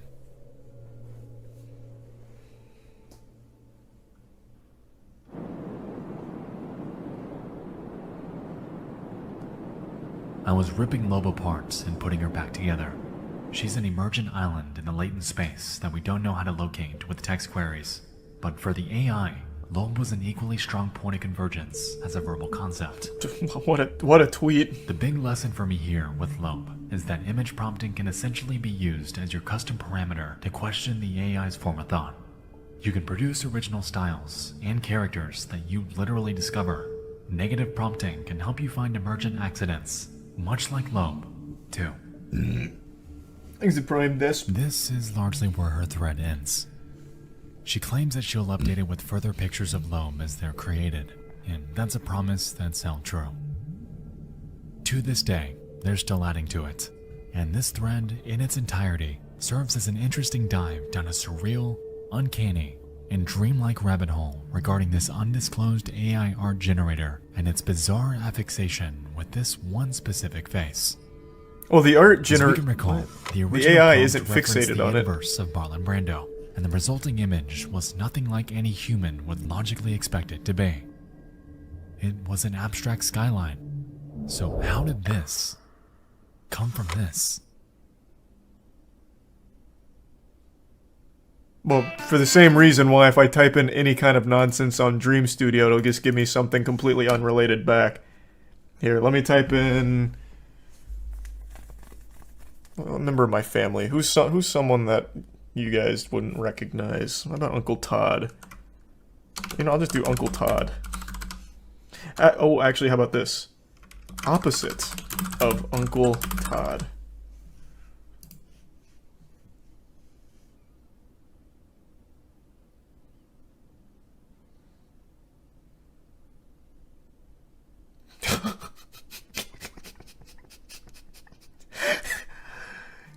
Fuck, it's good. Damn.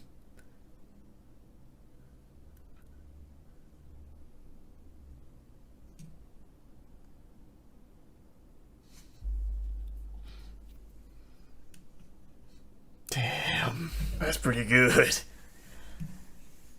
Alright, we'll do Uncle Todd -1. Even though it doesn't work on Stable Diffusion, I'll still do it anyway just to see.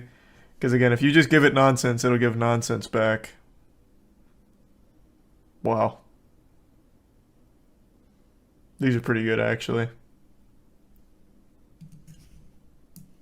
Let me give it a little more freedom, though. I think that's a good idea.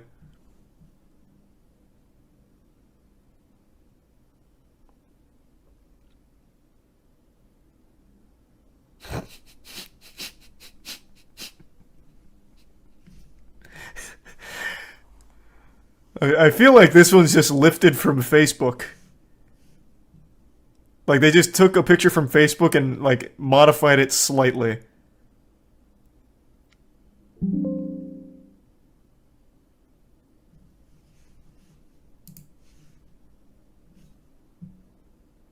Okay, we'll go deeper. Uncle Todd. Negative. I'm just gonna use like nonsense words here that don't really do anything. Negative. Sad. Vibrant. Moonlight. Let's see what we get.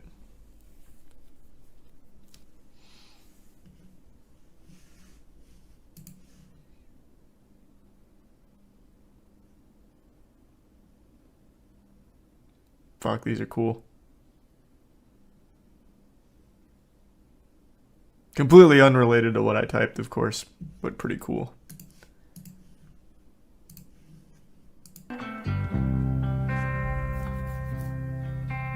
Thanks, resub Peiko and Prime Pika. Resub Jabroni. Quick text message.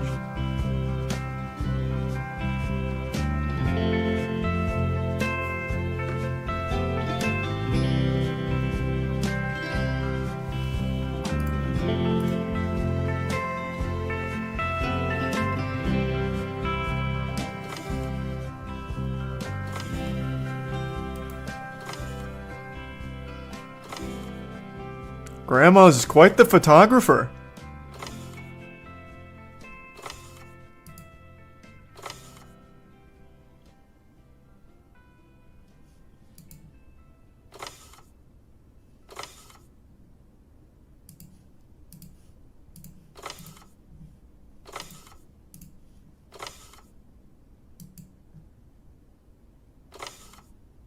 Oh, it's a party now.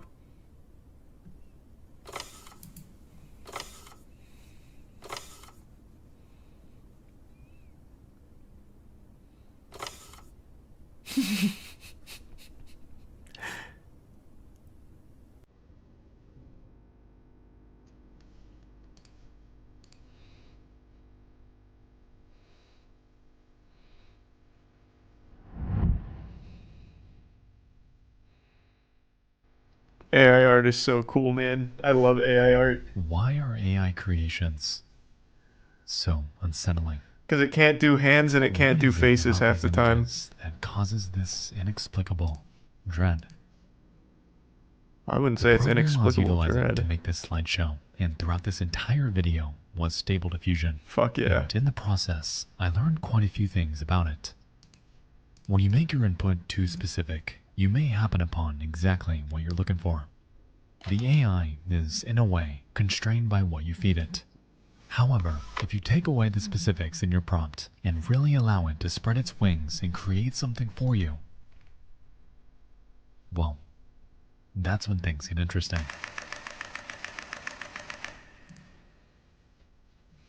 Anomalies, much like Loeb, await, hidden away within the confines of something called latent space, or the medium in which AI recreates the features it's been fed. You may have seen other examples of this idea before, notably with a Twitter thread from June, in which this person discovers what appears to be a demon after inputting a completely made-up word.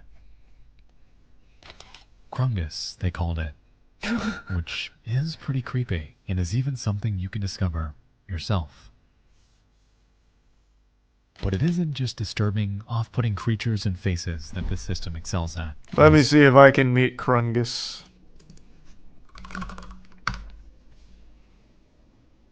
I got a good feeling about Krungus.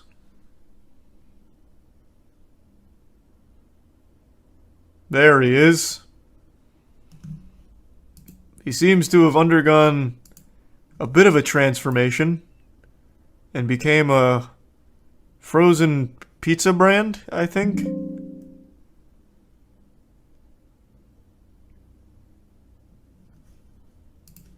But it isn't just disturbing, off-putting creatures and faces that this system excels at. And the span of AI's weirdness isn't always as straightforward as entering a text prompt. Oh, right, I still had the old CFG on. Yeah, let me get the real Krungus in here.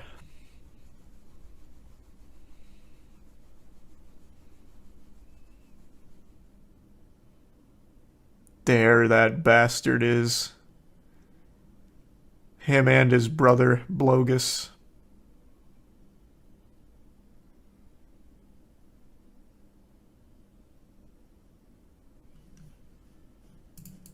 That we know will give us something scary. As a matter of fact, one of my favorite examples of artificial strangeness dates back years. So let's pause and let's head back.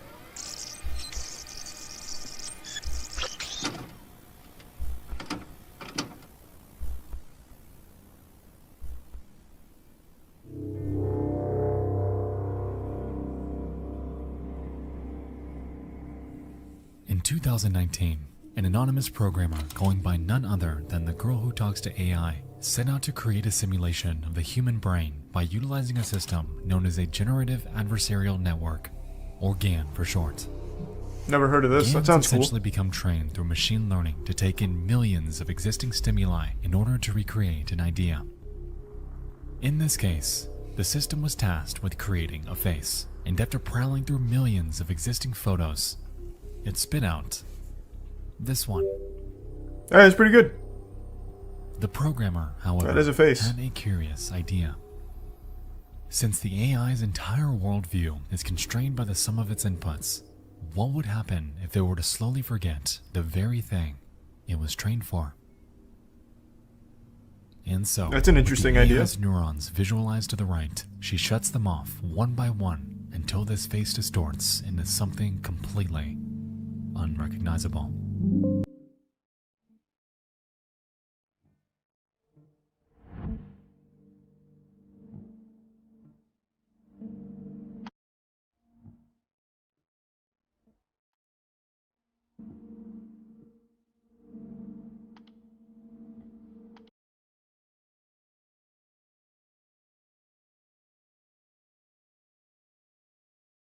The parallels between synthetic deconstruction and afflictions of the human mind are clear, and this project serves as a curious looking glass into the realm of neuroscience and how we as individuals perceive life around us. That is interesting. The way that face slowly distorts into a faded memory, leaving the remaining neurons scrambling to fill the void, leaves us with an end result that is haunting. And to this day, this remains as one of the most fascinating AI curiosities that I have ever seen.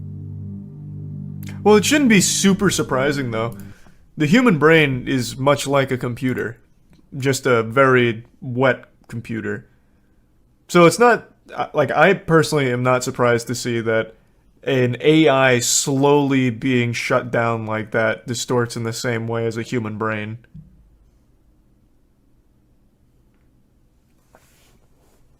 But it is interesting to see. I've never heard of this experiment before. That's pretty cool.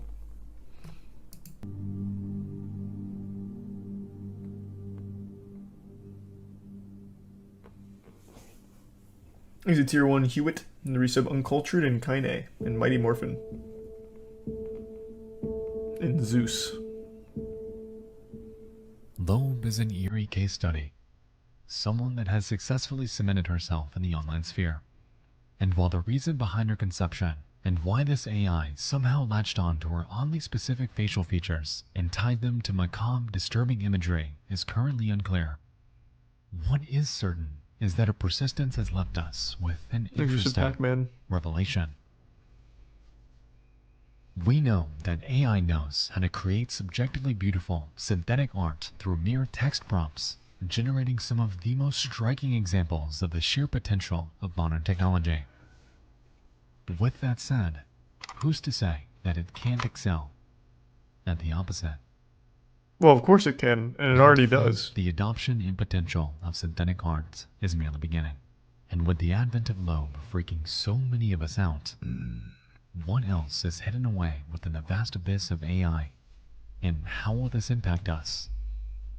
Thanks to give sub Arcuda and the resub Elegy. When we find them.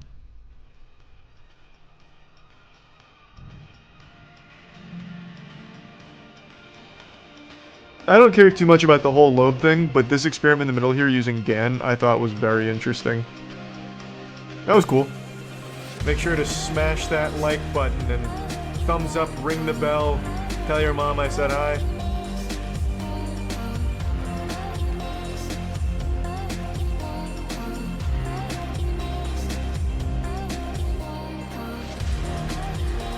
Yeah, that's about it. See ya.